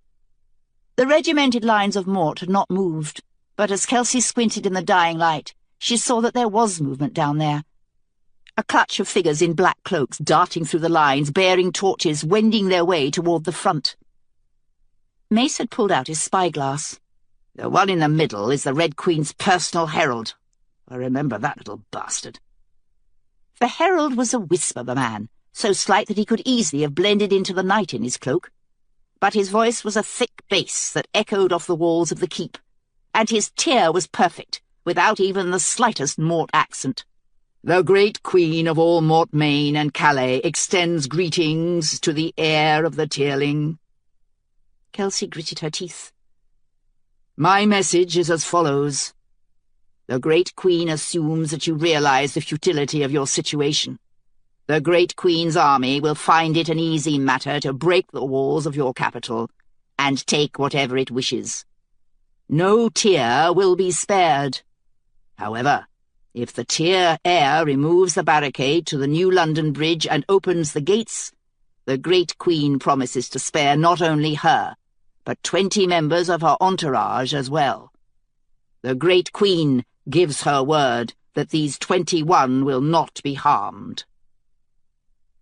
Someone's hand, was on Kelsey's wrist. Glee, clutching too tightly, her tiny nails digging in. But Kelsey barely felt it. "Save us all," Hall had said. And now Kelsey saw that if she could not save them, they would not be saved. She focused on the herald, the men around him, calling out the terrible thing inside her. It woke easily, and Kelsey wondered whether it would always be there from now on, ready to spring out at any opportunity. Could she even live that way? "The bridge is to be cleared, and the gates will be opened by dawn," the herald continued. "If these terms are not met, the great Queen's army will enter New London by any means necessary and lay your city to ruin. This is my—" The herald broke off, then suddenly doubled over and blew apart in a spray of blood. So great was Kelsey's anger that it seemed to ripple outward, to encompass the rest of them, knocking some men backward and flattening the rest. It spread throughout the regimented ranks of Mort, gathering speed and power like a hurricane wind. And then it simply met a wall. This sudden obstacle was so unexpected that Kelsey stumbled backward as though she had run into the wall herself, headlong. She nearly knocked Glee over, but Anderlei caught the girl easily, and Penn took Kelsey's arm and kept her upright. Her head throbbed, a sudden vicious headache that seemed to have come from nowhere. "Lady?" She shook her head to clear it, but the headache had clamped down like a vice, waves of pain that made it nearly impossible to focus. What was that? She took her spyglass from her pocket. The light was almost entirely gone now, but Kelsey could still see the damage she'd wreaked down there, at least several hundred dead in the front of the Mort lines. Gruesome deaths all, some of them reduced to little more than piles of bloody tissue. But beyond, she still sensed that impenetrable barrier, no less real for the fact that it couldn't be seen. The crimson tent caught her eye again. Its entrance had been drawn, and now Kelsey glimpsed someone beneath the awning. It had grown too dark to make out a face, but the figure was unmistakable. A tall woman in a red gown. "You," Kelsey whispered. Someone was tugging at her skirt. Kelsey looked down and found Glee's tiny face looking upward. "Her name," Glee lisped. "She doesn't want you to know." Kelsey put a light hand on Glee's head, staring at the red-clad figure. She was less than a mile away, but that distance seemed infinitely vast. Kelsey tested the barrier, trying to slice into it, the same way she would cut into her own flesh. She could not make a dent. The Mort lines had hastily recovered and reassembled in front of the camp, and now a new man stepped forward, a tall figure in a bulky black cloak. "I speak for the Queen." "Ducat," Mace murmured. Kelsey focused her spyglass and found a balding man with close-set bestial eyes. She shivered, for here she sensed a pure predator. Ducat's gaze roved the city's walls with unconcealed contempt, as though he had already opened a breach and begun the sack. "If the gates of New London are not opened by dawn tomorrow, none will be spared. These are the Queen's terms." Ducat waited a moment longer, until even the last echo of his words had died away. Then he put up the hood of his cloak and reversed his journey through the ranks of Mort, leaving the dead behind, heading back to the camp. "Alice? Queenie?" He looked up in surprise, his wizened face breaking into a smile, the perennial stinking cigarette clamped between his teeth. "What brings you to my door?" "I need you to do something for me." "Well, sit down." Kelsey settled herself on one of the ratty armchairs Alice used for conducting business, ignoring the miasma of cigarette smoke that clung to the upholstery. She didn't care for Alice's office, a filthy warren of desks and loose papers, but she had the beginnings of a plan now, and she needed him. "Penn, leave us alone." Penn hesitated. "Technically, he's a danger to your person, lady." "No one's a danger to my person any more." She met his eyes for a long moment, and found an odd thing. Although they'd slept together several times since that first night, and it had improved exponentially, at least from Kelsey's end, that night was the one that would always be there between them. "Go, Penn. I'm perfectly safe." Penn went. Kelsey waited until the door closed behind him before asking, "How's the money?" "Slow to a trickle." The minute the mort came out of the hills, every noble took it as a licence to stop paying tax. Of course, I'd hoped to clean up a tidy profit on the sapphire those miners bring back from the Fairwitch, but no one's heard a peep. I'm guessing they took those bonuses you gave them and disappeared. Money is tight, then? Very. There are fortunes to be made in wartime, Queenie, but not in good government. Personally, I think we're all fucked. You're nothing but sunshine, Arliss. This is a dead kingdom walking, Queenie. That's why I'm here. Arliss looked up sharply. I need you to do something for me, and I need you to keep it a secret. A secret from whom? From everyone, especially Lazarus. Kelsey leaned forward. I need you to draft me a bill of regency. Arliss leaned back in his chair, watching her narrowly through the haze of smoke. You plan to give up your throne? For a time. I take it the mace doesn't know. He can't know. Ah. Arliss tilted his head, considering. I've never drafted a regency bill before. Your uncle is dead, Queenie. Who's the regent? Lazarus. Arliss nodded slowly. That's a wise choice. Can you get hold of an old copy of my mother's bill? Yes, but I've seen that bastard. It's 15 pages long. Well, take the essential language. I don't want it open to interpretation anyway. Only a page long, and as many copies as you can write. I'll sign them all, and they can go out to the city tomorrow, after I'm gone. And where is it you're going? Kelsey blinked and saw the New London Bridge, the mort waiting in the hills beyond. To die, I think. I hope not. Well, now I see why the mace can't know. Arliss tapped his fingers on his desk. This will change things. For you? For me and my competitors. But it's always good to be in the know first. I have to do something. You don't have to do anything, Queenie. You could take her offer. Save the women and your core guard.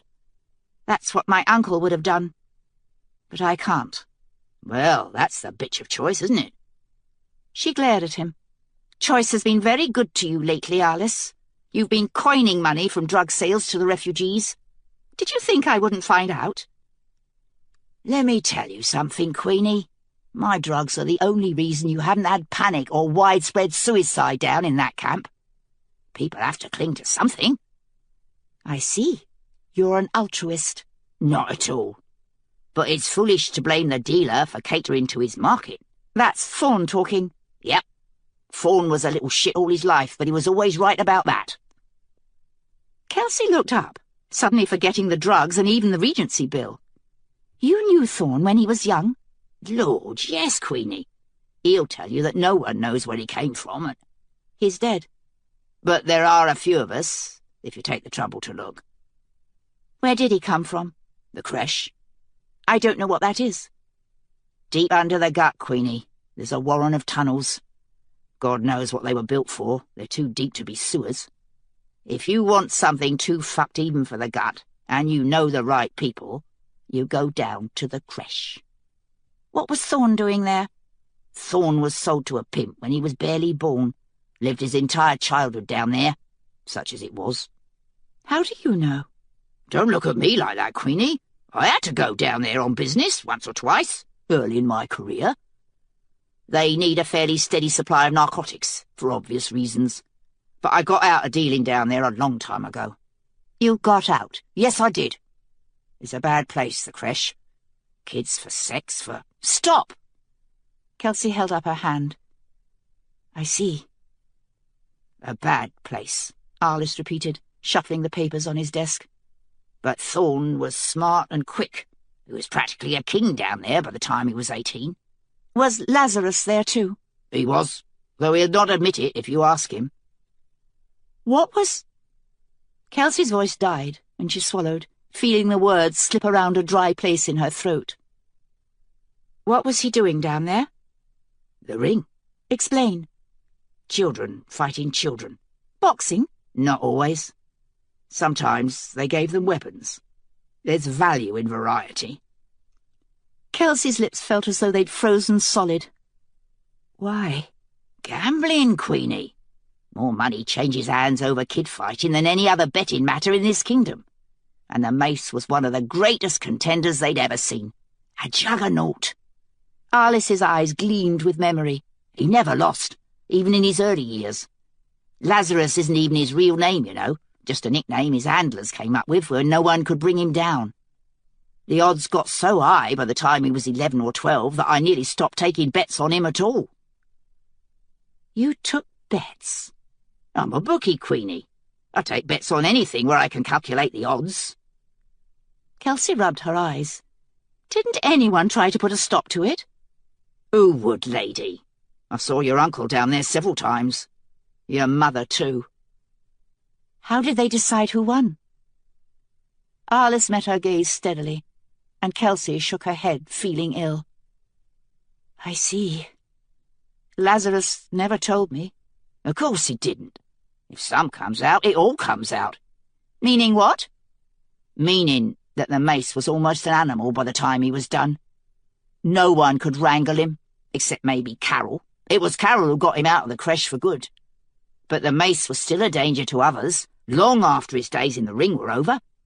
He's ashamed of his deeds. He don't want anyone to know. Then why are you telling me? Alice raised his eyebrows. I don't answer to the mace, Queenie.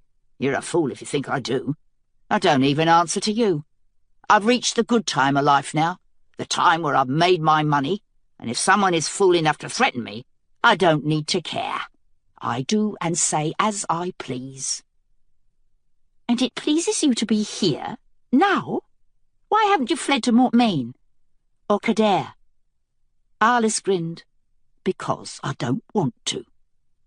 You're a pain in the ass. Kelsey got up from the armchair, wiping off several puffs of dust that had settled on her skirt. Will you draft my bill? Yes. Alice sat back, crossing his arms over his chest, and eyed her speculatively. So, you're going to die tomorrow? I think so. Then what in the happy Christ are you doing sitting here talking to me? You should be out getting drunk, getting laid. With who? Alice smiled, a sudden and gentle smile that sat oddly on his twisted face. You think we don't know? Shut up, Alice. As you like. He pulled a blank sheet of paper from the stack at his left hand, and his next words were muttered down at the desk. What did you say? Nothing. Don't throw in the towel yet, Queenie. You're a clever piece of business. Smarter even than your grandmother, and that's saying something. This is a gutsy thing you mean to do. Mad, perhaps. I'll be back to sign the bills before dawn. Leaving Alice's office, she wandered up the hallway, feeling lost, not knowing what to do now. Tomorrow morning she would walk out of here, and chances were that she wouldn't be coming back. She wondered whether Alice was right, whether she ought to simply spend the entire night in bed with Pen. Kelsey! She halted in the middle of the hallway. The voice was Lily's, not words, but a pleading grab for help. It felt as if a drowning woman were grasping at the edges of Kelsey's mind. Kelsey? Lily was in trouble, terrible trouble. Kelsey stared at the asymmetrical pattern of stones on the floor, her mind racing, moving from point to point. Lily had called, and Kelsey had heard her. In the span of history, Lily Mayhew's life meant nothing. She was not even a footnote. Whatever was happening to her, she was long dead and buried now. But Kelsey couldn't turn away. Yet she didn't know how to reach Lily. They were separated by 3 centuries, an endless gulf. Kelsey had always thought of time as a solid wall behind her, blocking out everything that had already passed. But the world she now inhabited was greater than that. Was it possible to create one of her fugues? Kelsey stilled, arrested by this idea. The distance might be vast in time, but Kelsey no longer lived in pure time, did she? She had moved in and out of it for months. Could she step off the edge of one age and into another as neatly as pre-crossing passengers would have boarded a train? She called up the outlines of Lily's world, the dark, storm-filled horizon, much like the Tearling, threaded through with inequality and violence. A burst of fire seared through Kelsey's chest, sending her staggering against the wall. "Lady?" Pen behind her, his voice muffled as though Kelsey was swimming in deep water. "Pen, it's going to be a long night, I think. I need you to watch out for me when I fall." "Fall?" Kelsey's vision had blurred now. Pen was a kind shape in the torchlight. "I don't know where I land." "Lady," Pen grabbed her arm. "is it your fugue?" "I don't know." "We'll get you to your chamber." Kelsey allowed him to lift her along, barely even noticing. Her mind was full of Lily, Lily's life, Lily's fright. What had been waiting for her when she got home from Boston? "What's wrong?" Elston's booming, bear-like voice, but now Kelsey heard it from a great distance. Pen was carrying her, she realized, and she had no idea when it had happened. "Fugue," Pen muttered. "It came on fast. Help me get her to bed." "No," Kelsey whispered. "Can't afford to sleep the night. Just stay with me, and don't let me fall." "Lady!" "Shh." Kelsey was dreaming now, awake and dreaming at the same time. Lily had called, and Kelsey had heard her. Everything had darkened. Kelsey groped blindly in the shadows, seeking the past. If Kelsey could only reach them, Lily and William Tear. She could picture them standing before her, their eyes kind. But all around them swirled a maelstrom of violence. Lily. Lily. She spun around, hearing a whisper behind her, certain it was Greg. But there was nothing, only early sunlight streaming through the living room windows. The nearly silent motors of the house's internal processes hummed along inside the walls. Had her house ever seemed so small before? The furniture she had bought, the carpet she had chosen. There was a falsity to these things, a sense that she could push them aside and see chalk markings, a bare stage. Greg was not in the house. The kitchen floor had provided no answers, only a large smear of dried blood. Had Greg gotten up, called an ambulance? There was no way to know. The stain on the kitchen floor had the thick, viscous look of menstrual blood, and it reminded Lily that she'd forgotten to take her pill the night before. She headed for the nursery, leaving Jonathan in the kitchen. Did she have anything to do today? Yes, lunch with Michelle and Sarah, but that could be cancelled. If security came for her, it would be better to have it happen here than downtown or at the club. Lily didn't kid herself that she would hold up well under questioning, but she thought she had the perimeters clear now. She would break, one way or another. Her job was simply to make sure that she didn't break until September the 1st.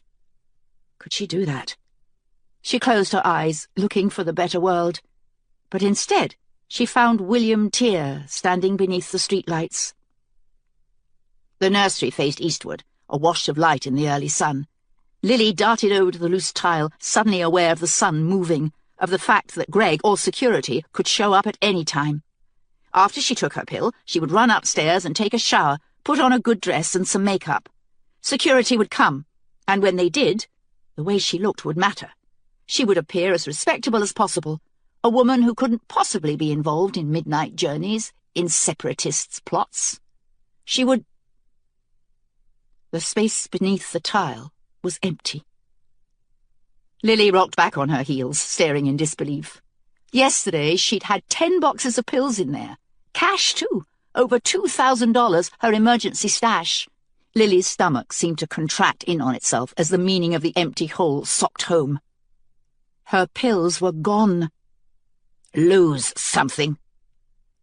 Lily croaked in fright and nearly fell over, clutching the arm of her sofa for balance, as Greg emerged from behind the nursery door.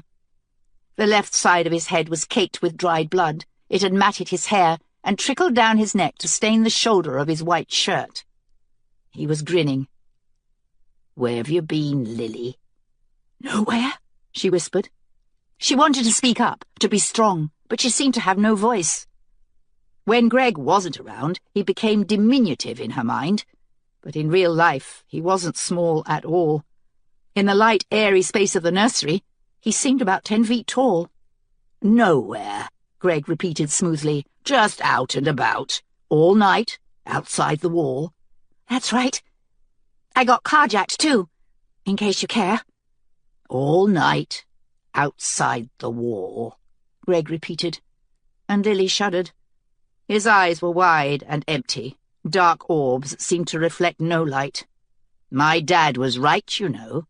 He said all women are cunts, and I said no, Lily's different. And look here." Greg held up a box of her pills, pinching them between two fingers the way he would something diseased. And now something utterly unexpected and wonderful happened. At the sight of her pills, Lily's panic melted quickly and silently away. She straightened, took a deep breath, and tipped her head to one side, cracking her neck as he loomed closer. She had to fight the urge to jump up and grab the small orange box out of his hand. "All the bullshit I had to listen to. All the jokes they made at my expense. Do you know what I've had to put up with because of you? I lost out on promotion last year because I didn't have a son. My boss calls me blank shooting Greg." "Catchy." Greg's eyes narrowed. "You want to be careful, Lily. I could turn you over to security right now." "Do that. Better them than you." "No." Greg's mouth twisted upward in a wide, spitless grin. "I think we'll keep this just between us." "Where were you?" "None of your business." He slapped her, and her head rocked backward on her neck, a flower bobbing on its stalk. But she kept her feet. "You need to learn to watch your mouth, Lily. Where were you last night?" "Sucking Arnie Welch's cock." She didn't know where that had come from. It was merely the first thing to pop into her mind. But she watched, amazed, as Greg's eyes narrowed into tiny slits and his cheeks turned white. He believes it. For a moment, Lily teetered on the edge of hysterical laughter. An image popped into her head, kneeling in front of Arnie Welch, poor old Arnie, who was as dumb as a bag of hammers. And Lily began to laugh. She barely felt Greg grab hold of her hair. Should have put it up, her brain remonstrated, and draw her up, making a square target. She giggled at the sight of his face, the tiny burning red spots in his white cheeks, the bared teeth, even the emptiness of his eyes. "Stop laughing," he shouted, spraying spittle across her face. And of course, this only made Lily laugh harder. "Weak," she giggled, "and you know it too." Greg clouted the side of her head, sending her flying. Lily glimpsed a wall of sparkling sunlight in front of her, and then she went through the patio doors, shattering both panes of glass. A million pinpricks seemed to needle into her arms and face. She pinwheeled for balance on top of the patio, then fell, rolling down 3 brick steps to land in the grass of the backyard. "How weak am I, Lily?" Greg asked, his voice closing, following her down the steps. Lily's arms had been sliced open, her head ached, and it felt like her ankle was twisted. Greg kicked her in the ribs, and Lily groaned and curled up, trying to protect her sides. As she rolled, she saw something that made her go cold. The fly of Greg's pants had tented outward. Lily hadn't taken a pill in more than 36 hours, and the old Lily, the careful one, had read every word of the insert that came inside the orange box. The math came out bad. If he raped her now, she could get pregnant. She rolled over and lashed out with both legs, kicking Greg's feet out from under him. Bright pain exploded in her bad ankle, but the move worked. Greg went down, an expression of almost comical surprise on his face.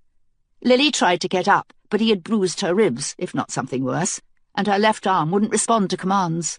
She couldn't get herself off the ground. She began to crawl, leaning on her right side, dragging herself sideways across the grass toward the kitchen door. In the center of the kitchen island sat a polished wooden block, and its gleaming surface hid more than a dozen knives. Picturing the smoothness of the big butcher knife, its weight in her hands, Lily felt a nearly dizzying excitement and began to pant as she dragged herself along. Right arm out, as far as her shoulder socket would allow, and then drag her body to catch up.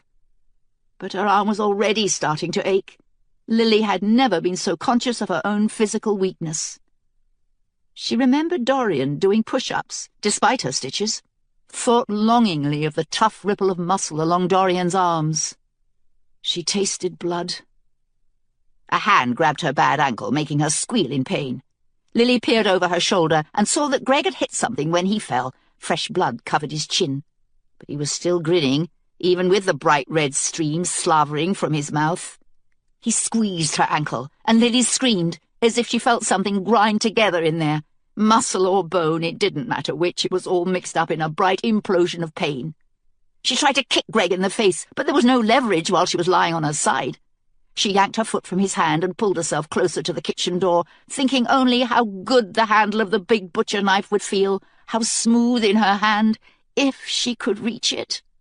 But she only made it a few more feet before Greg grabbed her again, by the cuff this time, his fingers digging in. "Where you going, Lily? Where the fuck you think you'll go?" His voice came thickly, almost bubbling behind her. Lily wondered if he had broken a tooth. She tried to wriggle forward again, but he worked a hand beneath her hip and flipped her over, neatly as a pancake, before crawling on top of her. He put a hand between her legs and squeezed. Lily screamed, but her screams were muffled against his shirt. She took a deep, gasping breath, filled with the sandalwood of his cologne, and felt vomit begin to work its way up her throat. And now, incredibly, Greg was muttering, "Say you love me, Lily." He had managed to pin both of her wrists over her head with one hand. Lily hawked back and spat, feeling thin pleasure as he recoiled. "I hate you," she hissed. "I fucking hate you!" Greg punched her in the face.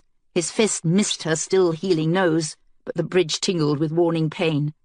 Greg unbuttoned her jeans, and Lily struggled harder, screaming, furious that it could still be this way, right here, with her husband's broad shoulders and thick arms pinning her down. "Get off her, right now." Greg froze. Lily peered over his shoulder and saw Jonathan, his dark eyes wide and furious, holding a gun to the back of Greg's head. "Up, asshole!"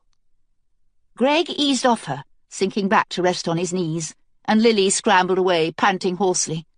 She could already feel heavy pressure high on the ridge of her cheekbone, the beginnings of a shiner. She fumbled with her jeans for a moment before she got them buttoned. "What are you doing, Johnny?" Greg asked, blinking up at Jonathan as though trying to place him. Lily pushed herself to her feet, but found that her ankle would take no weight. She balanced on the other foot, tottering awkwardly. "You all right, Mrs. M?" Jonathan asked, never taking his eyes from Greg. "Fine. My ankle's broken, I think." "Whatever you think you saw," Greg began. "Marital disputes are resolved between husband and wife, Johnny. That's the law." "The law," Jonathan repeated, and his mouth twisted up into something that might have been a smile. "Why don't you go back to the house and we'll forget this ever happened? I won't even report it." "That right? You won't?" Jonathan's words were beginning to broaden, southern twang showing up between each carefully spoken consonant. Dorian had called him South Carolina, Lily remembered, in an early morning that already seemed like years ago. She stared, transfixed, at the gun barrel pressed against the back of Greg's skull. "Come on, Johnny. You know me." Jonathan grinned, a rictus that showed all of his white teeth. "Yes, indeed, Mr. Mayhew. We have boys like you where I come from. 3 of them took my sister for a ride once." He turned to Lily. "Go inside, Mrs. M." "No." "You don't need to see this." "Of course I do."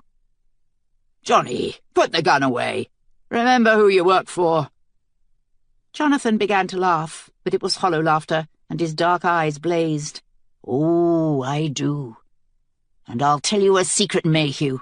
The man I worked for wouldn't even think twice." He shot Greg in the back of the head. Lily couldn't stop a small shriek as Greg's body fell forward to land at her feet. Jonathan leaned down, planted the gun at Greg's temple, and fired another shot. The reverberation was very loud, bouncing off the backyard walls. Security would come now, Lily thought, whether they found the Mercedes yet or not. Jonathan wiped the gun barrel on his dark pants and put it away. At Lily's feet, half of Greg's head was blown away, leaking steadily into the bright green perfection of the lawn.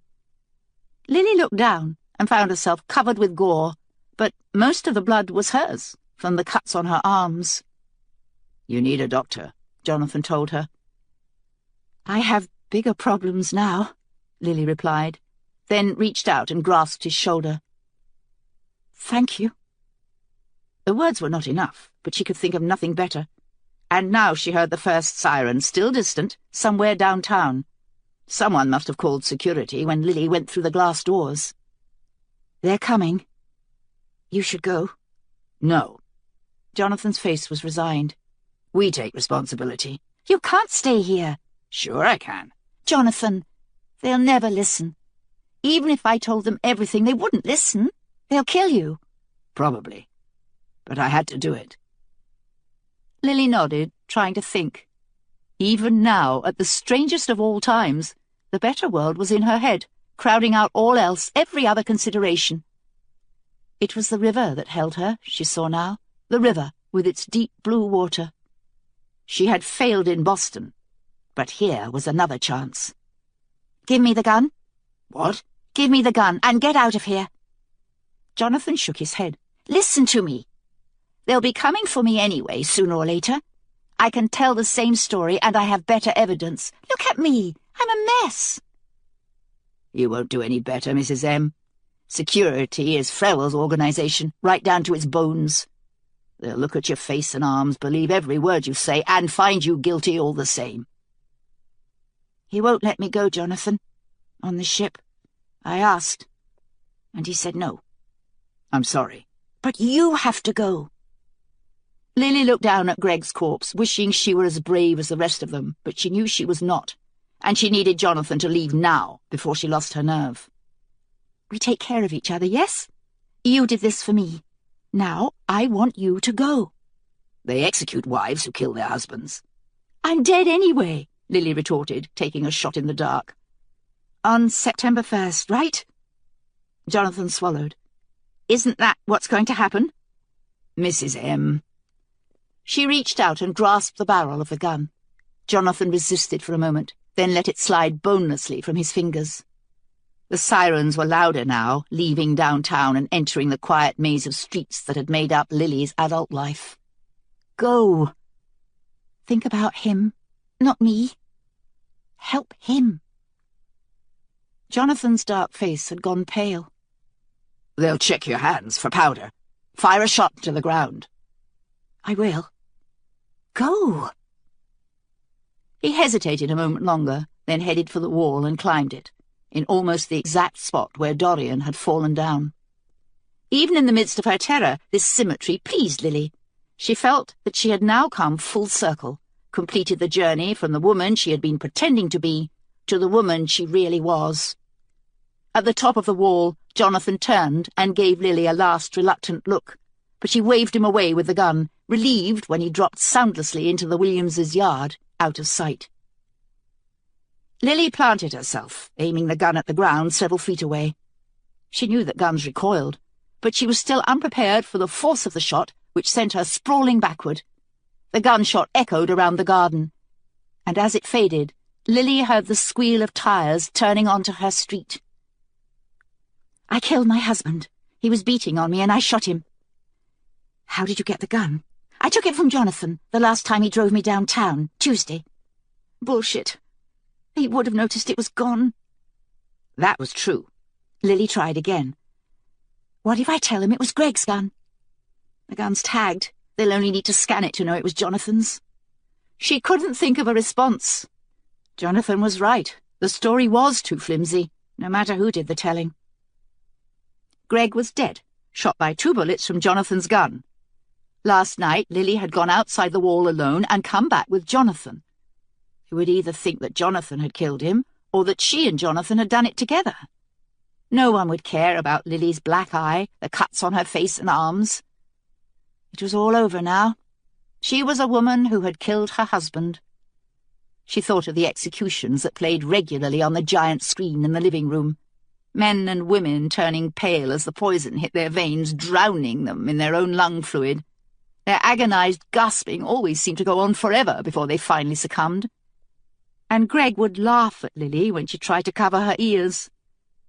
They died with bulging, pleading eyes, like fish in the bottom of a boat. Lily dropped the gun and closed her eyes. When security burst into the backyard, she was standing on a high brown hill, miles of grain all around her, staring down at the deep blue river that ribboned the land below. She didn't hear them speak to her, didn't understand their questions. She was caught by the world around her, Tear's world, Tear's creation, the sights and sounds of the land, even the smell.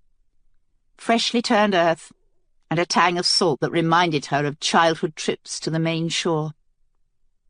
Lily didn't feel them pin her arms behind her back and march her toward the front door. She didn't feel anything at all, not even when they pushed her into the back of the truck. For the first time, Kelsey opened her eyes and found herself not in her library, but in the arms room. "There you are, lady." She blinked and found Pen on one side, Elston on the other. "What am I doing here?" "You wandered in." Pen released her. "You've been all over the Queen's Wing." "What time is it?" "Almost midnight."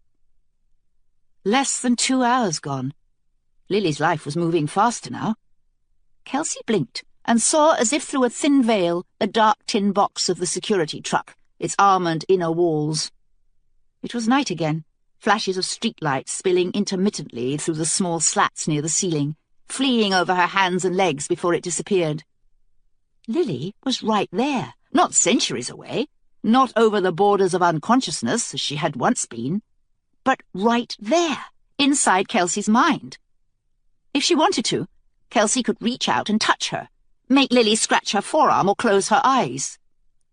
They were bound.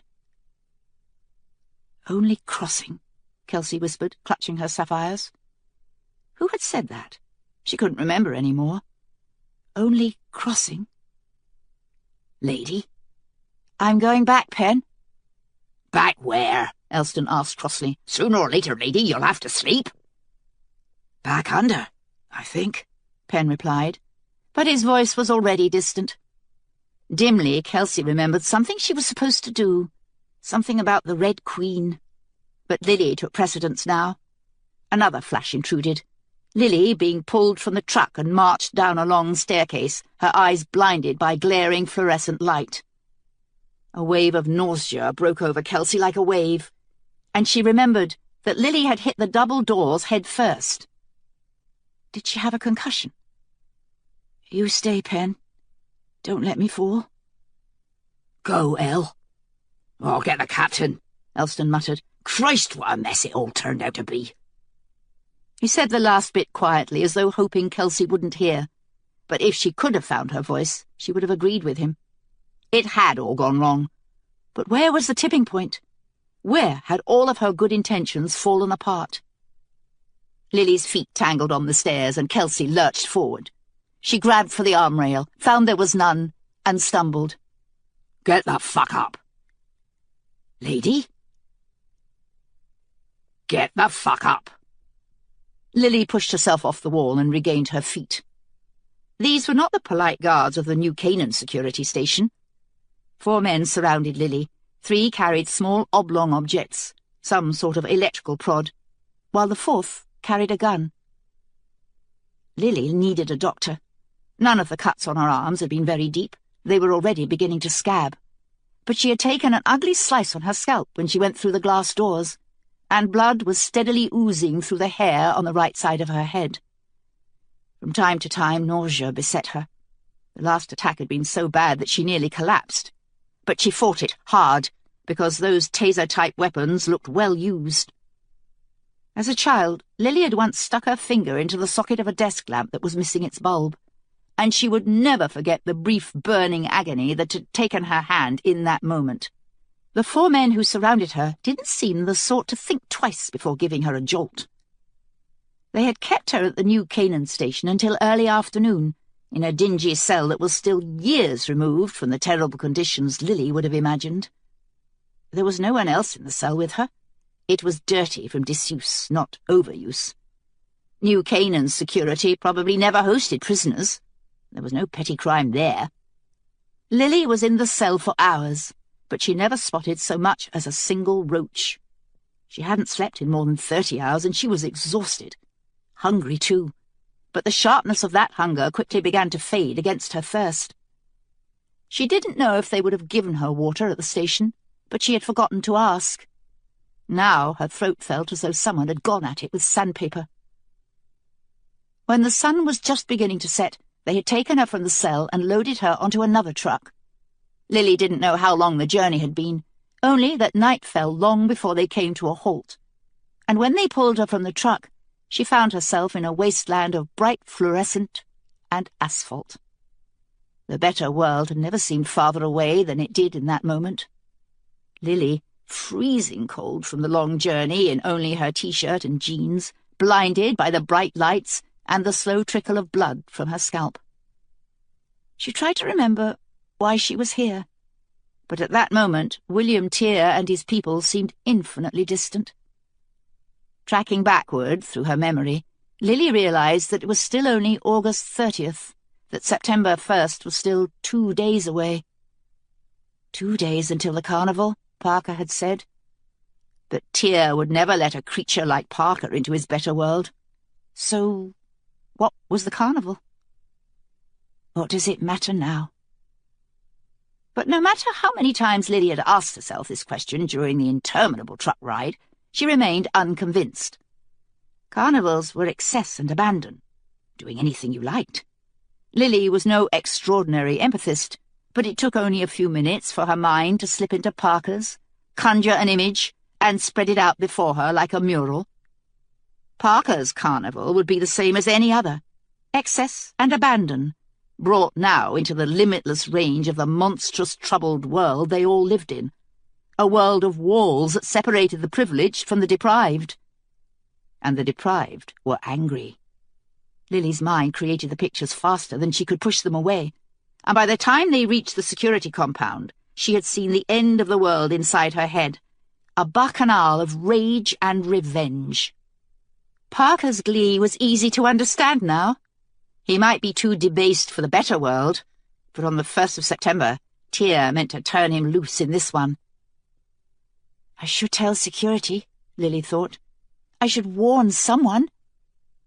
But that was impossible. Even if anyone would believe her, there was no way to tell them about Parker without also telling them about Tear. They were going to ask her about Tear anyway, no doubt, and despite Tear's words, Lily suspected that she wouldn't last long under interrogation. I can't tell them anything. Lily steeled herself against another wave of nausea. I keep quiet until the 2nd of September. That's my job. It's all I can do for them now. One of the guards opened a plain black metal door and stood back. Find her an empty room. They marched Lily down a narrow corridor filled with doors. Lily was swamped with sudden déjà vu, so strong that it crashed over her mind like a wave, obscuring everything. She had been here before. She was certain of it. They sat her down in a small room whose fluorescent light barely provided enough of a thin, sickly glow to illuminate a steel table and 2 chairs that were bolted to the ground. The man with the gun cuffed Lily to the chair, and then she was left, staring blankly at the wall as the door closed behind them. Greg was dead. Lily kept this idea firmly in front of her, for despite her current predicament, there was comfort in it. No matter what happened now, it would not be Greg, not ever again. She fell asleep and dreamed that she was back in the backyard trying to crawl toward the kitchen door. Something terrible was behind her, and Lily knew that if she could only reach the door, there would be solace there. She was searching for the door handle when a hand grabbed her ankle, making her scream. The backyard blew apart, and now she was in the long, door-filled corridor again, stumbling along, lost. The light was a dim orange, not fluorescence, but torchlight. And Greg was no longer important. Greg was nothing, because she held a great fate in her hands, the fate of a country, the fate of— The Tearling, Lily muttered, jerking awake. The dream dissolved, leaving her with a confused after-image of a torch behind her eyes. Someone had just doused her with water. She was soaking wet. There you are. The back of the chair seemed to have dug claws into her spine, and Lily groaned as she straightened. She felt as though she had slept for hours. It might even be morning, but there was no way to tell inside this tiny, cramped room. Across from her sat a thin blade of a man, with a pointed face and wide dark eyes punctuated by arching, neatly sculpted, black eyebrows. His legs were crossed, one on top of the other, his hands folded on his knee. His posture was very prim, but somehow it fit the room around him. Beneath his dark security uniform, the man looked like an accountant with several secret nasty habits. He had brought up a screen on the table beneath him, and Lily saw her own upside-down face peering at her from the steel surface. Lily Mayhew, née Freeman. You had a busy day? Lily merely stared at him, her face blank and bewildered, though the sense of futility struck her again. She couldn't act for shit. "Where is this place?" You don't care, the accountant answered pleasantly. All you care about is how you can get out. Isn't that right? "I don't understand." Oh, you do, Mrs. Mayhew. One of the qualities that gained me my present position is a great talent for sniffing out a member of the Blue Horizon. You have the same look as the rest of them. Something around the eyes. You all look like you'd seen Christ himself and come back to tell the tale. Have you seen Christ, Mrs. Mayhew? Lily shook her head. What did you see? "I don't know what you're talking about," Lily replied patiently. "I thought I was here because of my husband." You are, certainly.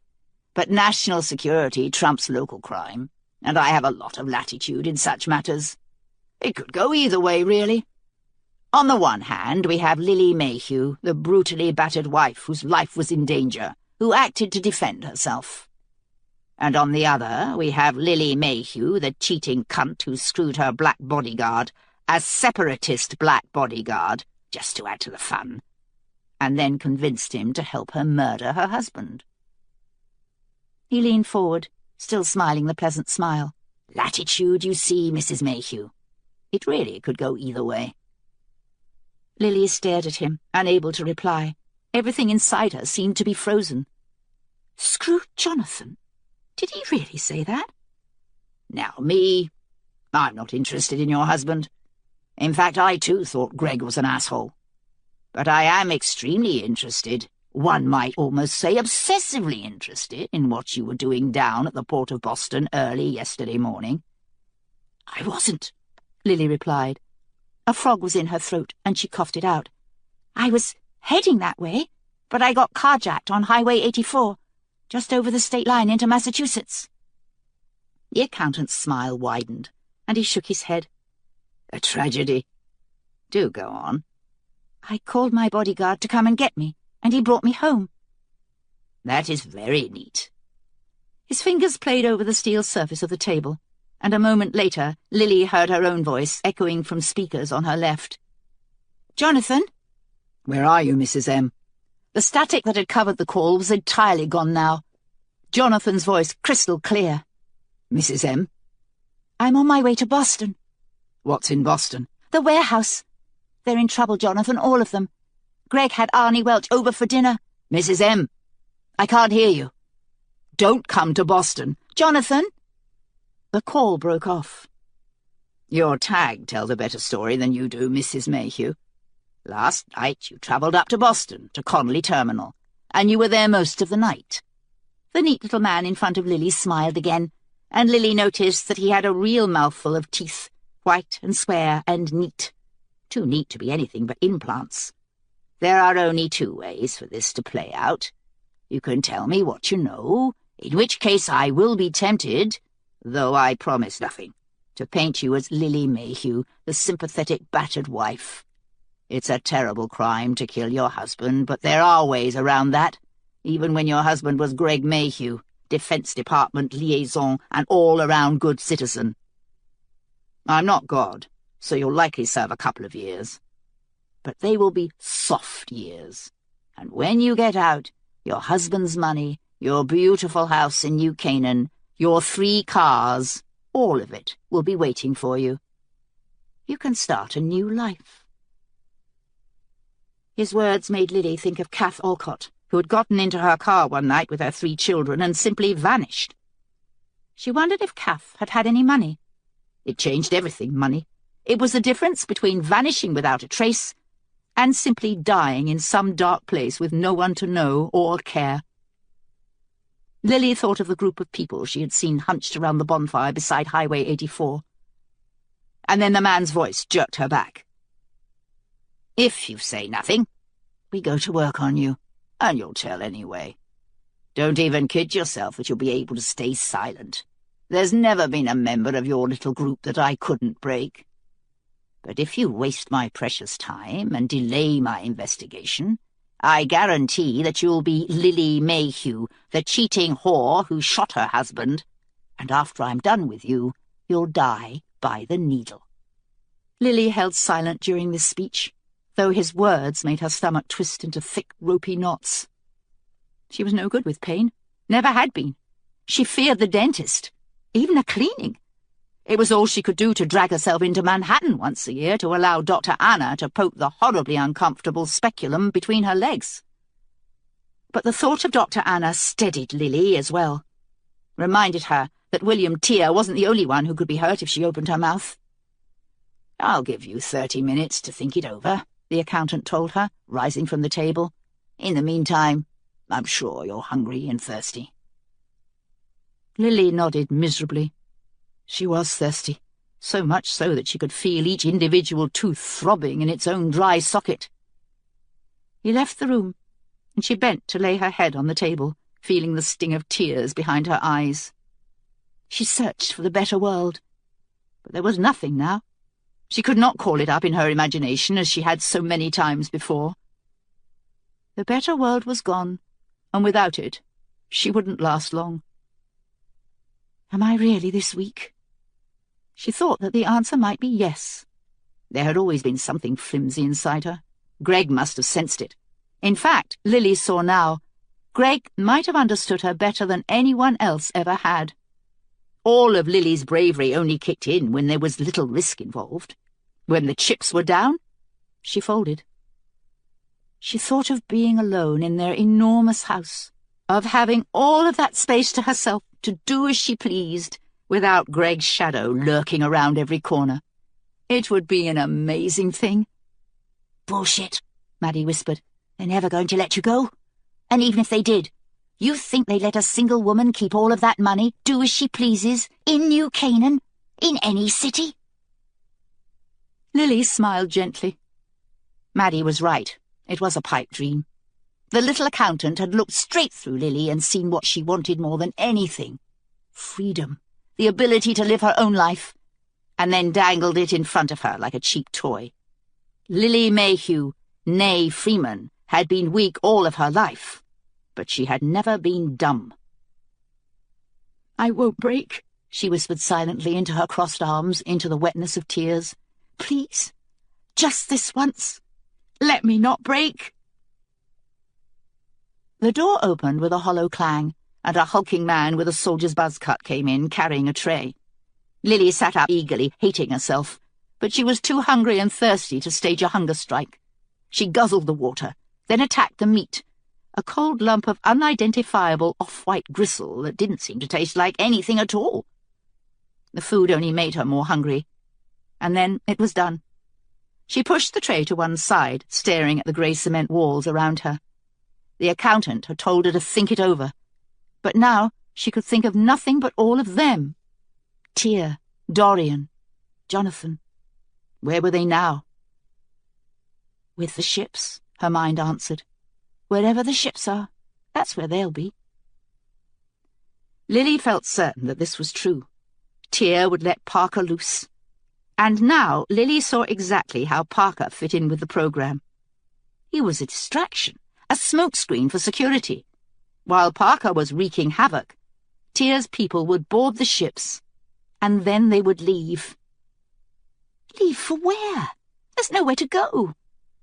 "Do you really think he'll sail off the edge of the earth and straight into paradise?" Lily did.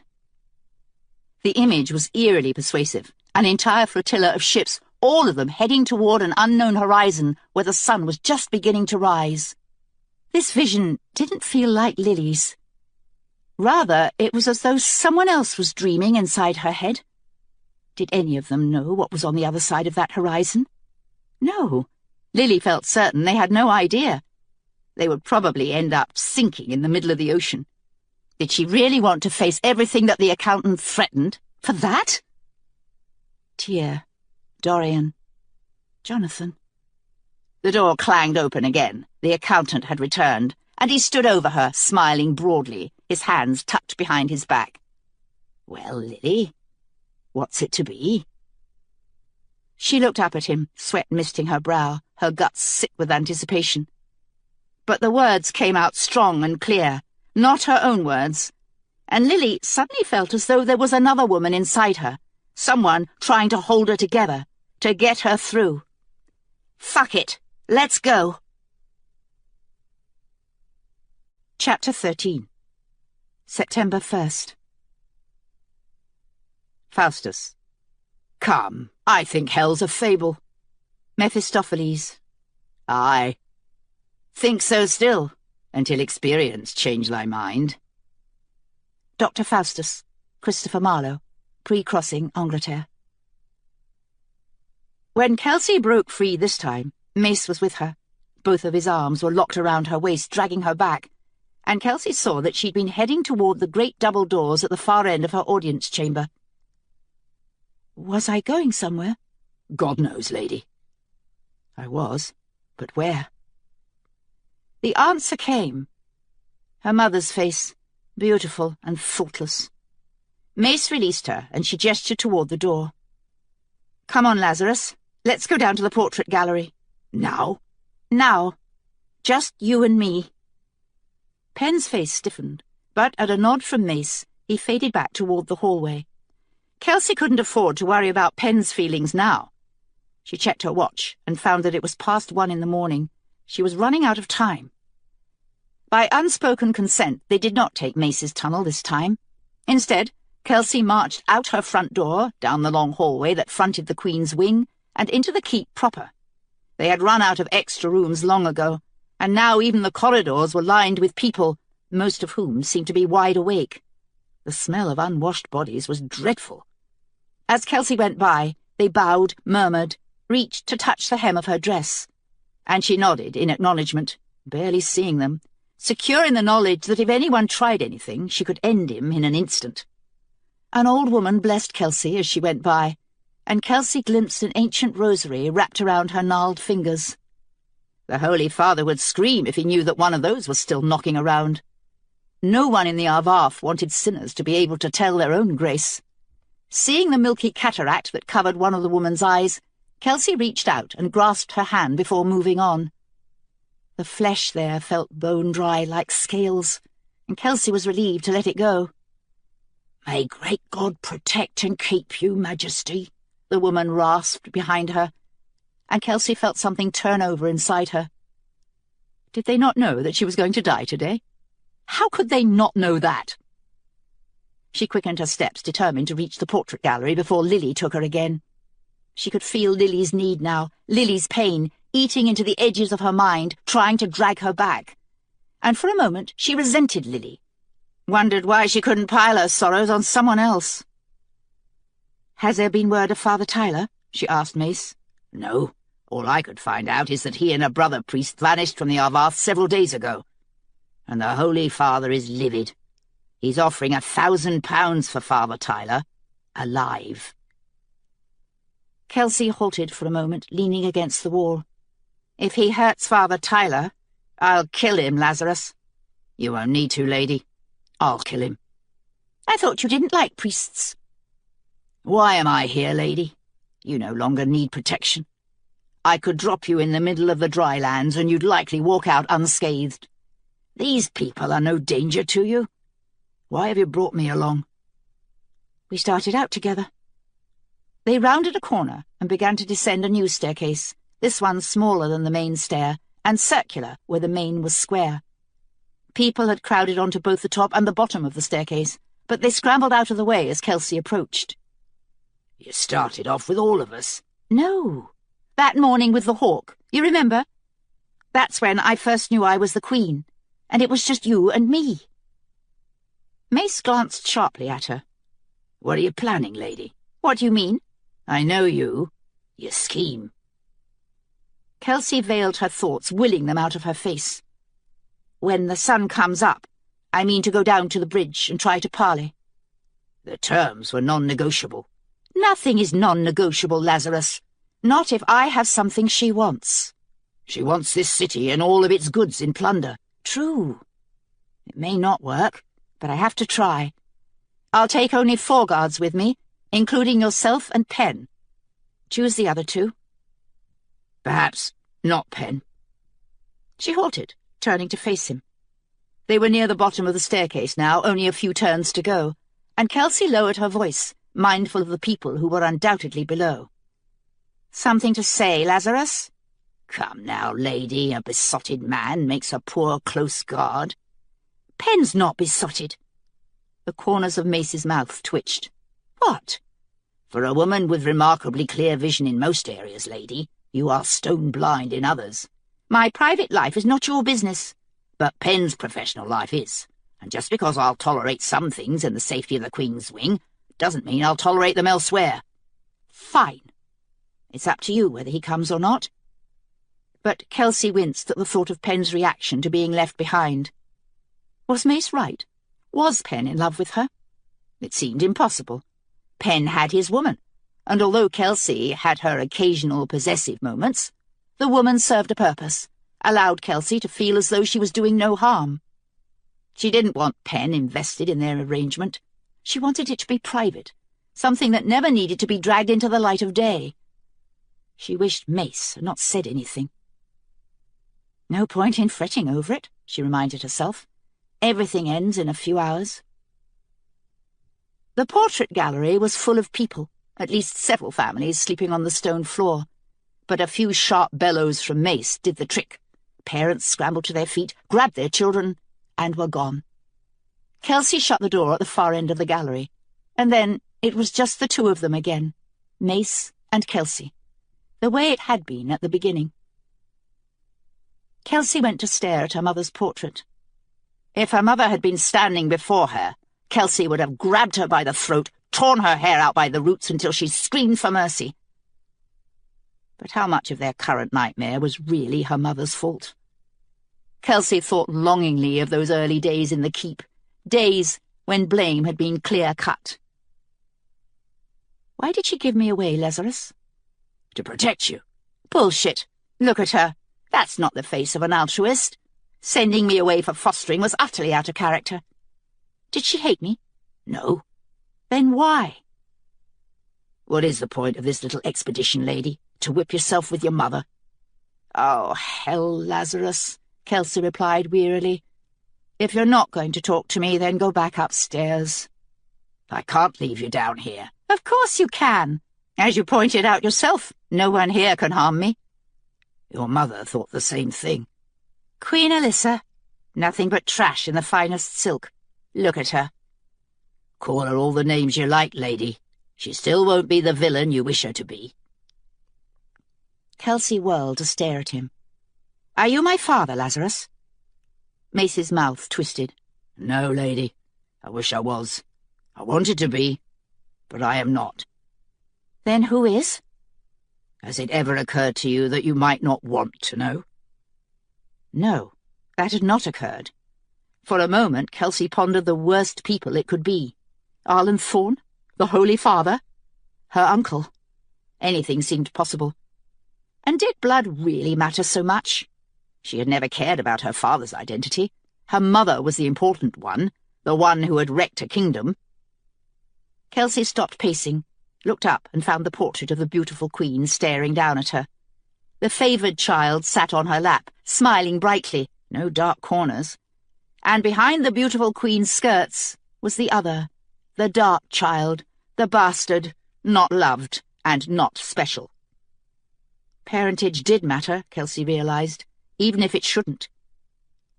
Pain stabbed into her vitals and she cried out, doubling over. It felt as though someone had kicked her right in the guts. Lady? Another blow, and now Kelsey shrieked, cradling her stomach. Mace reached her in 2 steps, but he could do nothing. Lady, what is it? Are you ill? Injured? No, not me. For Kelsey suddenly knew. Somewhere, centuries away, Lily was paying the price for her silence. Lily needed her now, but Kelsey shied away, cowering inside her own mind. She wasn't sure she could face Lily's punishment. She didn't know how she would come out of this thing on the other side. Would she have to feel Lily die? Would she die herself? Lazarus? She looked up at Mace, seeing both sides balanced in equal measure, the angry boy who had emerged from the unimaginable hell beneath the gut, and the man who had given his life in service to 2 queens. "If something happens to me—" "Like what?" "If something happens," she overrode him, "you will do several things. For me." She paused, gasping. Bright, searing pain scorched her palm, and Kelsey screamed, clenching her hand into a fist and pounding it against her leg. Mace moved toward her, and she held up her other hand to halt him, gritting her teeth, fighting through it, blind with tears. "What's doing this to you, lady? Your sapphires?" "It doesn't matter. If something happens to me, Lazarus, I trust you to look after these people and keep them safe. They fear you. Hell, they fear you more than they fear me." "Not any more, lady." Kelsey ignored his comment. The pain in her palm had lost its sharp edge now, but it still throbbed hotly in time with her pulse. Kelsey closed her eyes and saw a small metal rectangle gleaming in the bright white light, recognizable only through Lily's memories. A cigarette lighter.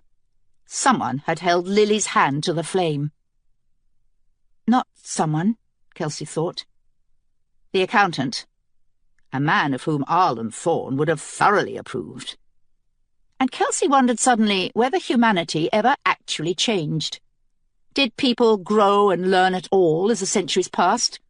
Or was humanity merely like the tide, enlightenment advancing and then retreating as circumstances shifted? The most defining characteristic of the species might be lapse. "What else, lady?" She straightened and unclenched her fist, ignoring the mouth of seared flesh that seemed to open up in her palm. "If he's still alive, you will find Father Tyler and keep him safe from the Arvath." "Done." "Last, you will do me a favor." "What's that, lady?" "Clean out and seal off the creche." Mace's eyes narrowed. "Why, lady?" "This is my kingdom, Lazarus. I will have no dark sub-basements here." Through Lily's eyes, Kelsey saw the warren of fluorescent hallways inside the security compound, the endless doors, each of them hiding agony. Her palm throbbed. No secret places where awful things go on, things that no one wants to acknowledge in the light of day. It's too high a price, even for freedom. Clean it out. Mace's face twisted. For once, Kelsey read his thoughts easily. What she was asking would be terrible for him, and he didn't think she knew. She put a hand on his wrist, clutching the leather band that held several small knives. "What's your name?" "Lazarus." "No. Not the name they gave you in the ring. Your real name." He stared at her, stricken. "Who—" "What's your name?" Mace blinked, and Kelsey thought she saw a bright sparkle in his eyes, but a moment later it was gone.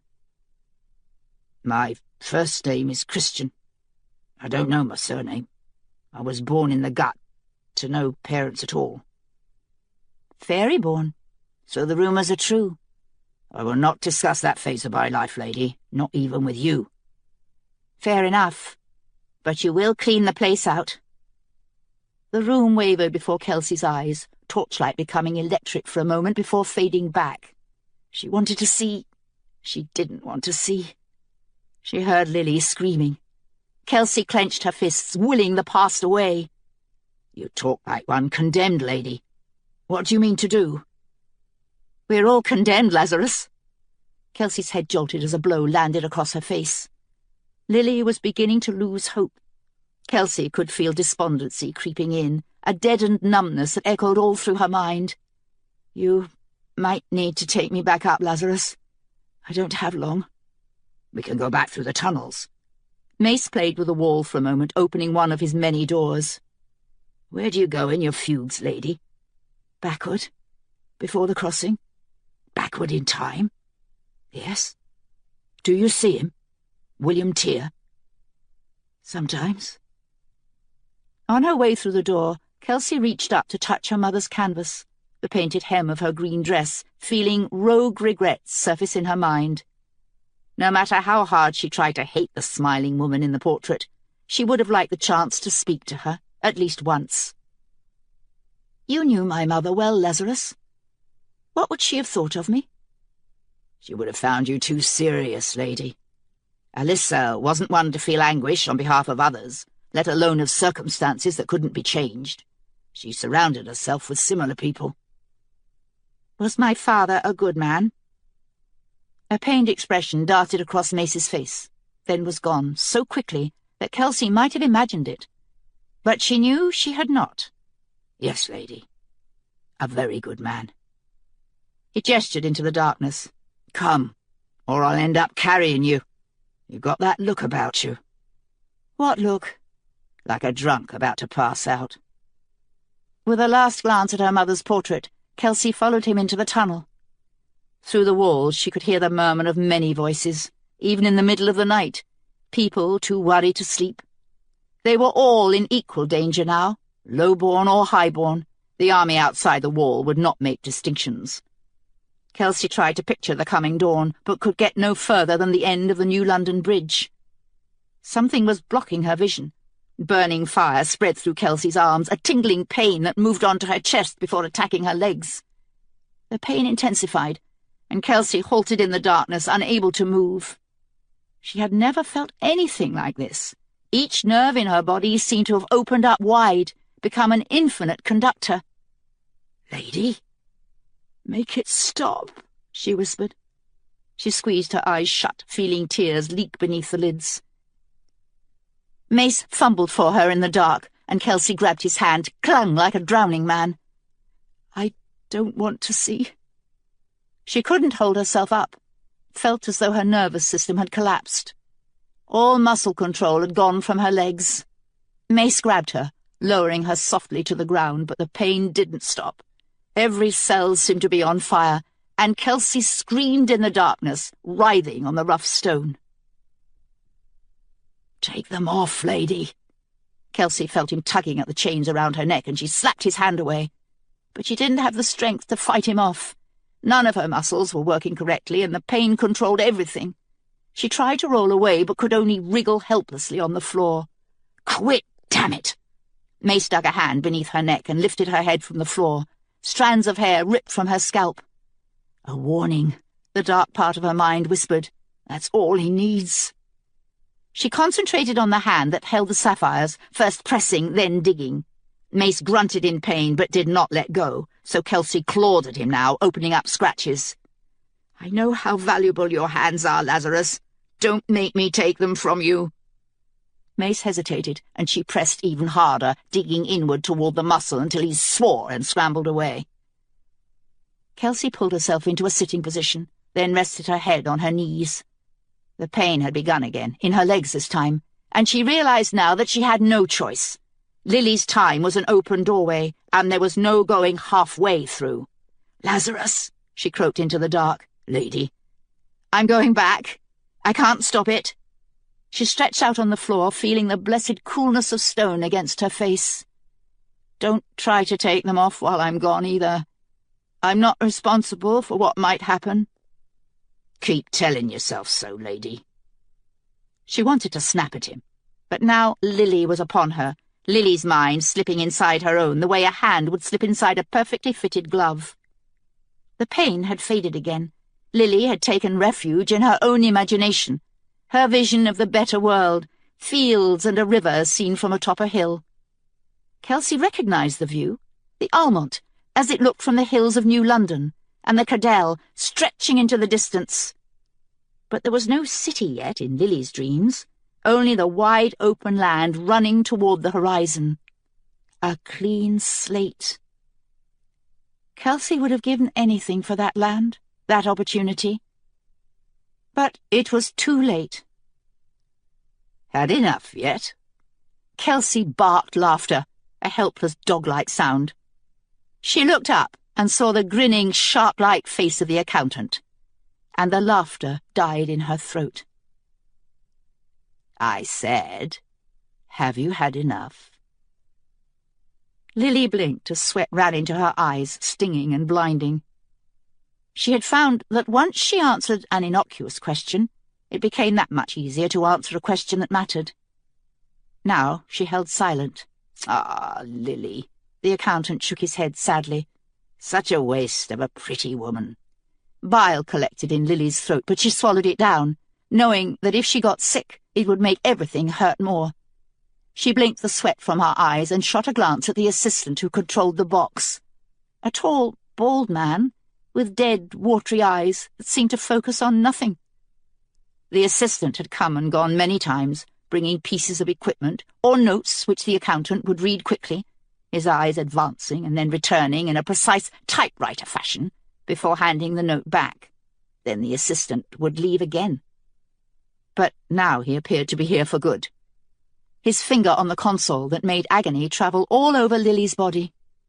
Tiny wireless electrodes seemed to be strapped everywhere. They hadn't put one between her legs yet, but Lily felt certain that they would get there in time.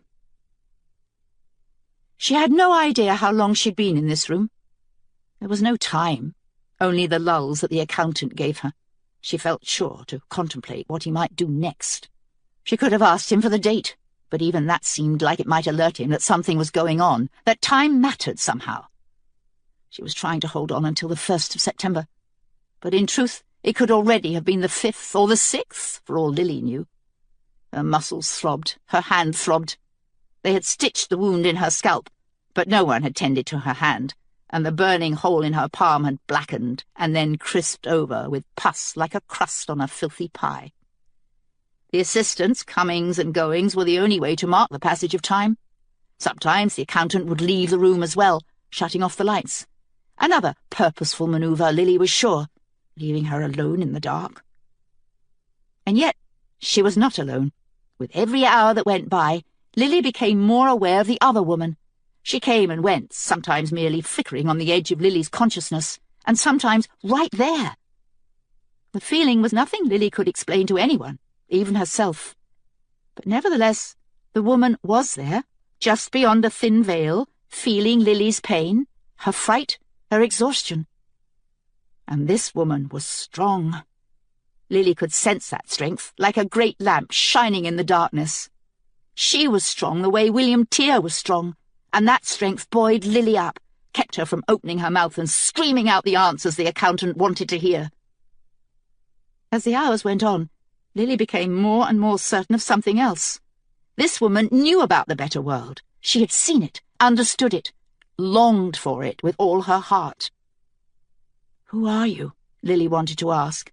But then the assistant pressed the button again, and it was all she could do to cling to the other woman, like a child, to its mother's knees, begging for solace. When the electricity was on, Lily forgot all about the better world. There was only pain, white-hot agony that flared beneath her skin, wiping everything else away. Except the woman. Lily tried to think of Maddie, Dorian, Jonathan, Tear, but she could feel herself wearing down. Several times the pain had ceased just when she was at the point of begging them to stop. She thought of her old life when she used to be afraid of bee stings, and the thought made her giggle, a dark and senseless giggle that died on its way to the walls of the room. This room that was the only thing left. "Keep on laughing, Lily. You can end this at any time." The accountant's voice betrayed irritation. He was growing tired, Lily thought, and this gave birth to new hope. At some point, wouldn't he have to go away and sleep? They could give her to someone else, of course, another interrogator, but the accountant didn't strike her as the sort who would let go. He was a hunter, waiting patiently for the moment when she would break. And he wouldn't want the satisfaction of that moment to go to anyone else, not when he had done so much to loosen the lid. The pain stopped, and Lily's entire body sagged with relief. Earlier, she had been trying to think of positive things to cling to, and at this odd moment, one occurred to her. She didn't have children. If she had, these people would certainly have made use of them by now. She wondered whether Mom was in some kind of custody, whether they had come to the nice suburban neighborhood in Media and hauled Mom away. "Come on now, Lily. You know you'll give it up sooner or later.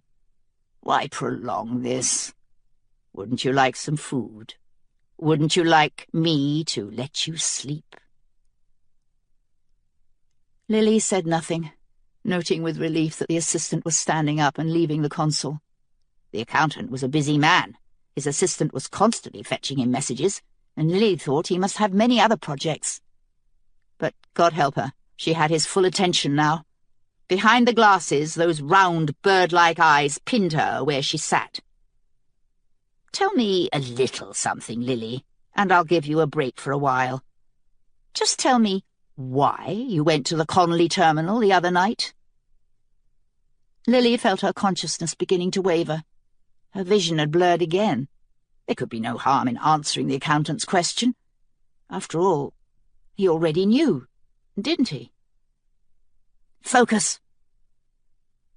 Lily's mind sharpened for a moment. Those words were not Dorian's, not Maddie's.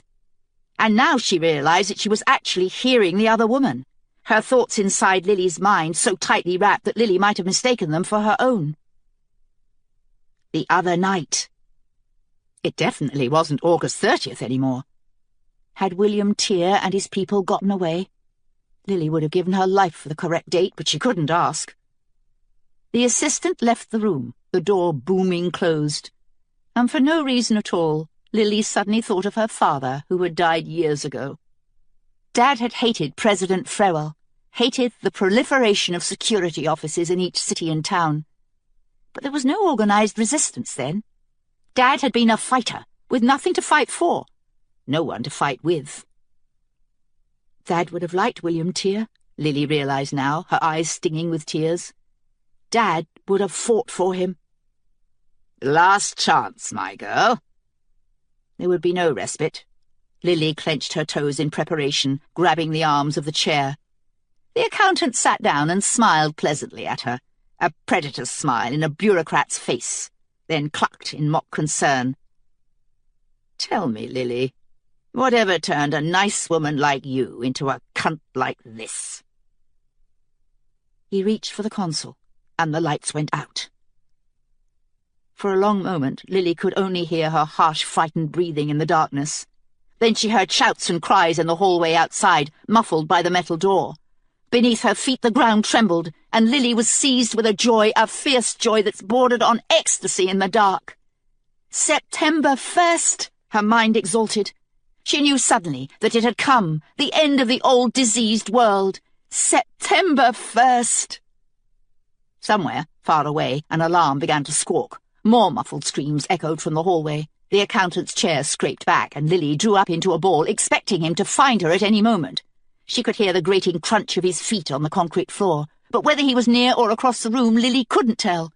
She began to feel her way around the arms of her chair, looking for a sharp edge, a nail, anything, tugging as hard as she could against the short reach of the handcuffs.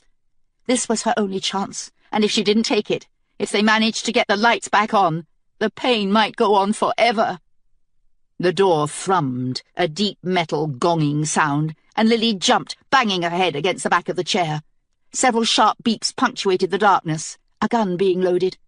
Lily could find no sharp edges on the arms of the chair. Of course not, she thought. Of course there wouldn't be. And so she began to work on one of the handcuffs that bound her to the chair's arms. She was fine-boned with thin wrists, but no matter what she did, the cuff wouldn't slip off the protrusion below her thumb. She continued to pull at it, not stopping even when she felt the first trickle of blood. Sometime in the last 48 hours, Lily had discovered the great secret of pain. It thrived on the unknown, on the knowledge that there was a greater pain out there, something more excruciating that might yet be reached. The body was constantly waiting. When you took away the uncertainty, when you controlled the pain yourself, it was infinitely easier to bear. And Lily yanked at the handcuff, gritting her teeth, hissing the pain away through pursed lips. The door boomed again, a much deeper sound, metal hitting metal. And a moment later the hinges burst apart, emitting a silver rectangle of light from some sort of halo device. When Lily was little, they used to take such lights camping, but this one was infinitely brighter, turning the door into a rectangular sun in the darkness. Lily threw up her hand to cover her eyes, but it was too late. She was already blind, her eyes burning, leaking salt. The room was full of gunfire, quick, sharp clicks and the metallic ping of bullets bouncing from metal walls. A thin slice of pain tore across Lily's bicep. The backs of her eyelids seemed to be on fire. "Mrs. M." A hand clasped her shoulder, shook her hard, but even when Lily opened her eyes, all she could see was white fire. "Jonathan?" "Hold still for a minute." Lily held still. There was one sharp crack of metal, then another, impacts that reverberated all the way up her arms. "There, you're out. Come on." "I can't see." "I can, but I can't hold you up. You need to walk." Lily let him pull her to her feet, though pins and needles awoke roaring in her feet and calves. She stumbled along, Jonathan's arm tucked behind her shoulders. To her left, she heard a gagging rattle, the sound of someone choking. She could see shadows now, bright beams of flashlights in the darkness. The choking intensified, becoming a loud gargling sound that made Lily wince. And then it ceased. "We have to go!" A voice squealed so high and panicky that Lily couldn't tell whether it was a man or a woman. "They're bringing the secondary backups online. The power's already on in Building C." "Keep your pants on," a woman drawled, and Lily swung toward the voice, though all she could see was another bright blue shadow. "Dorian?" "Come on, Mrs. M." Jonathan took her arm, pulling her along. "Gotta move. Time is short." "Is it September 1st? But there was no time for her to ask. They hustled her out the door. Lily skinned her elbow on the busted frame on the way out, but said nothing, and down the hallway, which was still dark. Lily blinked continuously, trying to force her sight back. Scattered light arced across the hall, flashlights, and Jonathan's hand urged her to go faster. Lily heard pounding on the doors as they passed. People were still trapped in there, behind magnetic locks. And now Lily understood Jonathan's urgency. All security facilities were supposed to have several sources of emergency power in case of a failure. Dorian and Jonathan must have sabotaged more than one, but they had not killed them all. Beneath her feet, buried deep in the stone, Lily felt intermittent thumps as someone tried to bring the building back online. A figure stepped into the flashlight beams some 10 feet in front of them, and Lily halted, recognizing a security uniform. The man was big and rangy-looking, and he held up a huge black machine rifle, one that could fire either bullets or darts. Greg used something very similar whenever he went deer hunting with his cronies in Vermont. "Where are you going with her?" Behind Lily, someone snarled, a soft sound that made the hairs stand up on the back of her neck. "She's being transferred to Washington." Lily knew that voice. It was the accountant's assistant, the bald man who had spent most of the night with his hand on the console. He was on Jonathan's other side, still in his uniform, but when Lily screwed up her eyes to focus, she saw that his face was a grotesque white mask of panic. She was beyond surprise now, beyond reaction. The presence of the assistant merely registered, poking the bubble of her mind with a soft finger, then retreating. "On whose orders?" "Special orders. From Major Langer." But the assistant's voice was unsteady, and the guard wasn't buying it, even Lily could tell. Dimly, outside the glow of their flashlights, she spotted someone moving down the hallway wall, a sliding shadow in the darkness. "Where is Langer?" "He's writing his report." The assistant licked his lips, and Lily heard the dry rasp of his tongue. "I'm supposed to take her outside to the car." "Who are these others?" The shape on the wall launched itself onto the guard, knocking him to the ground. The gun chattered as the guard went down, bullets pinging off the walls and floors. Jonathan's arm dropped away from Lily's back, and she heard the thud of his body hitting the ground. Jonathan's flashlight had fallen to the concrete, and in the dim light she saw William Tear, his knee planted in the guard's stomach, both thumbs jammed into the man's eyes. Lily grabbed the discarded flashlight and shone it around until she found Jonathan's feet. The guard screamed, making her jump, and the light jigged crazily around the hallway. For a moment, Lily was back in her nightmares, in that other hallway with its endless doors. "Shine it up!" Dorian grabbed the flashlight from her, focusing it on Jonathan's stomach. "Ah, damn!" A narrow trench of blood, sparkling almost black, stained Jonathan's shirt just above his belt buckle. Lily's vision crystallized, the warm bubble around her mind evaporating. "Help me pick him up." Lily wrapped an arm around Jonathan's waist and helped Dorian haul him from the floor. Ahead in the darkness, the guard's screams ended suddenly, a strangled sound that cut off in a grunt. "Move!" William Tear shouted. "Jonathan needs a doctor," Dorian panted. "Gut shot." "There's no time. Parker's people will already be started." "I'm fine," Jonathan wheezed, his breath whistling against Lily's neck. "Come on, South Carolina." Dorian hauled him forward and Lily followed suit, trying not to jostle him. "You, Salter," Tear snapped. "Get the door open." The assistant rushed past Lily, his flashlight bobbing with each stride toward the door at the end of the hallway. Just as he reached it, the lights came back on in a bright flash, blinding them all. Lily stumbled, nearly pitching Jonathan forward to the floor. "Move!" Tear roared. "We're out of time." The assistant had the door open. Lily and Dorian hauled Jonathan forward, out into the cool night, and up the long metal staircase. It seemed like years since Lily had arrived at this place, and for a moment she wanted nothing so much as to sink down and fall asleep on the steps. Better world be damned. But then she felt resistance, even from her own limbs. The other woman was there, pushing her up the steps. At the top was a parked car, a sleek silver Lexus with a security shield on the hood. The rest of the buildings in the compound were still dark, but even as Lily watched, one bank of lights came back on, far across the pavement. "Boss," Dorian muttered. "She's still tagged. We'll deal with it in the car. Get Jonathan in." The assistant, Salter, was waiting by the open passenger side door, his face both terrified and pathetically eager. As they approached, he bugled, "The better world!" "Shut up," Tear hissed. "I helped." "So you did." Tear passed Jonathan to Lily. She saw the glint of murder in Tear's eyes, but said nothing, merely opened the rear door and helped Dorian maneuver Jonathan into the back seat. "You helped us at the 11th hour, wanting to get to the better world." "Yes?" In one quick movement, Tear grabbed the back of Salter's head and smashed his face into the hood of the car. When he pulled Salter back up, the man's features were nothing but a bloody mask. "Think on them, Salter," Tear murmured. "All of my people you've helped to break over the years. I wouldn't let you within 100 miles of the better world." He flung Salter away. Lily looked across the compound, at the miles of fencing that seemed to surround everything. If the power came back on, how were they going to get out? This was going to be a trick, even with Jonathan behind the wheel. Tear shook his head, biting at the inside of his cheek. "I need to work on Jonathan. Take out her tag. Dory, can you drive?" "I'll get us there."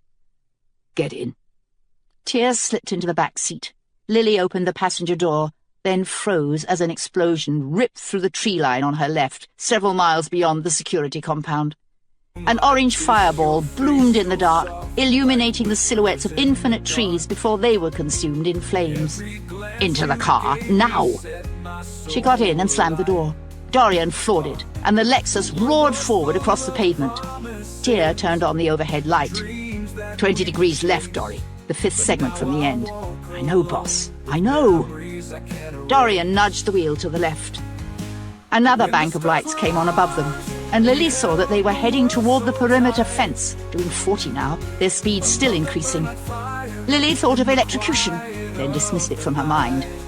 Tear would take care of these things, the way he seemed to take care of everything. Metal hammered behind her, bullets puncturing the trunk and back bumper. The car skewed, and Dorian fought with the steering wheel, cursing a steady, slow profanity that would have made Maddie proud. A groan came from the back seat. Tear had produced his little black bag and was kneeling on the floorboards, bent over Jonathan's midsection. Lily was glad she couldn't see the wound, for she already sensed how things would play out. Jonathan had saved her, twice now, and in return she had gotten him killed. "It's bad." Tear shook his head. "Have to wait until we're on the highway, until we're steady." He moved Jonathan's legs and perched on the seat. "Lily, lean forward." Lily started, realizing that he had used her first name, carelessly, just the way he would speak to Dorian or Jonathan. She wanted to smile, but then she felt Tear rip her shirt down the back. The car hit the fence. All security fences were supposed to be titanium, but this section seemed to crumple away from the posts as though it had been weakened somehow. Dorian yanked the wheel left, and the car peeled sideways, skidding, and then they were on the egress road, speeding away. Lily turned and saw the compound through the rear windshield, a white wash of light and stone and steel shrinking behind them. Then she jumped, startled, as something cold was smeared across her shoulder blade. I usually give a local for this, Lily, but I'm going to need my whole supply for Jonathan. Can you be brave?" Lily giggled, but it came out as a croak. Brave had been many, many hours ago. She didn't know where she was now, wandering in uncharted territory. She gritted her teeth, readying herself, and tried to think of something else. "Why did you kill the assistant?" "Salter. You know men like Salter, Lily. He's the sort who can think of an excuse for almost anything he's done. Salter thought that one good deed could make up for a lifetime of terrible acts." "Can't it?" Lily shut her eyes as something thin and cold pierced the skin of her shoulder blade. She didn't know why they had rescued her. Would they let her come with them to the better world? She hadn't even done one good deed. Not really. The pain was bad, but she pursed her lips. What if even a small wrong move could tip the balance? Holding them shut. Depends on the deed and the lifetime. In this case, no. Salter's been Langer's right-hand man for nearly 20 years. Major Langer, Lily realized. The man in charge. The accountant. "No roadblocks yet," Dorian remarked, her gaze pinned straight ahead. "That's something, but there's a lot of fire." "Parker," Tear replied dismissively. "That bunch is ridiculously impressed by loud noises." The sharp instrument worked inside Lily's shoulder. She couldn't stop a small moan from escaping her throat. "Not much longer, Lily." A spray can hissed, and burning cold spread across her open shoulder. "Thank Christ Parker and his crew never knew what else we had. But I'll bet £100 most of the eastern seaboard's on fire before the night is through." "Why?" Lily gasped, as another sharp point sank into the muscle of her shoulder. "Why would you let him do that?" Tear grunted. "Hold very still, Lily. Tricky fucker." Lily thought he had ignored her question, but a moment later he replied, "This country is diseased. The fortunate celebrate on the backs of the starving, the ill, the terrorized. The law affords no recourse to the disadvantaged. That's a historical sickness, and there's only one cure. But I won't lie to you, Lily. We need the diversion as well." Tear left her shoulder for a moment, and there was a clink of metal. "Little fucker's buried deep in the muscle. Inept doctor. Must have hurt like mad when they put it in." Lily blinked in surprise, realizing that she didn't remember having her tag implanted. It had been done sometime during her childhood, she knew, but now the tag seemed like something that had always been there, a natural part of her anatomy.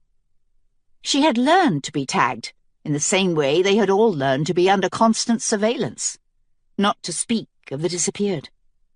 A historical sickness. "Why did you get me out?" "The better world is not free, Lily. I test my people. Dory, keep it steady here." "Sir!" There was a final deep stab into Lily's muscle, and she screeched against her clamped teeth. Another cold tug, and the invasion finally withdrew. Tear presented the tag for Lily's inspection. A tiny piece of metal, so tiny that it would have fit comfortably on her pinky fingernail. Marvelling, Lily held out her hand, and Tear dropped the tag into her palm. "Controls your whole life, Lily. Do us a favour and toss it out the window." After staring at the tiny metally lips for another moment, Lily rolled the window down and threw her tag into the night. "Feel better, Mrs. M?"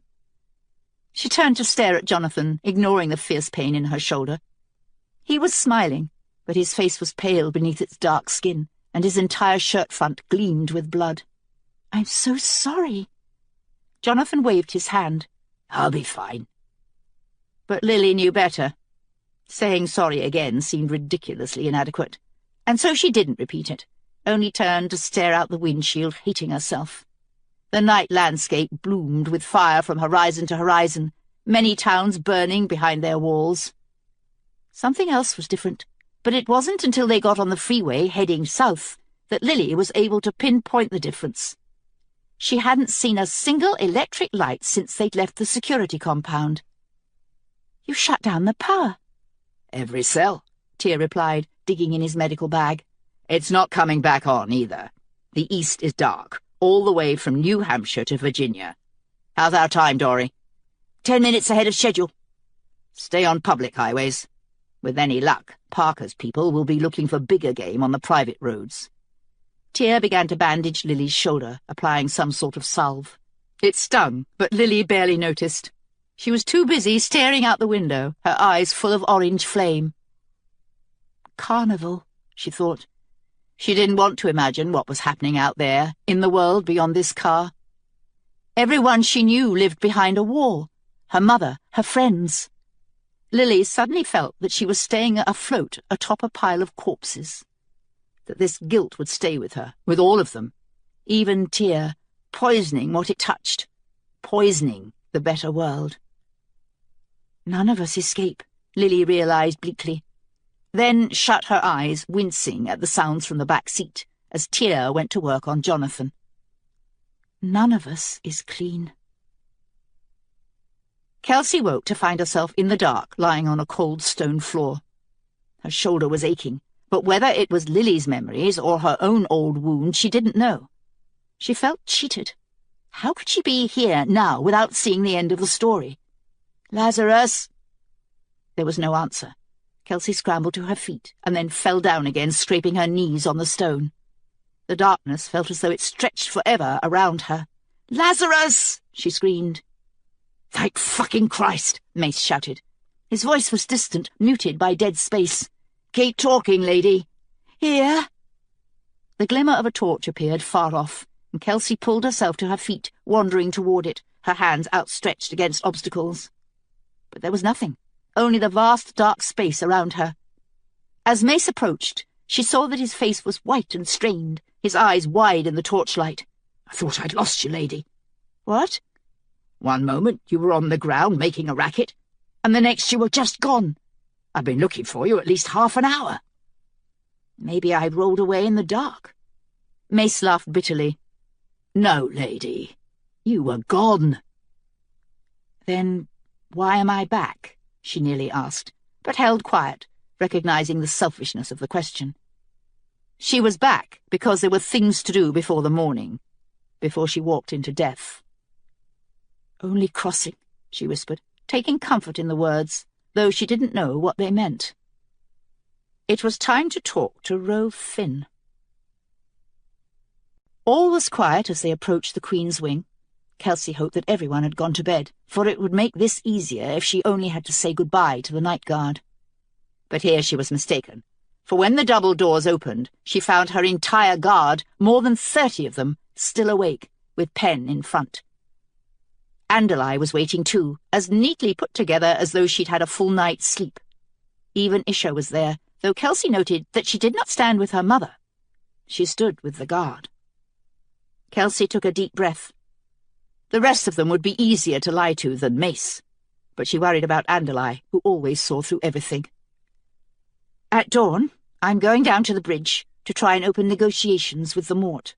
With what, lady? Corin asked. You have nothing to offer. Lazarus will decide who comes with me, she continued, ignoring him. 4 guards, no more. Elston, Mace announced. Myself? His eyes roamed the room for a moment before fixing on Isha. And you, Hellcat. The Mort are tricky bastards. I want your knife. This was nonsense, but seeing the way Isha's face lit up in the torchlight, Kelsey said nothing. Recognizing Mace's words as a gift, a kindness, just as she had shown to Ewan. She scanned the rows of guards and found Ewan stationed near one end. She had been prepared to send him back down to the dungeon if Mace demanded it, but he had not. The guard could have reacted to Ewan in many different ways, but they had taken him in, much in the manner of a mascot, giving him responsibility in minor matters, innocuous errands where he could do no harm. Venner clapped Isha on the back and murmured in her ear, and she scampered off down the hallway. And Corin. Several guards gasped. Pen stared at Mace, his face turning pale. Kelsey's heart ached for him, but she understood that she could not get involved in this. More. As Pen began to argue with Mace in furious whispers, she saw that she was being handed an opportunity. She turned and hurried down the hall to her chamber, relieved when no one tried to follow, and bolted the door shut behind her. The fire in her chamber was still going. Andalai, thorough as ever, had tended it throughout the night. Kelsey sat down on the hearth, staring into the flames, willing Ro Finn to come. But where would he come from? Kelsey wished she understood, for it seemed like it might matter. She felt exhausted, as though she had travelled countless miles, the weight of Lily's life on top of her own. She longed to go back to Lily, to see the rest of the story. But there was no time. It was 4:15, and dawn was coming. Kelsey balled her hand into a fist, digging the nails in until thin blood emerged beneath their crescents, until she felt vaguely awake. Tear. She looked up and found him standing beside the fireplace. He was not so pale as she remembered. Now his cheeks were ruddy and his eyes gleamed with a sparkle that seemed unnatural. Her earlier dreams recurred. This man, buried inside her, while all around them the fire burned and burned. Kelsey stood up, wiping her bloody hand on her dress. "You want your freedom?" Yes. "Speak," she snapped. "I'm tired of silence." I want my freedom. "How do I kill the Red Queen?" Are you ready to bargain, Tear? His eyes gleamed redly. A trick of the light, Kelsey had once assumed. And now she remembered Marlowe's old fool, who had decided to make a bargain with the devil. But even the lessons of a good book could not stand up against the weight of the tide that stood outside the city walls. The Mort were the only issue. All other considerations had become secondary. "I'm ready to bargain." Finn approached, and Kelsey saw hunger burning in his eyes, a great excitement held in check. Whatever freedom meant to him, he had waited a long time.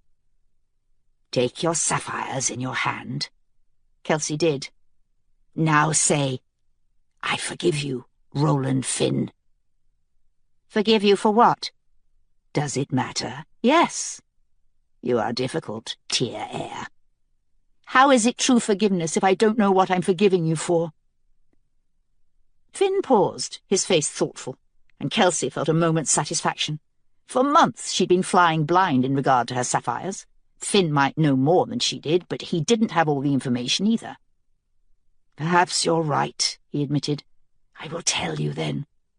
Long ago, I did your family a great wrong." "What wrong?" Finn blinked, and Kelsey realized, astonished, that each word was costing him something. Was it possible for this creature to feel remorse? "I betrayed Jonathan Tear." This wasn't what Kelsey had expected. "The fetch said you were a liar." His eyes narrowed. "Let me tell you something about the man called Fetch, girl. I see your wish to wound him, and believe me, he is vulnerable. Ask him about his role in the Tear assassination. See if he has any defense." Kelsey recoiled. "I grow weary, Tear.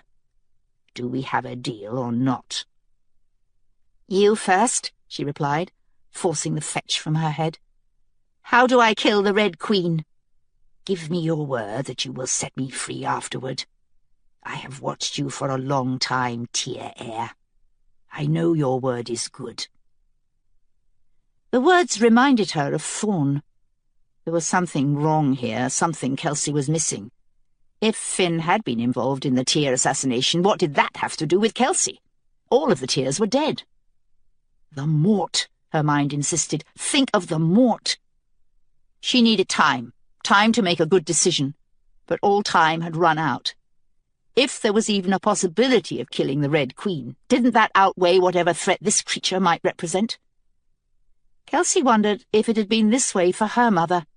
Two terrible options, the Mort at the very gates, and Alyssa, blinded by the immediate danger into making the worst decision possible.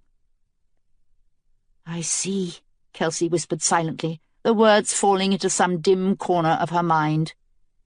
"I see now how it was for you." "I promise to set you free." Finn smiled, vulpine. "A good bargain, Tear. Your Mort Queen came to me a long time ago, nearly a century now. She was not seeking me, but found me by accident. And once she realized what I was, she begged me to help her." "Help her do what?" "Become immortal." She was a young girl then, barely a woman, but already her life had been terrible, and she wished to be so strong that nothing could harm her again. Not man, not fate, not time. Thorne had been right, Kelsey realized. You helped her, then? I did. She has distant Tear blood, and for a long time I thought she was the one I was looking for. But she is flawed. Her early years left too deep a mark on her, and she focuses only on her own safety and her own gain. Your heritage is much clearer, undiluted. Sometimes I can even see him, just there, in the expressions of your face. Who? Kelsey wondered, but she could not afford diversions. You said she could be killed? So she can. She has a bit of your family's talent, and I taught her to refine it, to manipulate flesh, to cure herself when her body failed her. You know these lessons, Tear Heir. You've been teaching them to yourself. But the Mort Queen is still vulnerable. Her mind is vulnerable, because deep inside her mind will always be that young girl who came to me, frightened and starving and alone. She cannot eradicate her childhood, as hard as she might try. It defines her. Kelsey twitched, suddenly angry. She did not want to think of the Red Queen as a vulnerable child like Isha. Kelsey wanted her to be the figure of great power and terror that she had always imagined. She felt as though Finn had made everything more difficult. How is this useful to me? The woman cannot be killed, Tear Heir, but the child can. She knows this, and so she must have your sapphires. What do they have to do with it? Time, Tear Heir, time. Surely you must have realized by now that you hold much more than 2 pretty necklaces. There are many magic gems out there, but Tear's sapphire is unique. You must have discovered this, no? Kelsey said nothing. There are many things the Red Queen would like to change in her own history. She believes your jewels would allow her to do so, to wipe away the past that makes her weak. She wants them very badly. So Thorne had told the truth about that as well. For a moment, Kelsey pictured the bleeding man writhing in agony at her feet. Then she thrust the image away. How would someone else make use of that past, though? Surely anyone she might fear from childhood is dead now. Not necessarily, Tear Heir. She fears me. But even more, she fears you. Me? Oh, yes. She may not admit it even to herself, but she fears you, and fear is a monstrous weakness that an industrious woman like yourself might use. The Red Queen has many defenses, but if you find the child, you find the vulnerability. Finn splayed his hands. Have I fulfilled my end of the bargain? I'm not sure. What if you've lied? Finn chuckled bitterly, his handsome face twisting. Believe me, I learned a long time ago not to play at truth with your family. The lesson came at a bitter cost. All right. Your end of the bargain, Tear Heir. What do I do? Let me see your sapphires. Kelsey held them out, but he recoiled. No closer. I can't touch them. Why not? Punishment, Tear Heir. The worst punishment imaginable. The worst punishment imaginable. Someone else had used those exact words with Kelsey not long ago. The fetch, of course, standing in almost the exact spot where Ro Finn was standing now. Take both sapphires in your hand. Wait a minute, she interrupted. You said you had done my family a wrong. The Raleighs. What wrong? He smiled. The Raleighs, the grasping Raleighs. You may have their blood, but you're no Raleigh. You're a Tear. The Tears were slaughtered. None survived. Are you so dense, child? Look in the mirror. Kelsey turned and looked.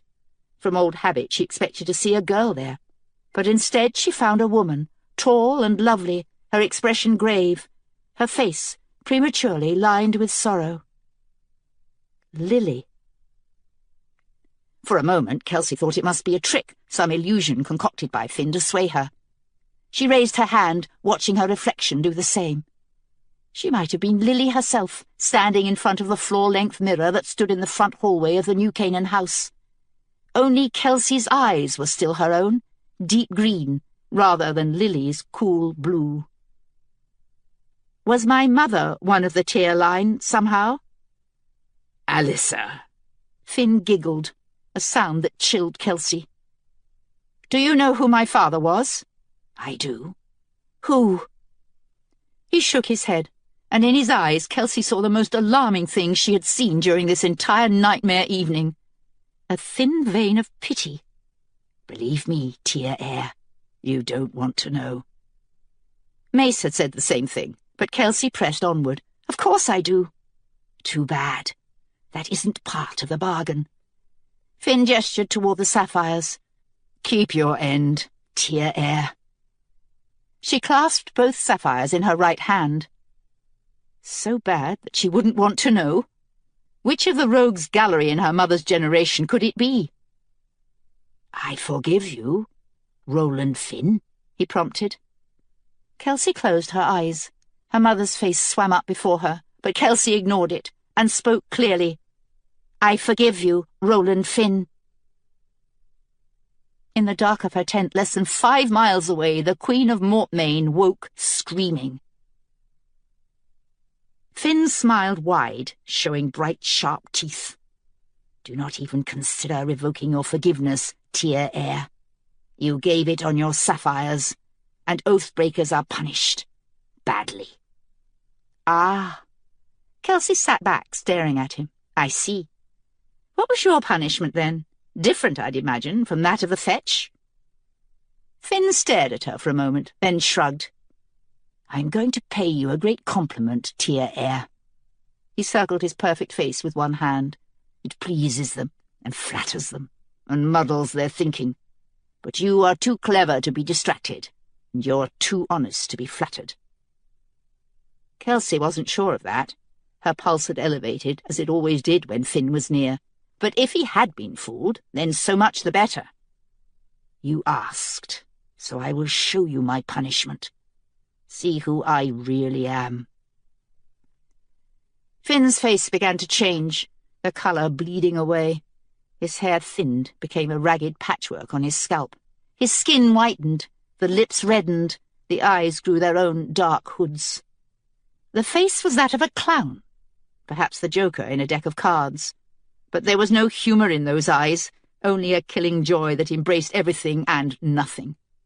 Kelsey nearly screamed, but she clapped her hand over her mouth at the last moment, realising that it would only bring her entire guard running. It burns, Finn rasped. All the time it burns. What happened to you? I have been alive for more than 3 centuries. I have wished for death many times, but I cannot inflict it on myself. Only on others. Kelsey had backed up until her knees met the bed, and now she sat down, staring at him. Do not be frightened, Tear Air. I am dangerous, infinitely so. But I have no immediate business with you. My hatred lies east with the Mort Queen. If you fail, I will succeed. He moved toward the fireplace, and Kelsey felt relieved. But just at the hearth, he turned back to her, his red eyes burning. I have no feeling, Tear Air, not for any living thing in this world. But at this moment, you have my gratitude, and perhaps even respect. Do not get in my way. That depends on where your way leads you. Stay out of the Tearling. Finn's smile widened. I promise nothing. You have been warned.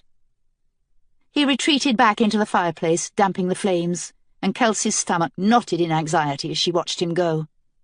Finn's form faded until there was nothing, only the sinking sense that she had not avoided Alyssa's bargain after all, that the deal she had just made might turn out to be even worse. Too late now. It was nearly dawn. Kelsey wondered where Lily was now. What was she doing? Had they launched the ships? To where? How had Tyr been able to protect his tiny kingdom of travellers from the collapsing world around them? The pre-crossing Earth had held more than 20 billion people, but no one had followed them to the new world. How had Tyr gotten away? "Only crossing," Kelsey whispered again, savouring the words like a talisman. Finn had said that Tyr's jewel dealt in time. Had Tyr been able to see the future, anticipate obstacles? No, that was too simple. An undiscovered landmass in the middle of the Atlantic. That seemed unlikely, if not impossible. Yet they had sailed thousands of miles crossing God's ocean to land on the western shores of the New World. Time, Tyr heir. Time.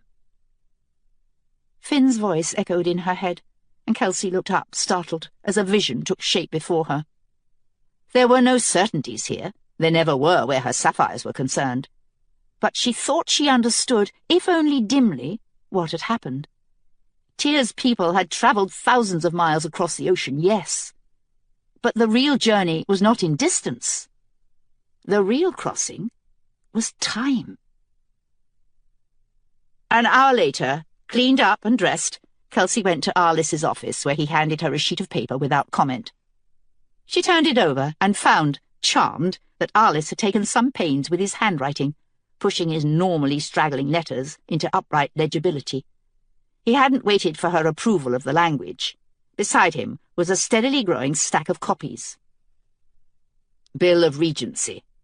Her Majesty Kelsey Raleigh Glynn, 7th Queen of the Tearling, hereby relinquishes her office and places it in the hands of Lazarus of the Mace, Captain of the Queen's Guard, his heirs and assigns, to act as Regent of Her Majesty's government. Should Her Majesty die or become incapacitated while this Bill of Regency is in effect, the aforementioned transfer of office shall become permanent, and the Regent shall be declared ruler of the Tearling. All acts by the Regent will be taken in Her Majesty's name, and according to Her Majesty's laws. That's good, Kelsey muttered. I forgot to tell you that. But any such acts may be repudiated by decree of Her Majesty upon resumption of her throne. Kelsey looked up at Arliss. A resumption clause? Andalai told me to put it in. How did Andalai know? She just knew, Queenie, same as she always does. Kelsey looked back down at the bill. At such time as Her Majesty may return and resume her throne, this bill will be declared null and void. The Regent will relinquish all powers of office to Her Majesty, or Her Majesty's heirs, upon sufficient evidence.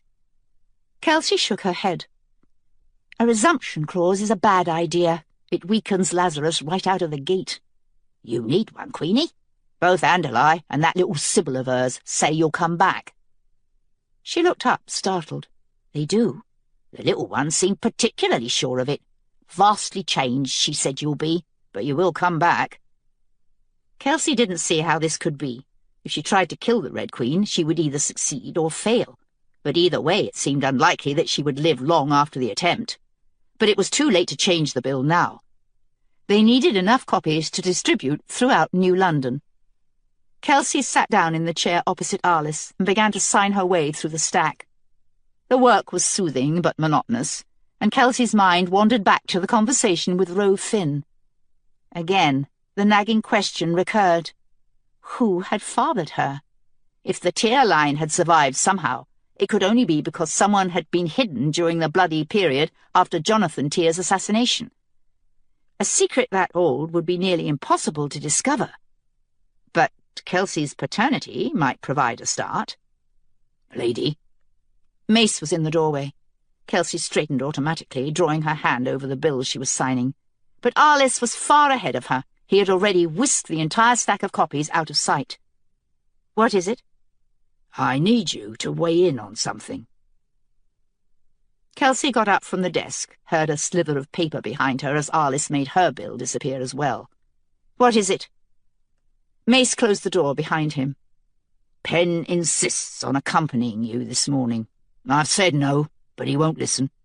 I could have him restrained when we leave, but I don't wish to do that. What's the question? Do you think he should come? Kelsey nodded slowly. It would be cruel to leave him behind. All right. Mace lowered his voice. But when we get back, lady, you and I will have to talk about Penn. He cannot be your close guard and your paramour all at once. Paramour? It was such an antiquated concept that Kelsey almost laughed. But after a moment's thought, she realized that Mace had chosen the right word. Paramour. That was exactly what Penn was. Fine. We'll discuss it. Mace looked over her shoulder. What goes on here? We're going over the tax situation. That's so. Mace fixed his keen glance on Arliss. Taxes a crucial issue right now? Whatever Queenie wants to talk about is the issue on my desk, Mr. Mace. Mace turned back to Kelsey. He stared at her for a very long time. Spit it out, Lazarus. Why not tell me what you're planning to do, lady? Don't you think I could help? Kelsey looked down, blinking, suddenly near tears. He would not understand, she thought, not until it was all done, and at that point it would be too late to ask his forgiveness. But Mace was a Queen's Guard right down to his core. He would knock her unconscious if necessary to keep her from her intended course, and so she could not explain to him, nor to the rest of the Guard. She would not be able to say goodbye to any of them. She thought of the day they'd all ridden up, tired and impatient, to collect her from the cottage. That departure had been terrible, just as this one would be. And yet the world had opened wide from that day onward. She remembered riding down the length of the Almont, farms all around her, the Cadell still a blue twinkle in the distance. How she had been struck by the land, its vastness, its sweep. And remembering, she felt a tear slide down her cheek. I can't fail, or everything is lost. Get the other three together, Lazarus. It's time to go. Later, thinking on that ride, Isha would only remember that it should have been raining. Rain would have been fitting, but instead the sky was a deep, clear blue, blushed with pinkish-orange clouds in the coming dawn, the light just bright enough to reveal the ocean of people on either side of the great boulevard. New London was bursting at the seams, and although it wasn't yet 6 in the morning, the entire city seemed to have crowded into the streets. Despite the 3 guards with her, Isha felt very small and alone, and she was frightened. Not of death, but of failure. Last month, the Mace had given her a horse, a pretty young stallion that Isha had named Sam, and Fell had been teaching her to ride. But riding a horse was much more difficult than working with a knife or sword, and Isha did not deceive herself that she was proficient. At any moment she felt Sam might throw her, and she would rather die than have that happen now in front of all these people, in front of the Mace, who had chosen her to come along on this dangerous errand. Isha's weapons were currently stowed in her belt, but if anyone so much as made a move in the direction of the Queen, she could be off the horse with her knife ready in 2 seconds flat. The Queen rode tall and straight between the 4 of them, the dim light of dawn gleaming dully off her silver tiara. She looked very regal to Isha, very much as a queen should when going out to negotiate with her enemy. But the Queen's hands were clenched on the reins, her knuckles fiercely white, and Isha understood that all was not as it seemed. Before they left the keep, the Mace had drawn the 3 of them aside, speaking in a low voice. She's up to something. Watch her close. You see any sign that she's going to bolt, raise the alarm and grab her. She can't take all 4 of us at once. Isha didn't know what to make of this order, or truly of the Queen herself. She knew from Maman and the guard that the Queen sometimes went into a trance, but nothing could have prepared her for last night. The Queen, shambling from one room to another, her eyes sometimes closed, sometimes open, as she staggered forward, holding conversations with no one, even bumping into walls. The Mace had cautioned them not to worry, to simply let her be, and left her in the care of Penn. But Isha did worry. In her own way, the Queen reminded her of Glee, who would wander in the same manner, following things that weren't there, tormented by some other world that none of them could see. Sometimes Glee herself wasn't entirely there, and Isha had thought more than once that one day Glee might simply disappear, vanishing into her unseen world. Perhaps the Mace was worried that the Queen might do the same. "Queen Kelsey!" a man shouted, and Isha swung that way automatically, putting her hand to her knife. But it was only an old man, standing near the front of the crowd, waving at the Queen. His was the first voice they'd heard raised above the murmur of the crowd. The city seemed to be stunned, all of them staring at the Queen with wide, lost eyes. After perhaps 10 minutes of riding, Isha also noticed another anomaly. They had passed many thousands of people, but she had not seen a single glass of ale, not even when they passed the Cove, New London's notorious run of pubs. Why, they're scared sober, Isha realised. They didn't know that the Queen was going out to parley, but Isha suspected that it would have made no difference. She, like everyone, had seen the massive force spread across both banks of the Cadell. What could the Queen offer to counter? Isha thought this was a fool's errand, but she was proud to be chosen, proud to be with them. When the Mort came, she would not stand there defenceless, her eyes lost. She would fight to the end to keep them from reaching the Queen. As the Cove ended, her heart froze. For a moment, she thought she had seen Dar, his tall form and black burning eyes in the centre of the crowd. But when the people shifted again, he was gone. The boulevard took its final turn, and the New London Bridge appeared, a long stretch of stone before them. The vast crowds of people on either side began to melt away, and Isha finally relaxed as the 5 of them guided their horses onto the bridge. Ahead reared the barricade. Isha was no engineer, but she saw the problem immediately. The barricade was nothing more than a hastily constructed mess of furniture, and what appeared to be planks of lumber piled on both sides of the bridge. A thin aisle ran down the middle, so narrow that it would allow passage only in single file. But the entire structure was unwieldy. The low walls that bordered the bridge would not support the barricade's height. The mace said that the Mort had brought battering rams, and from the look of things, one good blow from a ram would send half the barricade straight over the side of the bridge and into the Cadell. The Queen had clearly come to the same conclusion, for she chuckled darkly at the mess before them. "Not going to hold, is it?" "Not a chance, lady," the mace replied. "There's only one way to properly defend a bridge. Hall's done his best with what he had, but a stiff breeze will take his barricade down." Isha wondered what the one way could be, but General Hall had emerged from the barricade now, and she kept quiet. Hall had been in and out of the keep several times in the past week, and Isha liked to hear him speak, businesslike and to the point, with no nonsense or extraneous words. The mace said that Hall had done hero's work to hold the Mort back until all of the refugees were inside the city. For a moment, Isha worried that the general would ask what she was doing here with the guard, but his eyes merely noted her before moving on to the Queen. "Majesty." "General, I've come to open negotiations with the Mort. There's a contingent of them waiting on the far end of the bridge, but they're not dressed for embassy. They have 2 rams, and they're ready to begin." "Is Ducat there?" "Yes, he commands." The Queen nodded for a moment, her face deep in thought, then turned and looked back over the city walls behind them. Following her gaze, Isha saw that every available surface of the boundary wall was packed with people, all of them staring at the bridge. The Queen scanned the wall for a long moment before looking down again, and Isha knew that she had been searching for someone, a face she did not find. The Queen sighed, her eyes full of sorrow, a sadness that Isha recognized. She had seen it in Maman's eyes more times than she could number. "I'm sorry." The mace jerked at his horse's reins with one hand, reaching out for the Queen with the other, but then they both froze, horse and rider. A moment later, Isha felt her own muscles seize, an odd, sick feeling, as though a mild cramp had spread across her entire body.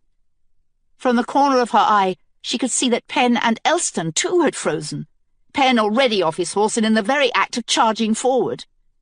Isha had been part of late-night discussions among the guard, had heard their recountings of the strange power the Queen wielded.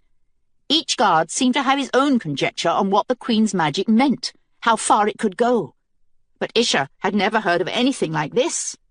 She tried to speak, found that her throat would not even allow her to make a sound.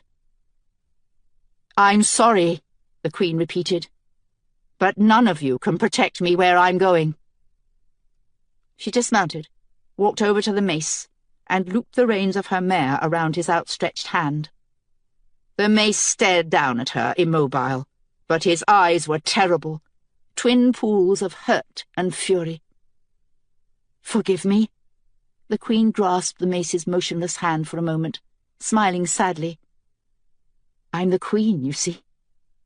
The mace's mouth twitched, but nothing came out. "You're my regent, Lazarus. It's been arranged. I trust you to look after these people and keep them safe." The Queen stared at the mace for another long moment, then turned to the three of them, Isha and Elston and Pen. "You can't guard me any longer, so do this for me. Guard my regent." Isha stared at her, bewildered, for the idea of anyone guarding the mace seemed laughable. The Queen moved over to General Hall, and for a moment Isha thought that the General might be able to stop her. But then she spotted the cords standing out on his throat, and understood that he was held immobile as well. "Retreat from the bridge immediately, General, and prepare for siege. If the Mort don't come, you will know that I succeeded." Now she moved toward Pen, whose pleasant face had frozen in a rictus of agony. The Queen placed a light hand against his cheek for a moment. Isha saw her shoulders heave with a single deep breath, and then she turned and darted into the shadows of the barricade. In the Queen's wake, the guards could do nothing but stare at each other. Isha thought that she was the only one who remained calm. The eyes of the other three were wide with panic. Pen appeared to be the worst of all. He would have followed the Queen anywhere. Isha knew, and the Queen had known too. There were other soldiers in the barricade. Surely they would be able to stop her. But then, staring at the maze of debris, Isha realized how foolish that hope was. The Queen was powerful, more powerful than Mammon, maybe even as powerful as the Red Queen herself. No one would stop her, not if she didn't want to be stopped. Beneath Isha's feet, the ground began to shake. A moment later, she realized that she could move again, that the strange hold on her muscles had released. But the ground was now heaving so violently that she lost control of Sam and fell from his back, landing with a painful thud on the cobbles. "We can still catch her up," the mace shouted. "Come on!" Pen was already gone. He had left his horse behind and charged into the barricade. Isha pulled herself up from the ground, aware now of a deep, distant cracking, like thunder, to the east. She followed the mace and Elston into the barricade, trying to keep up with the grey of their cloaks, pulling her knife as she went. As always, the knife was a cold comfort in her hand, and only now, in her extremity, did Isha realize where that comfort sprang from. The hope that she would meet Dar. She hated Dar, and she loved him. But some day, somehow, she hoped to meet him with a knife in her hand. Another deep rumble of thunder slammed the bridge, jarring the stone beneath Isha's feet. She passed soldiers tucking into crevices in the debris, but there was no time to really see them. They were not important, not in the way the Queen was important. Isha pushed through, dodging the outthrust points of wood and chair legs. At last she emerged from the shadowy overhang of the eastern end of the barricade to find Mace, Pen, and Elston standing at a flat halt. Isha drew up beside them and gasped. At least 100 feet of the New London Bridge had vanished, leaving a cracked lip of rock, then nothing. Peering over the edge of the precipice, Isha saw several massive chunks of white stone far below, partially submerged in the rich blue waters of the Cadell. Their edges were ragged, as though a giant had torn the stone off in pieces with his bare hands. There was now an enormous gap in the bridge, stretching from the jagged edge at their feet all the way to the last column of support. Isha spotted the Queen, standing on the eastern edge of the precipice. Isha had good vision, and even from here she could see that the Queen's face was bone white, that she looked ready to faint. The sun was just beginning to rise behind her, a nimbus of light playing around her head, and the Queen seemed very small. Isha wasn't a real Queen's Guard yet, but she thought she could understand, if only dimly, how the other three must feel. She hated seeing the Queen standing across that gulf, unprotected and alone. "Damn you, lady!" Pen shouted. Isha gasped, but the mace didn't say anything, so she knew she was supposed to pretend that she had not heard. I am damned, Pen, the Queen shouted back. Isha snuck a cautious glance at the mace and winced at his expression. For the first time, she thought he looked old and used up. Only 3 days ago he had taught her how to take a sword to an attacker's knees, and applauded when she got it right. How could everything change so quickly? I had no options, Lazarus, the Queen called across the chasm. I never had any. You know that. She splayed her hands, then turned and walked away toward the eastern toll gate, beyond which a wave of black uniforms stood motionless and waiting. The Queen strode into the middle of them as though into a hive of bees, and was engulfed. The 4 of them could do nothing but watch silently, and a few minutes later, when the Mort lines reformed, the Queen was gone. Chapter 14. The Red Queen. Fortune favours the bold, history tells us. Therefore it behooves us to be as bold as possible. The Glyn Queen's words, as compiled by Father Tyler. Ever since they had left the keep, Kelsey had been fighting Lily off with a stick. She would begin going over her lines, what she would say to the Mort at the far end of the bridge, and then Lily would intrude, her grasping fingers of memory weaving through Kelsey's thoughts until the two seemed indistinguishable. Distant pops of gunfire, visions of a burning skyline, and the screams of the dying. But despite these things, Kelsey wished she could simply sink back into Lily's life. It was a troubled time that Lily lived in, troubled and terrible. But her choices were not Kelsey's. Lily's life demanded nothing but endurance. Kelsey looked up and saw white sails, riggings, a ship, people standing at the helm. She shook her head, but the vision remained in front of her, blurred slightly, as though overlaid with a veil of the thinnest material. For a moment, Kelsey felt as though she could reach out and tear that veil away, step through the centuries to stand beside Lily, to become Lily. Could I do that? She wondered, blinking up at the ship, its billowing sails white shadows in the night. Could I simply cross and not come back? For a moment this idea was so seductive that Kelsey had to battle it, the way she would have battled an opponent with a knife. She looked down at her sapphires, feeling as though she were really seeing them for the first time. For months, she had operated under the assumption that her sapphires were dead. But why? The dreams, the steady transformation of her own appearance, the cuts on her body, Lily's pain, Lily's life. These things had not come out of a vacuum. Kelsey took her jewels, one in each hand, and held them up to the light. Physically, they were identical, but she sensed great difference between them.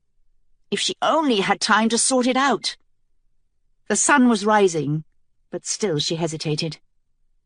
"You're not dead," she marvelled, staring at the jewels in her hands. Lily's world pulled at her again, demanding that she return, that she watch the end of the story. But Kelsey dropped her jewels and began walking. The vision of the sails finally dimmed as she reached the toll gate at the eastern end of the bridge. The toll tables were all empty now. No one had entered or left New London via the bridge since the army took it over. Kelsey should have been exhausted, but she felt wide awake. The knoll beyond the toll gate was covered with Mort soldiers, all of them armed for battle, with swords and several knives at the belt. Even now, the sight of all that good steel hurt Kelsey deep inside. Her army, what remained of it anyway, had so few good weapons. At the head of the Mort column stood a man in full armour, partially balding, with sleepy eyes that threw Kelsey off for a moment. But the eyes behind the drooping lids were shrewd and pitiless, just as she remembered them through her spyglass. She greeted him in Mort. "General Ducat." "The Queen of the Tearling, I presume?" His eyes darted over her shoulder toward the bridge. "Have you come to beg my mistress for leniency? You will not get it." "I've come to speak to your mistress." It was a strange term to use, and Kelsey realized that Carlin's Mort lessons, good as they had been, might have skipped something in the way of idiom. Ducat's heavy-lidded eyes blinked toward the fallen bridge again, and then blinked away. "She will not see you." "I think she will." Kelsey stepped closer and was astonished when he took a half-step back, several of the soldiers behind him doing the same. Could it be possible that they were afraid of her? It seemed ludicrous with the might of the Mort army lying just over the hill. Ducat shouted in rapid-fire Mort, "Andrew, run and tell the Queen what goes on here." One of the men in the line turned and sprinted away over the crest of the hill, where the sky was rapidly turning from pink to orange. Dawn was here, and Kelsey suddenly found this delay intolerable, worse than the idea of her own death. Ducat did not want negotiations, she saw now, not even if it would benefit Mortmain or his mistress. Ducat wanted to march into New London, wanted to lay waste to all he found there. He was looking forward to the sack, looking forward to carnival. That was the right word. The man in front of her might as well have been Parker, anticipating the fall of the world. William Tear had said something about men like Parker, that they were built for this, built to spoil things. And Kelsey suddenly saw that at all costs she must keep this man out of her city. She had broken the bridge, but that was not enough. On the other side of the hill was siege towers, rams. New London was not built to withstand assault, and the Mort army was hungry for plunder. Once they started, they would not stop. "You want to let me pass, General?" "That's for my mistress to decide." But Kelsey could not wait. She had already begun to probe at Ducat, browsing through him in the same way she would have looked through Carlin's library. Here was a man who was not afraid to die. Like Mace. But nothing else was similar. This man was cold, not one to be swayed by pleas or pity. Only pain and self-preservation would buy him, Kelsey decided. So she found the soft meat of his groin and dug in, hard. Ducat cried out. Several of the men behind him stepped forward, but Kelsey shook her head. "Don't even think about it. Not unless you want a piece of the same." They backed away, and Kelsey saw that they were indeed afraid. She turned back to Ducat, loosening her hold for a moment. "The longer you make me wait here, General, the more I feel a need for such diversions." Ducat stared at her, wide-eyed. Kelsey suspected that he had never been held powerless before. A famous interrogator, Ducat. And that made her think of Langer, the accountant. Such people did not do well on the other side of the table. "I have business with your mistress. Let me pass." "She will not negotiate," he gasped. "Even I won't defy her.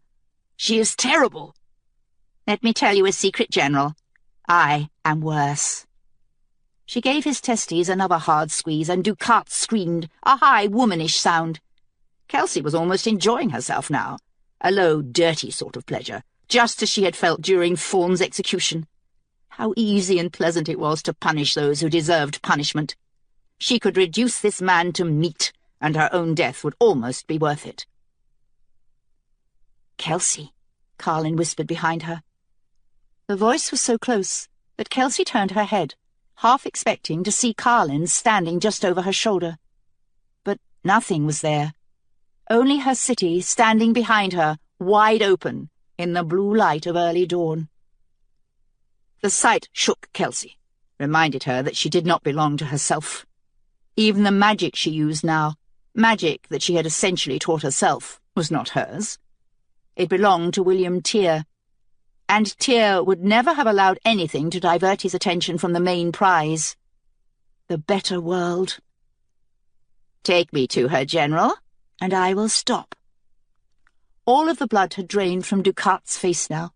He looked up and over the hillside behind him, his gaze frustrated at the battering rams that stood ready. Kelsey saw the tenor of Ducat's thoughts now, his ambitions, and she had to stomp down her anger to leash it as one would a dog.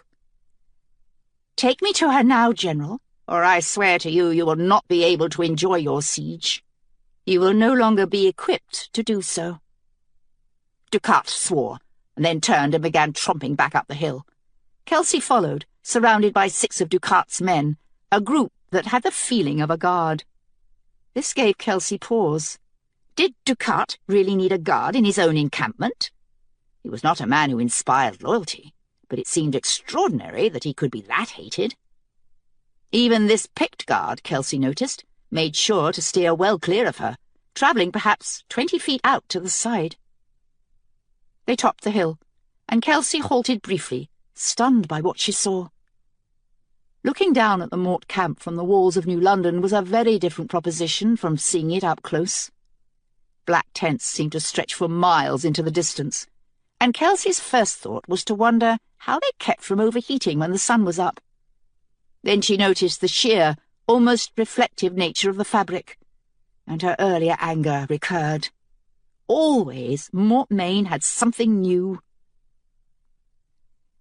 As they entered the camp, the 6 men tightened up around her, and Kelsey saw the reasons soon enough. The path they were traversing passed between many tents, and the men lining either side looked at her like hungry dogs. Kelsey tried to prepare for violence, but didn't know what good it would do. The invisible wall she had sensed the other day was still there, protecting the camp. Did the woman never sleep? As they moved farther toward the centre, whispering became hissing, and the hissing gradually resolved itself into discreet comments that Kelsey wished she could unhear. Tear bitch. When Our Lady is done with you, I'll use you until you break. Ducat made no sign that he had heard them. Kelsey straightened her shoulders and stared straight ahead, trying to remind herself that she had been threatened before, that people had been trying to kill her all of her life. But this, the hostility and bile raining down from all sides, some in Mort and some in Broken Tear, this was very different, and Kelsey was afraid. She'll make you beg for death. So much hate. Where does it come from? Kelsey wanted to weep, not for herself, but for the waste, the thought of how many extraordinary things could have been accomplished in the new world. She could not close her ears to them, so she searched for Lily, and found her, just beneath the surface, staring up at the night sky, the white sails in the moonlight. But the sails were billowing now, as though stirred by a strong wind. I missed it, Kelsey realized sadly. She had missed the launch. But Lily had made it. Lily was on board one of the ships. Grief threatened to overwhelm Kelsey, but she battled it, thinking of William Tear, of the main prize. They turned another corner, and now Kelsey glimpsed a hint of scarlet through the mass of black. The Red Queen. Soon Kelsey would stand in front of her, face to face. In all the long, blurred night past, this was the one thing she had avoided thinking about. A piece of discarded metal caught her left foot, and Kelsey nearly fell in the mud, landing heavily on her ankle. The jeering of the men seemed to double in volume. Her body was exhausted from more than a day without sleep, and it was beginning to show. But her mind felt bright and sharp, sure of its course, if she could only hold herself together a bit longer. The crimson tent loomed ahead, and Kelsey was frightened, but there was relief as well. A sense that her approaching fate was now so final that it couldn't be averted. She was nearly done. The Queen was nervous. She didn't know why. All things were proceeding better than she could have devised. The girl was coming, actually delivering herself, when the Queen had thought they would have to fight tooth and nail to get into the keep. She was wearing both jewels. Ducat's runner had been very definite on that point. This development simplified matters enormously, but the Queen didn't trust it, for it seemed too easy. She had not seen the Tear sapphires in more than a century, and even as a child she had never been able to study them as she would have liked. Elaine never took the heir's necklace off, and the Queen's mother had never let her close enough. The sapphires would be the last piece of the puzzle, the Queen was sure of it. But all the same, her heartbeat was up, and her left leg twitched madly, tapping and tapping beneath her skirts. How to get hold of them? From the dark thing, she knew that she could not simply snatch the things off the girl's neck, not without suffering a terrible consequence. The dark thing had been working on the girl, that much was obvious, but the Queen had no idea how far that work had progressed, what the girl could do. Did she present an actual threat? It seemed unlikely, not with her crowned city under the knife. But the dark thing was an extraordinary liar, one of the best the Queen had ever encountered. Who knew what the girl might have learned, what she believed? The Queen couldn't know, and not knowing tormented her. She had few vulnerabilities left, but in this moment she was excruciatingly aware of those which remained, and it seemed unfair that they should come to the forefront now, when she was so close to holding the solution in her hand. Now she heard a new sound, the gathering roar of her soldiers. What could the girl hope to accomplish by coming here? Did she seek martyrdom? The girl had already demonstrated a marked weakness for the grand gesture, although such demonstrations were so revealing that the Queen felt they constituted weakness in themselves. The din outside grew louder, and the Queen drew herself up straight, casting around the tent to make sure that everything was ready. Ducat had procured a low table for her to eat meals on, an extravagance that would now come in handy. She would kill the girl, certainly, but first they would have a conversation. There were so many things the Queen was curious about.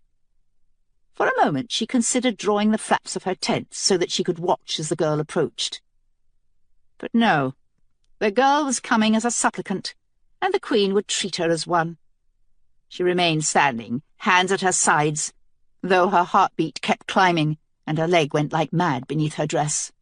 "Majesty," Ducat called. "Come." Ducat pulled back the flap of the tent, creating a doorway, and the girl ducked through. The anxiety that had been growing on the Queen in the past 10 minutes suddenly crystallized, and when the girl straightened, revealing her face to the light, it took all of the Queen's years of control to keep from taking a step backward. Before her stood the woman in the portrait. Everything was the same. Hair, nose, mouth, even the lines of deep sorrow around her eyes. Is it a trick? The Queen wondered. But how could that be? She had smuggled the portrait from the keep more than 100 years ago. Her eyes dropped to the girl's stomach, and she was relieved to notice at least one difference. This girl was not pregnant, but otherwise the detail was exact, and the Queen felt suddenly as though something had been stolen. The portrait, the woman, these things were hers alone. The girl had no right to stand here wearing the woman's face. She stood straight, her posture defiant, with no hint of begging about her, and this deepened the Queen's unease, her sense that something had been tilted askew. "The Queen of the Tearling," Ducat announced, rather unnecessarily, and the Queen flicked her hand toward the door.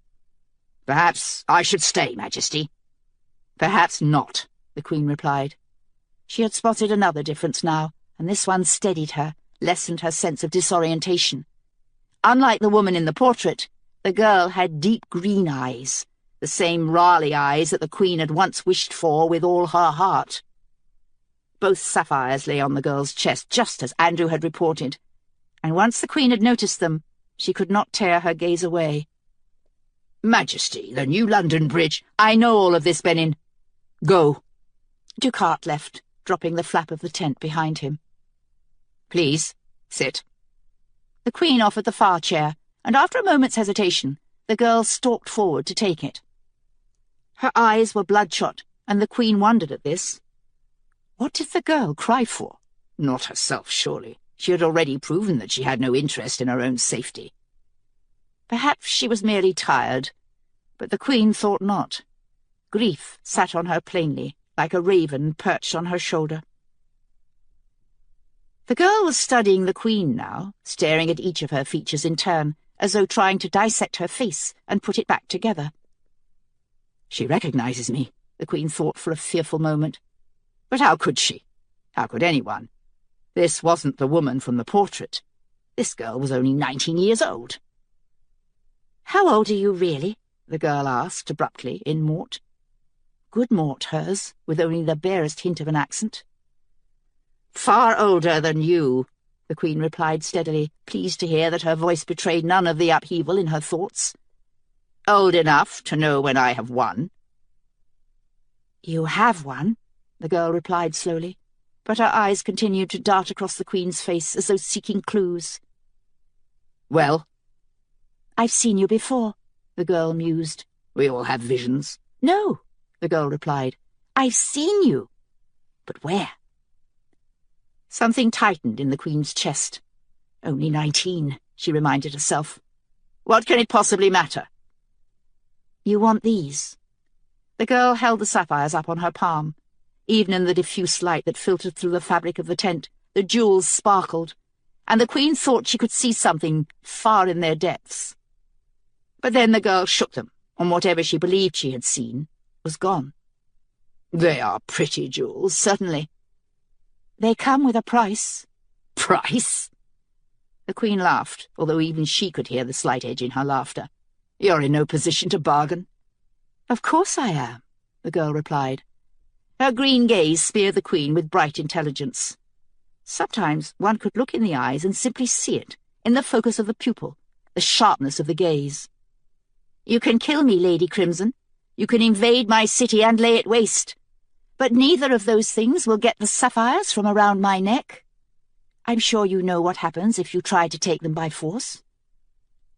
The Queen sat back, discomfited. The girl did have a bargaining chip, after all. And the Queen wondered who had talked. Thomas Raleigh? Thorn? "I can simply order some other poor soul to kill you and take them off," the Queen replied after a long moment. "What do I care?" "And that will work, will it?" the girl asked. The arrogance in her voice staggered the Queen. Most information concerning the Tear sapphires was myth and legend. No one had tried to take them by force since the death of Jonathan Tear. But the dark thing had said it could be done. And now the Queen had a truly terrible thought, one that hit her right in her solar plexus. What if the dark thing had lied to her so long ago?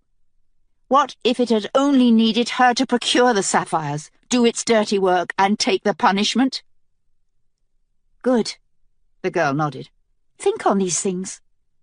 Because I tell you, anyone who tries to take them against my wishes will suffer agony. And if your hand merely guides them, my vengeance will find you as well." "I have been cursed before. You don't frighten me." But the Queen was unsettled all the same.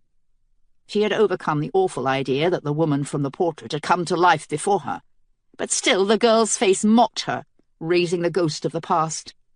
She could not be sure that the girl was bluffing. And the stakes, if she guessed wrong. "Those jewels have had no proper owner since William Tear." "Wrong." The girl bared her teeth again, her eyes burning with a fierce emotion, something like jealousy. "They're mine." The Queen was appalled to find herself believing this nonsense. So little was known about the magic of jewels. Several special pieces had come out of the Cadarees' mines over the years, but nothing with power even remotely comparable to that of the Tear sapphires. The Queen had never heard of a jewel bonding with a specific owner. So far as she knew, possession was everything in this game. But she also didn't think the girl was lying. Her gaze was too clear for that. And she didn't strike the Queen as much of a liar to begin with. "I don't know," the Queen admitted to herself, and that was the crux of the problem. Uncertainties abounded here. She wanted to ask the girl about the dark thing, try to glean some further information about her abilities. But she was afraid to raise either issue, afraid to give the girl any more leverage. She was no fool, this one. She had come with a plan. "I do know you." The Queen looked up, found the girl's eyes bright with revelation. "In the portrait." The girl tipped her head to one side, fixing the Queen with a critical stare. "The disfavoured child. The bastard. She was you." The Queen slapped the girl across the face, but she had only a moment to admire the welt she had made before she was seized as though with invisible hands and thrown across the room to land on the thick, sumptuous pallet she used as a bed. She had not been pushed so much as flung, and if she had landed with equal force against something of iron or steel, she would probably be dead. She sprang up, ready to fight, but the girl had remained at the table, motionless, the Queen's handprint ugly and stark on her cheek. "I am in danger," the Queen realized suddenly. The thought was so novel that it took a moment to become frightening. Somehow the girl had reached right inside her, right through the defences that the Queen kept around her person at all times. How had she done that? The Queen rallied herself. She should return to the table. But something had shifted now, and even with her defences up, the Queen found that she did not want to cross the room. "You don't like being recognised," the girl mused. Was life with the beautiful Queen really so bad? The Queen snarled, an animal sound that lashed through her teeth before she could hold it back. She had forgotten about the damned portrait. It must still be lying around the keep somewhere, their last family moment before all hell had broken loose. But the Queen had shed that sad child as though she were emerging from a chrysalis. The girl should never have been able to connect the two. The Queen thought about calling for Ducat, but she couldn't seem to open her mouth. "I have poor vision," the girl remarked, "but my jewels are useful. Sometimes I see. I simply see, where other people might notice nothing." She stood up from the table and approached the Queen slowly, her gaze appraising, and worse, pitying. "You're a Raleigh, aren't you? A bastard Raleigh, unloved and unwanted, and always forgotten." The Queen felt her guts twist. "I am not a Raleigh. I am the Queen of Mortmain." But the words sounded feeble, even to her own ears. "Why do you hate us so much?" the girl asked. "What did they do to you?" "Evie, come here. I need you." The Queen shuddered. The woman's face, her mother's voice, one was bad, but both were too much to bear. She tried to gather herself, to find some of the control she'd had when the girl first entered the tent, but whatever she took hold of seemed to melt in her hands. "Evie!" More impatient now, her mother's voice, a bit of steel showing through. The Queen clapped her hands to her ears, but that did no good, for the girl was already inside her head. The Queen could feel her there, reading the Queen's memories as though they were a novel, running through them, flipping the pages, pausing on the worst moments. The Queen stumbled away, but the girl followed her across the tent, across her mind, leafing through the past and discarding it behind her. Elaine, her mother, the keep, the portrait, the dark thing. They were all there, called up suddenly as though they had been waiting all along. "I see," the girl murmured, her voice laced with sympathy. "She traded you away. They all did. Queen Elaine got everything." The Queen shrieked, wrapping her arms around herself and clawing at her own skin. "Don't do that!" The girl pulled up the sleeve of her dress, and the Queen saw that her left arm was a mess of welts, some new, some healing. The sight was so shocking, so contrary to what the Queen thought she knew about the girl, that her hands dropped away from her own arms. "I do it too, you know," the girl continued, "to control my anger. But it does no good in the long run. I see that now." Ducat burst through the doorway of the tent, his sword drawn, but the girl whirled toward him, and suddenly Ducat was doubled over, choking, his hands clasped around his throat.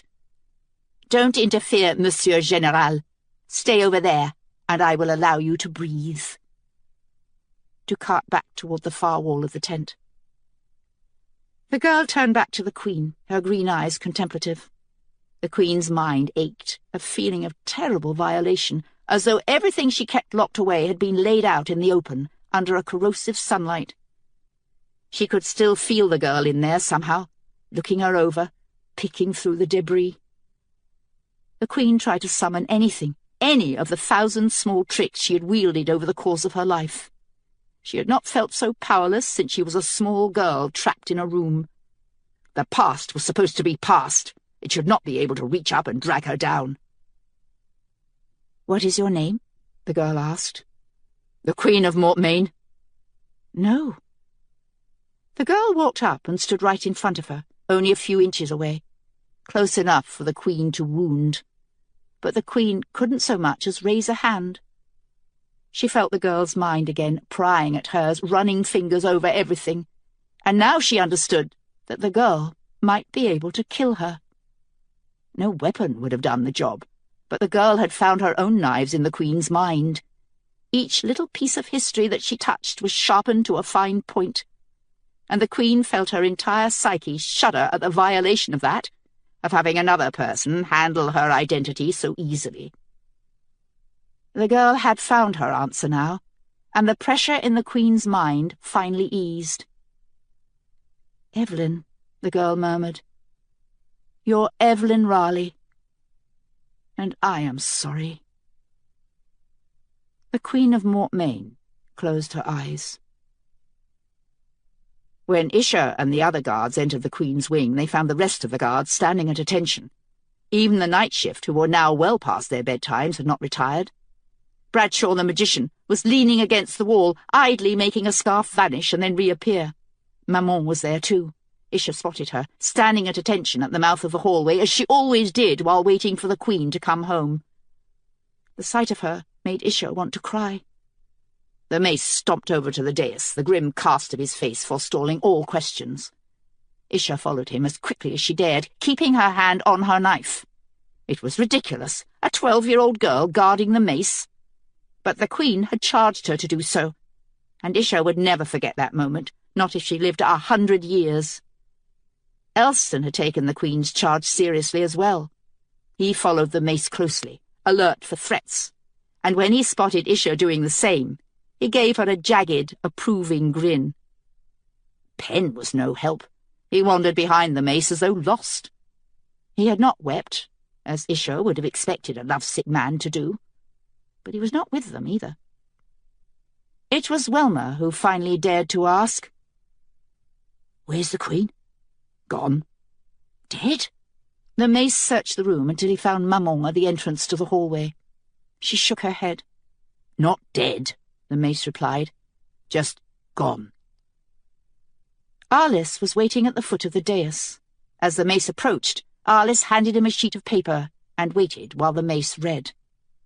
Even when the mace looked up at him with murderous eyes, Arliss did not flinch. "You knew?" Arliss nodded. "Why the hell? I don't work for you, Mr. Mace. I serve the Queen. On her orders, nearly 100 copies have already gone out. The thing's done. You're the regent." "Oh, God." The mace dropped the piece of paper and sat down on the third step of the dais, burying his head in his hands. "What will they do to her?" Welmer asked. "They'll take her to Domain." The voice was unfamiliar. Isha whipped around, drawing her knife. 5 hooded men stood in a group just inside the closed doors of the Queen's wing. The mace pulled his head from his hands, his keen eyes fixing on the leader. "Kib, how did these men get into the wing?" Kib splayed his hands. "I swear so we shut the doors behind you." The mace nodded, returning his attention to the speaker. "I know your voice, rascal, so you do walk through walls, as the stories tell." "We both do." The leader shook back his hood, revealing a pleasing dark-haired face and a tan that spoke of the south. "She's valuable. The Red Queen won't kill her." Isha wondered how the stranger could be so certain. What value could Queen Kelsey have to the Mort? They could ask for ransom, certainly, but what ransom? Maman said the Tear was poor in everything but people and lumber. But the Mort had their own forests, and the Queen would never agree to a trade for people. "It would be a smart move to kill the Queen," the mace replied. "Leave the Tear without an heir, and throw us into chaos. All the same, she will not." The mace stared at the speaker for a long moment, his eyes measuring. Then he popped to his feet. "Then we need to start today." The stranger smiled, and it transformed his face from merely pleasant to handsome. "You need people in the capital. I have many. You will have all the help I can give you." Isha peeked at the rest of the guard and was shocked to see Penn smiling, though his eyes were filled with tears. "We need to get a message to Galen and Dyer in Domain. And Kib," Mace shouted across the room, "you get down into the wells and find that baker's boy, Nick. Time to call in that favour." Kib nodded, a small smile creasing his face. "Going to be an undertaking, sir. You're the regent now." "I can do both."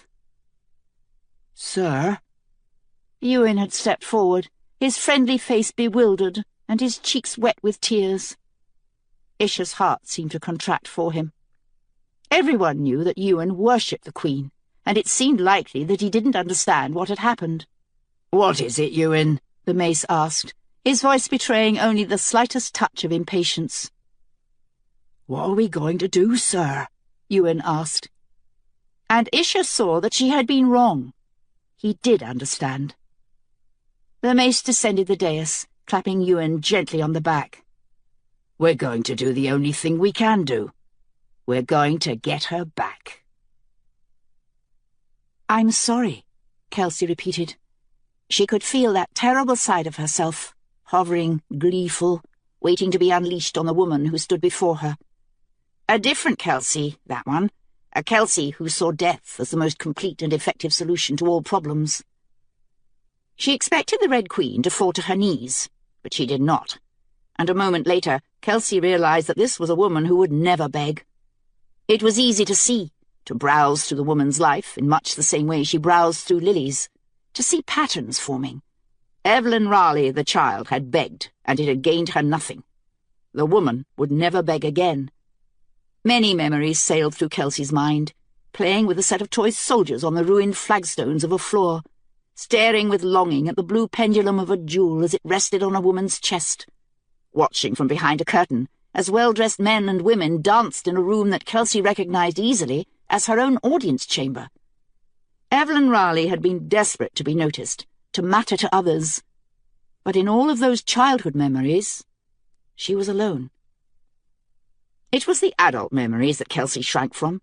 In fragments and pieces she saw a terrible story, how the disfavored child had risen from obscurity into her own conception of greatness, channeling all of that hurt and disappointment into authoritarianism. Rove Finn had helped her, taught her to do her own form of magic, but Kelsey also sensed an innate emptiness in the grown woman before her, a certainty that an accident of birth had deprived her of greater opportunities, and the loss of the sapphires was a particular sore spot. There was a portrait there, too, in the jumble, and though Kelsey glimpsed it for only a moment, she recognized Lily with no difficulty at all. The Red Queen didn't know Lily from Adam, but she felt a deep connection to her all the same, and now Kelsey saw that Thorn and Rove Finn had only been partly correct. The Red Queen did wish for immortality, but she did not need to live forever. She did not fear death. She only wanted to be invulnerable, to decide her own destiny without being subject to the whims of others. The child, Evelyn, had enjoyed no control over her own life. The Red Queen was determined to control it all. Kelsey took a step back, trying to disengage from this. A greater understanding of others was always valuable, so Carlin said, but understanding the Red Queen would not make the task at hand any easier. For the first time in several weeks, Kelsey thought of Mern, whom she had effectively anaesthetized before his execution. She had no drugs for the Red Queen, but she could at least make it a quick death, not the protracted nightmare she had inflicted on Thorn. But even as Kelsey tried to pull away, she caught and held on a memory.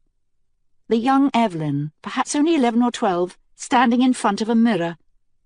This memory was closely guarded, so closely that when Kelsey began to examine it, the Red Queen's entire body jerked in refusal, and she leapt at Kelsey, her hands hooked into claws. She went right for the sapphires, but Kelsey ducked and shoved her away. The Red Queen flew across the room, bouncing with a hiss off the wall of the tent. Kelsey followed her, still digging, for she sensed the pain that surrounded the memory, exacerbating it, like a wound that had never been cleaned. Evelyn stood in front of a mirror, staring at herself, in the throes of a terrible revelation. I will never be beautiful. Kelsey recoiled, feeling as though she'd been bitten, slapping the memory away from her as though it were a pernicious insect. But Evelyn's pain did not go easily. Kelsey felt as though it had embedded hooks in her mind. The woman in front of her was beautiful as Kelsey was now. But she had created that beauty, cobbled it together somehow, just as Kelsey had. Deep down, the plain girl still reigned supreme. The Red Queen had never been able to outdistance her, to leave her behind. And in this, Kelsey saw a terrible phantom outline of her own future. The Red Queen was leaning against the wall of the tent now, her breathing laboured. But she looked up at Kelsey with furious eyes. "Get out! You have no right!" Kelsey withdrew, disengaging from the woman's mind. The Red Queen sagged to the ground, huddling there, her arms wrapped around her knees.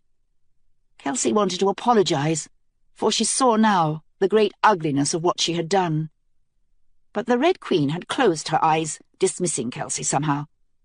The clear certainty that she would die had permeated the woman's thoughts, calming the tides that lapped there. The Red Queen had lived a long and terrible life, defined by her own casual brutality, and it would be easy, so easy, to dismiss the child who wandered inside her. The dark side of Kelsey wanted to ignore that child. Murder hovered in her mind, ravenous, like a dog straining to be let from the leash. But Kelsey paused, suddenly confronted by a nuance she had never considered. The woman in front of her deserved heavy punishment for the acts she had committed, the terror she had inflicted on the world. But the child, Evelyn, was not responsible for what had been done to her, and the experiences of the child had forever shaped the woman. Kelsey's mind clamoured, hectoring, demanding that she do something, that she act. But still she hesitated, staring at the crouching woman before her. The problems of the past. Her own voice echoed in her mind, and Kelsey wished Mace were there, for she felt that she could finally explain this particular conundrum, present him with a concrete example of how the problems of the past, uncorrected, inevitably became the problems of the future. I can't kill her, Kelsey realised. An army surrounded them, an army that would enter New London and lay it waste. This was Kelsey's only option, her only chance, but she could not bring herself to do the act. Compassion had ruined everything. "Open your eyes," Kelsey commanded, and as she spoke the words, she felt the dark shadow inside her crumple and limp away, its wings tattered. It might circle her mind forever, seeking advantage, but at that moment, Kelsey knew that it would never control her again. The Red Queen opened her eyes, and the rage Kelsey saw there made her flinch. She had intruded where she had no right to be, and this woman would always hate her for what she had discovered there. Again, Kelsey considered apologizing, but the memory of William Tear intruded. The main prize.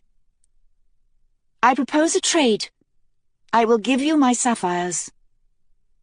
"In exchange for what?" After a moment of initial surprise, the Red Queen's face smoothed over, and Kelsey felt unwilling admiration. So she too had the power to wipe away the past when it served no purpose, when it would only be a distraction. Kelsey would earn no points for sparing the Red Queen's life, that expression said. This woman would drive a hard bargain. "Autonomy for the Tear?"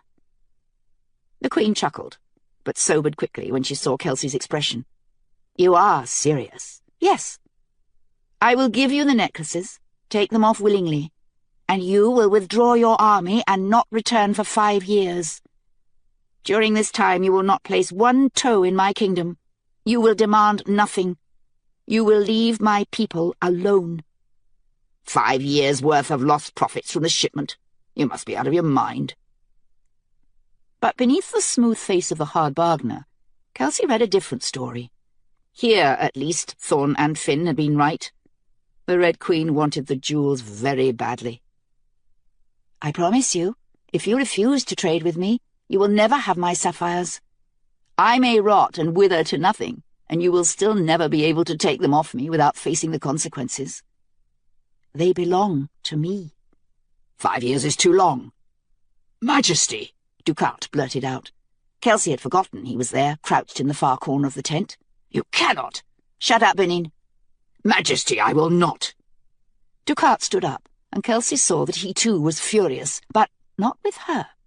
"The army has been incredibly patient with the lack of plunder, but it cannot last forever. New London is their reward, poorly defended, full of women and children.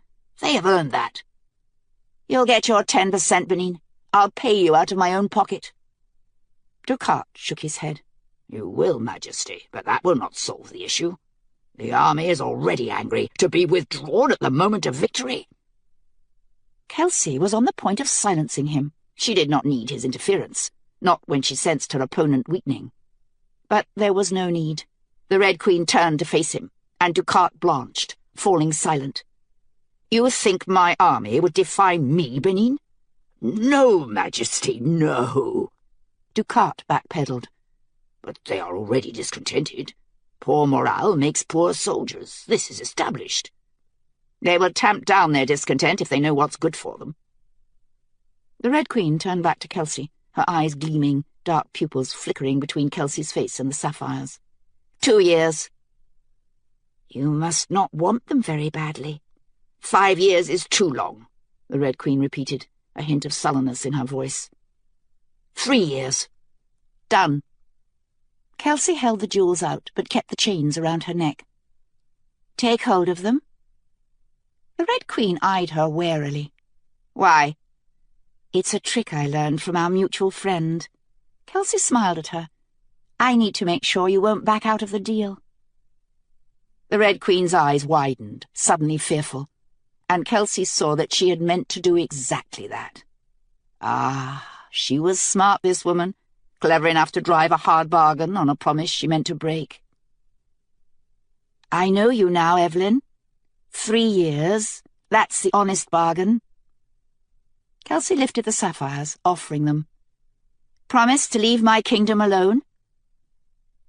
The Red Queen took the sapphires on her palm, and Kelsey was relieved to see a myriad of conflicting emotions cross her face. Lust, anger, anxiety, regret. She knew about Roefin then. Perhaps she'd even seen his real face. "Majesty!" Ducat hissed. "Do not!" The Red Queen's face twisted, and a moment later Ducat was curled in a fetal position, moaning on the floor. The woman's eyes were fixed on the sapphires now, and when Kelsey hunted for her pulse, she found it ratcheted sky-high. Lust had overtaken judgment. The Red Queen paused, clearly framing her words before she spoke. "If you give me both tear sapphires, freely, of your own will, I swear to remove my army from the Tearling, and to refrain from interfering with the Tearling for the next 3 years. Kelsey smiled, feeling tears spill down her cheeks. "You leak like a faucet," the Red Queen snapped. "Give me the jewels." 3 years, Kelsey thought. They were safe now, all of them, from the farmers in the Almont to Andalai's children in the keep, safe in Mace's good hands. And that knowledge allowed Kelsey to reach up and pull the chains over her head. She expected the necklaces to fight her hand or inflict some terrible physical punishment when she tried to remove them. But they came off easily, and when the Red Queen snatched them away, Kelsey felt almost nothing. Only a small pang for Lily, for the end of Lily's story that she would never see. But even that loss was drowned under the great gain of this moment. 3 years was a lifetime. The Red Queen put on both necklaces and then turned away, huddling over the sapphires like a miser with his gold. It occurred to Kelsey in that moment that she might escape. Ducat was still incapacitated, and she could duck out of the tent, perhaps take them all by surprise. But no, the jewels were lost to her now, and without them she was just an ordinary prisoner. She would make it no more than 5 feet before getting killed. Or worse. And anyway, the bridge was broken. Kelsey had done it as a defensive measure, but now she wondered if she hadn't really been trying to ensure that there was no going back. The Red Queen turned, and Kelsey braced herself for the triumph on the woman's face, the vengeance that would surely follow. The Tearling was safe, and she meant to die a queen. But the Red Queen's eyes were wide with outrage, her nostrils flaring. Her outstretched fist had closed around the jewels, squeezing so tightly that her knuckles had turned white. Her mouth worked, opening and closing. Her other hand had clenched into a claw, and it reached for Kelsey, clutching madly. And then somehow, Kelsey knew. She began to laugh, wild, hysterical laughter that bounced off the gleaming red walls of the tent. She barely felt the bruising grip of the woman's hand on her shoulder. "Of course it didn't hurt when I took them off. Of course not, because they're mine." The Red Queen screamed with fury, a wordless howl that seemed as though it would shred the walls of the tent. Her hand ground into Kelsey's shoulder so hard that Kelsey thought it might break, but she couldn't stop laughing. "They don't work for you, do they?" She leaned toward the Red Queen until their faces were only inches apart. "You can't use them. They're mine." The Queen hauled back and slapped Kelsey again, knocking her to the ground. But even this couldn't stop Kelsey's laughter. Indeed, it seemed to feed it. She thought of the long night past. Lily, William Tear, Pen, Jonathan, Mace. And it suddenly seemed that they were there with her, all of them, even the dead. Kelsey had hoped to emerge victorious, But here was an outcome that she had never imagined. The jewels were lost to her. She would never find out how Lily's story had ended. But neither would anyone else. Rough hands were on her shoulders, pulling her from the ground. Men dressed in black like the soldiers outside. But by now, Kelsey recognized close guards when she saw them, and she shut her eyes, preparing for death. "Get her out of here!" the Red Queen shrieked. "Get her out!" One of them, clearly the captain, pinned Kelsey's wrists behind her back, and she felt irons cuffing them into place. The irons were too tight. They pinched her skin as she snapped the clasps. But Kelsey still couldn't stop laughing. "You lost," she told the Red Queen, and knew that she would never forget the woman's face in that moment. The face of an enraged child denied dessert. Kelsey barely felt the guard's hands tighten on her arms, yanking her out of the tent. The Tearling was safe. Her people were safe. The sapphires belonged to her, no one else. And Kelsey roared with laughter, even as they hauled her away. And at the end, the crossing. Lily clutched a line of rope on the railing, trying not to fall to the deck. The ship rocked wildly. The water was roiling, stirred by wind and the thunder of explosions on land. Above them, storm clouds were highlighted against the night sky, a swirling purple bruise. Lily had been on ships before, but those had been powerboats, yachts that had cut so smoothly through the waves that they barely felt as though they were moving at all. This was different, a terrible funhouse feeling, the ship's deck literally rocking beneath her feet as she clutched the rope, trying desperately to support Jonathan with her other arm. Jonathan was barely conscious. Tear had removed the bullet and stitched him up in the car, but by the time he was done, the back seat was covered in blood, and Tear's grim expression had said it all. Far behind them was the skyline of New York, a smouldering orange wreck of dark buildings whose windows gouted flame into the black night. But Lily and the other people on the ship were not looking at the skyline. Their gazes were fixed on the sea behind them, on the two huge ships that had materialized from nowhere.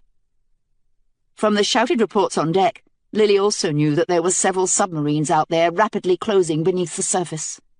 They had been all right as they sailed down the Hudson and entered the lower bay, but then a siren had gone off, and now, as they moved out into the Atlantic, security was closing. 5 minutes, William Tear shouted from the prow of the ship. "All we need." He is insane, Lily realized. Oddly, it didn't seem to matter much. They weren't going to make it, and Lily was sorry for that. Sorry that she would never get to see the deep, clean river beneath the bright sun. But these ships were free, and Lily was going to die a free woman, and she would not have been anywhere else at this moment for the wide world, submarines or not. "Ready!" Tear shouted, and the computer tech near Lily began to chatter into his earpiece in their strange language. A hollow boom echoed on Lily's left, followed by distant screams. When she craned her neck to see over the beams that covered the deck, she found that one of Tear's ships was on fire, its back end flaming, gouts of black smoke billowing up into the night. "Torpedo!" someone cried. A second explosion echoed, and then the ship wasn't even half a ship anymore, only a smouldering ruin on the heaving ocean. Everyone on the deck of Lily's ship had run to the railing, but Lily could not leave Jonathan, so only she saw William Tear turn away, clutching something in his outstretched right hand, all of his attention focused on the eastern horizon. "We're not even armed!" a woman cried. The destroyers were closing now, less than half a mile away. Lily wondered why they hadn't fired as well, but after a moment's consideration, she knew. They meant to take the rest of Tear's ships, to board them. Security loved its prisoners, after all. Lily's burn wound throbbed, even though her palm had scabbed over with a dark crust, and she knew that whatever happened, she wasn't going back. Bright light suddenly engulfed the ship, blinding. Lily threw her hands over her eyes, a low squeal escaping her throat, thinking of the halo device that Tear's people had used in the security compound. Terror suddenly overwhelmed her. The terror that it had all been a dream, that she would wake up and find herself back in that room, facing the accountant, the box. But when she peeked through her fingers, she saw that this light wasn't electric. It was plain old daylight, a soft glow on her arms. Lily turned toward the light and screamed. There was a hole in the eastern horizon. Lily had no other way to describe what she saw. The black shawl of night still covered the sky above her head, but as it dipped east, the shawl tore open, its jagged edges surrounding the hole like a broken portrait frame. Inside the frame was day, a pink and orange horizon above the azure water, as though the sun were about to rise. The light bathed everything, and Lily could see all of the other ships around her now, clearly, their flying sails stained orange in the dawn. Thunder boomed behind them, shaking the deck. "Get down!" a man cried, and Lily ducked, covering her head. But the whistling shot went right over them, over all of the ships, toward the hole in the horizon. Hatred blazed inside Lily, so strong that if any security officer had appeared in front of her in that instant, she would have torn his heart out with her bare hands. They were trying to close whatever doorway Tyr had opened, trying to take the better world. "Tell them to get through," Tyr shouted from the prow. "We don't have long." Their ship was in the lead, nearing the hole, and now Lily could feel warmth on her arms, the heat of sunlight against her skin. A cacophony of screams rang across the deck, wild screams from the people at the railing, and now Lily was screaming herself, feeling as though her entire body were tethered to that open horizon. As they passed through, she let go of the rope and hoisted Jonathan up, shaking him awake. "The better world!" she shouted in his ear. "The better world!" But Jonathan did not open his eyes. All around her, on the deck and on the other ships, Lily could hear them, her people, their cries of jubilation echoing across the open ocean. Behind them, the hole still remained, a dark stain through which nothing was visible against the western horizon. At least 15 ships had made it through, but now the edges of the hole were collapsing inward, its circumference beginning to shrink. Lily didn't know if the last ships would make it. Turning back to the east, she found William Tyr clutching the railing, his face white as a sheet. For a moment, his entire body seemed to glow pure blue against the rising sun, and then he collapsed to the deck. Lily turned to tell Jonathan, but Jonathan was dead. "Lily." She looked up, squinting in the dim moonlight, and scrambled to her feet.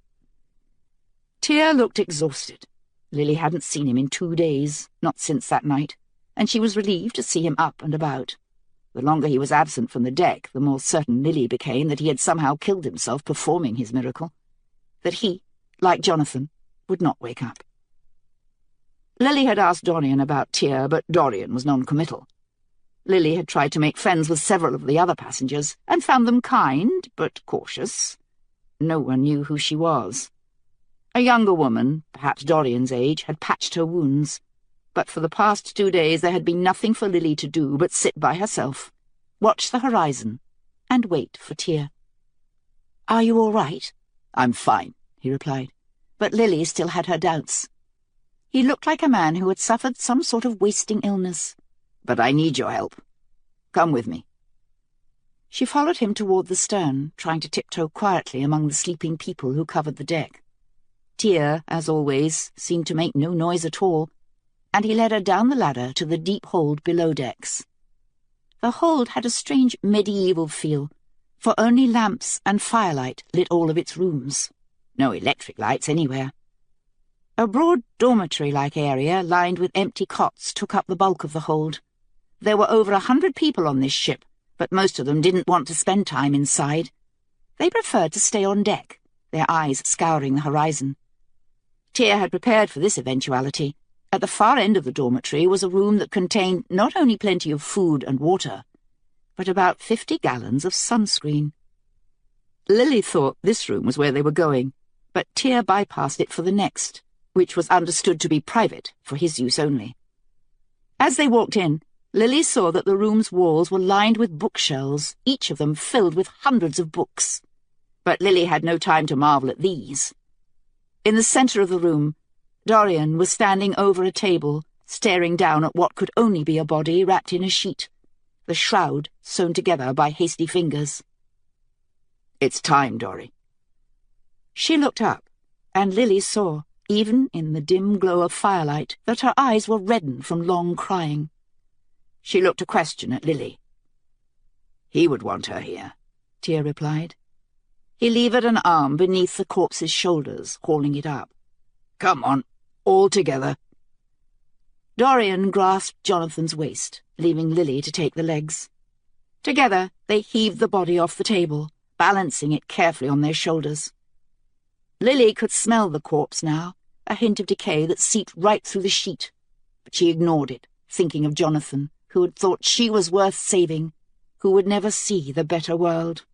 Her eyes watered, and she wiped at them savagely, stinging her corneas as they started up the stairs. On deck, everything was quiet except for the waves lapping gently at the sides of the ship. In the moonlight, Lily could just glimpse the other ships on either side of them, not too far off, keeping pace. In the end, only 17 of them had made it through. 3 were lost, sunk forever in Hudson Bay. From overheard conversations, Lily knew that not all of the ships were packed with people, like this one. One ship carried livestock, cows, sheep, and goats. Another carried horses. Still another, its boards bleached nearly white, was carrying medical supplies and personnel. But all Lily could see now were the sails, little more than faint gleams under the dying moon. They carried Jonathan to the rear of the ship, a place where few people chose to sleep, because the rigging blocked the view of the eastern horizon. At Tear's direction, they balanced the body carefully on the railing. Lily's arms ached, but she gave no sign of it. The burn on her palm had broken open again, oozing pus, but she hid that as well, surreptitiously blotting it on her jeans. She wished she had some clean clothes. She hadn't showered in days. Other people were still wearing the same outfits as the night they'd launched. What would they do for clothing in the new world? There were so many uncertainties, and the only man who could answer them was Tear. But now wasn't the time. Beyond the helm, the eastern sky was turning pale, but when Lily peeked over the railing at the stern, she could see nothing but darkness. "Jonathan hated the water," Dorian remarked hoarsely, and Lily realized that she was crying again. "After what they did to him, he fucking hated it."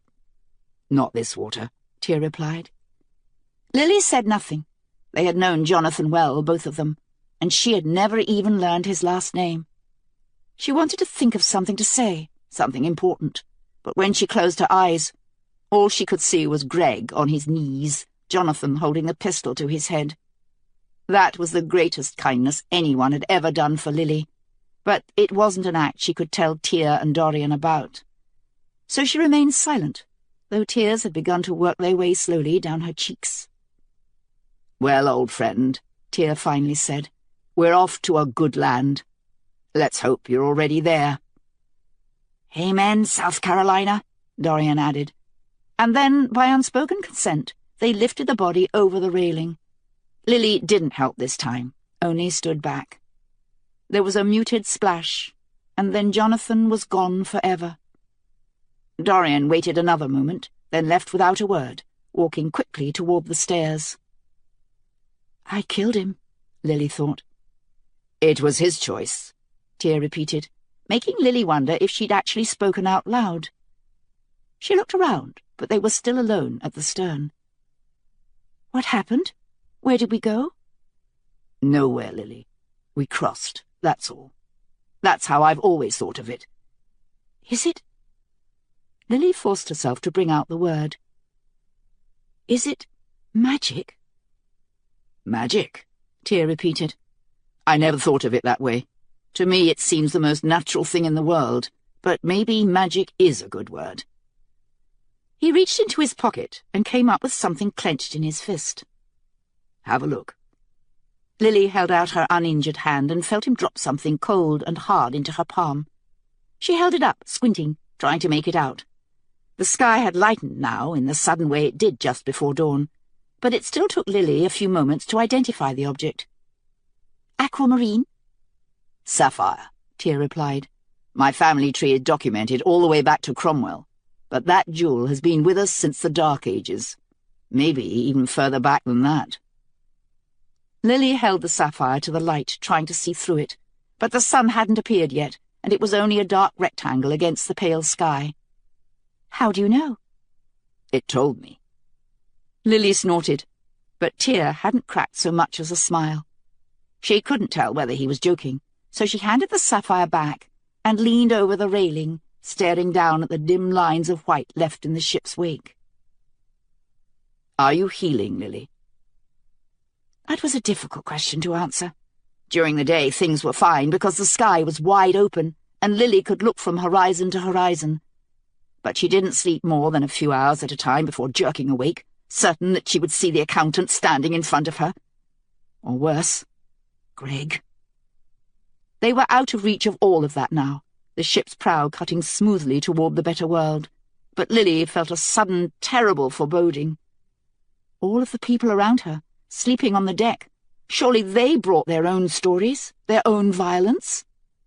How could anyone build a better world, a perfect world, if people brought along their own nightmares of the past? "It won't be perfect," Tear answered, staring moodily over the railing. "I knew that, almost as soon as I knew I would try to do it. The world will be better, but not easy. In fact, in the early going, it's going to be very difficult." "What do you mean?" "Look at what we've left behind, Lily. We have no electricity, no technology. While I was asleep, Dory had the computer techs dump all of their equipment overboard, along with the guns. It has to be that way. Technology is convenient, but we've long since passed the point where convenience outweighed danger. Tools of surveillance, of control. I knew long ago that these would have to be the first things to go. But think of the other things we won't have. Fuel, heat, textiles. I've brought drugs and antibiotics on the white ship over there." He gestured northward. "But they'll go bad long before the decade is out. We'll have none of these things, unless we figure out how to make them ourselves with whatever we find." Lily struggled to remain silent. She worshipped this man, she realized now, and it was a difficult thing to hear him tear himself to pieces. But she suspected that he could not voice these doubts to anyone else. Certainly not to all of the loyal people who had followed him for years. "There will be animals in the new world for meat, but we're all going to have to learn to kill them without guns or machinery, to cook from scratch over an open fire. We'll have to grow food. We'll have to learn to build our own houses, make our own clothing. I have several people who know the process, from sheep to wool to weaving, but the rest we'll have to learn. There was no way to do this without throwing nearly everything away, and if we want to keep anything, we're going to have to learn to do it all over again." "You think we can't?" "We can, certainly. The question is whether we will. It takes effort to build, Lily. It takes effort to put the community's needs before your own. But in the coming period, everyone will have to do that, or we're doomed to fail." "Socialism has never succeeded anywhere." "So we keep on trying. These are civic-minded people. They will raise civic-minded children. I chose them as such." "Me as well?" Tear smiled. "You as well." "How do you know I'm civic-minded?" Truthfully, even Lily didn't know if she was. There had been so little opportunity to find out. Her entire life with Greg played out inside her memory, an ugly feedback loop. "I told you, Lily. I've known you all my life." Tear held up the sapphire, displaying it on his palm.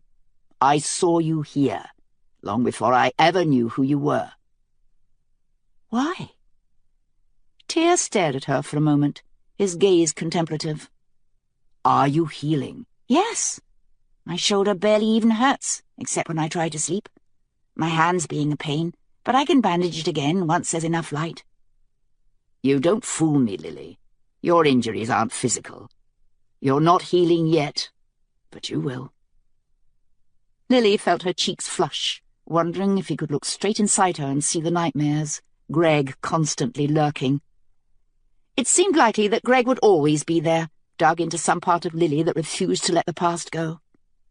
"It might be that way for a long time," Tear told her, "but I promise you, you will heal." "How do you know?"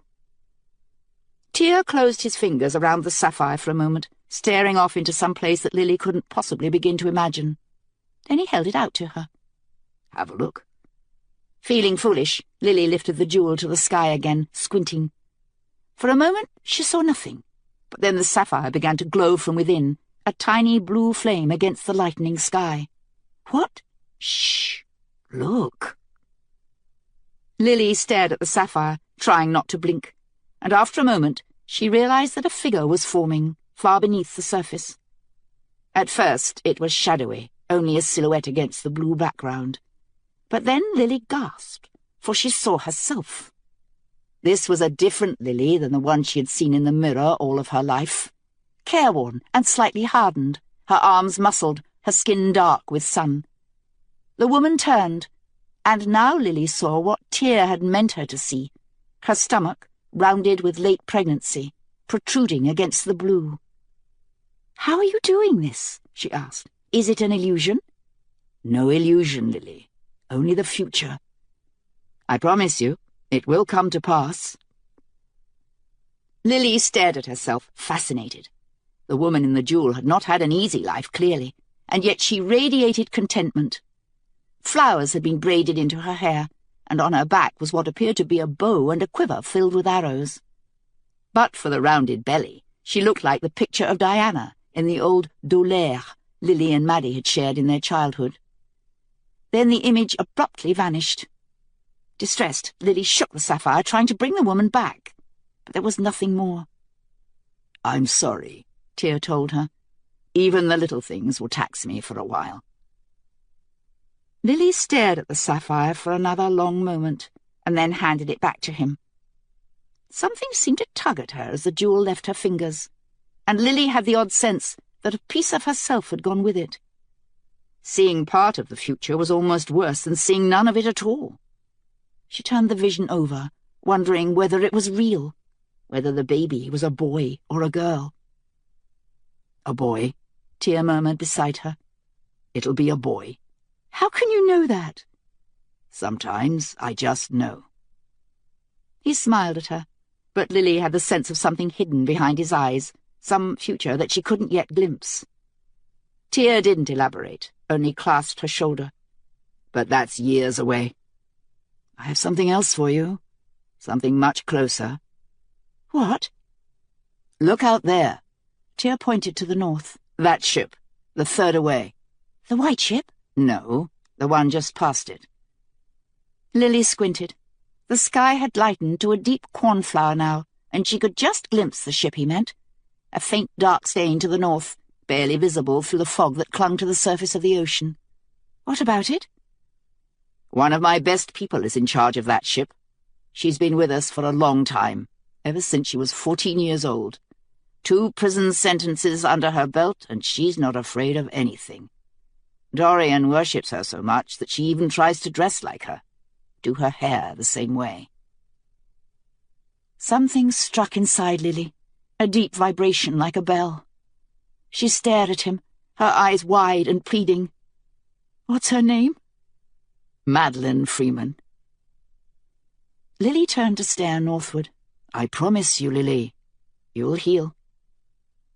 Tear's footsteps retreated, but Lily barely noticed, too busy staring at the third ship. Maddie's face the last time she had seen her, her hair tied in knots, and a black skirt 2 inches shorter than the dress code. A teenage girl, trying to look like a woman. But now, Maddie was a woman. Lily's eyes searched the eastern horizon, looking for the tiniest hint of white against the blue, the first faint sign that there might be land in the distance.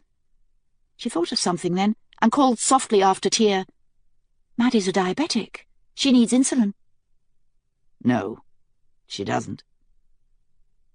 Lily stared after him for a moment, then turned back to the north. She couldn't think of Maddie, she realized, or she would go insane with waiting for the journey to be over. So she boxed her sister up inside her mind, putting her away. Someday she might see Maddie again, if all of this was real. She thought again of that fantastic vision inside Tear's jewel, and for a moment she wondered if she was crazy, but she knew she was not. "A boy," she whispered. Tear had said so, and she believed him. She placed a hand on her own flat stomach, her eyes full of tears. She could almost feel him in there, this child who was still years in her future. Tear was not lying, nor was he crazy. Lily would have a son. She would bear him in the better world, and she would raise him to be free. She had already named him Jonathan.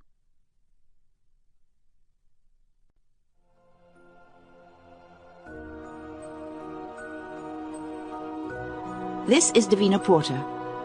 We hope you have enjoyed this unabridged production of The Invasion of the Tearling by Erika Johansen. This program was produced by John Marshall Media. Executive producer, Katie Ostroka.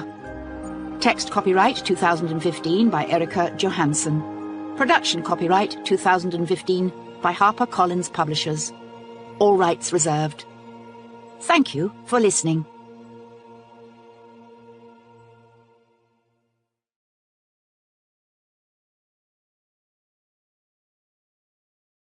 Audible hopes you have enjoyed this program.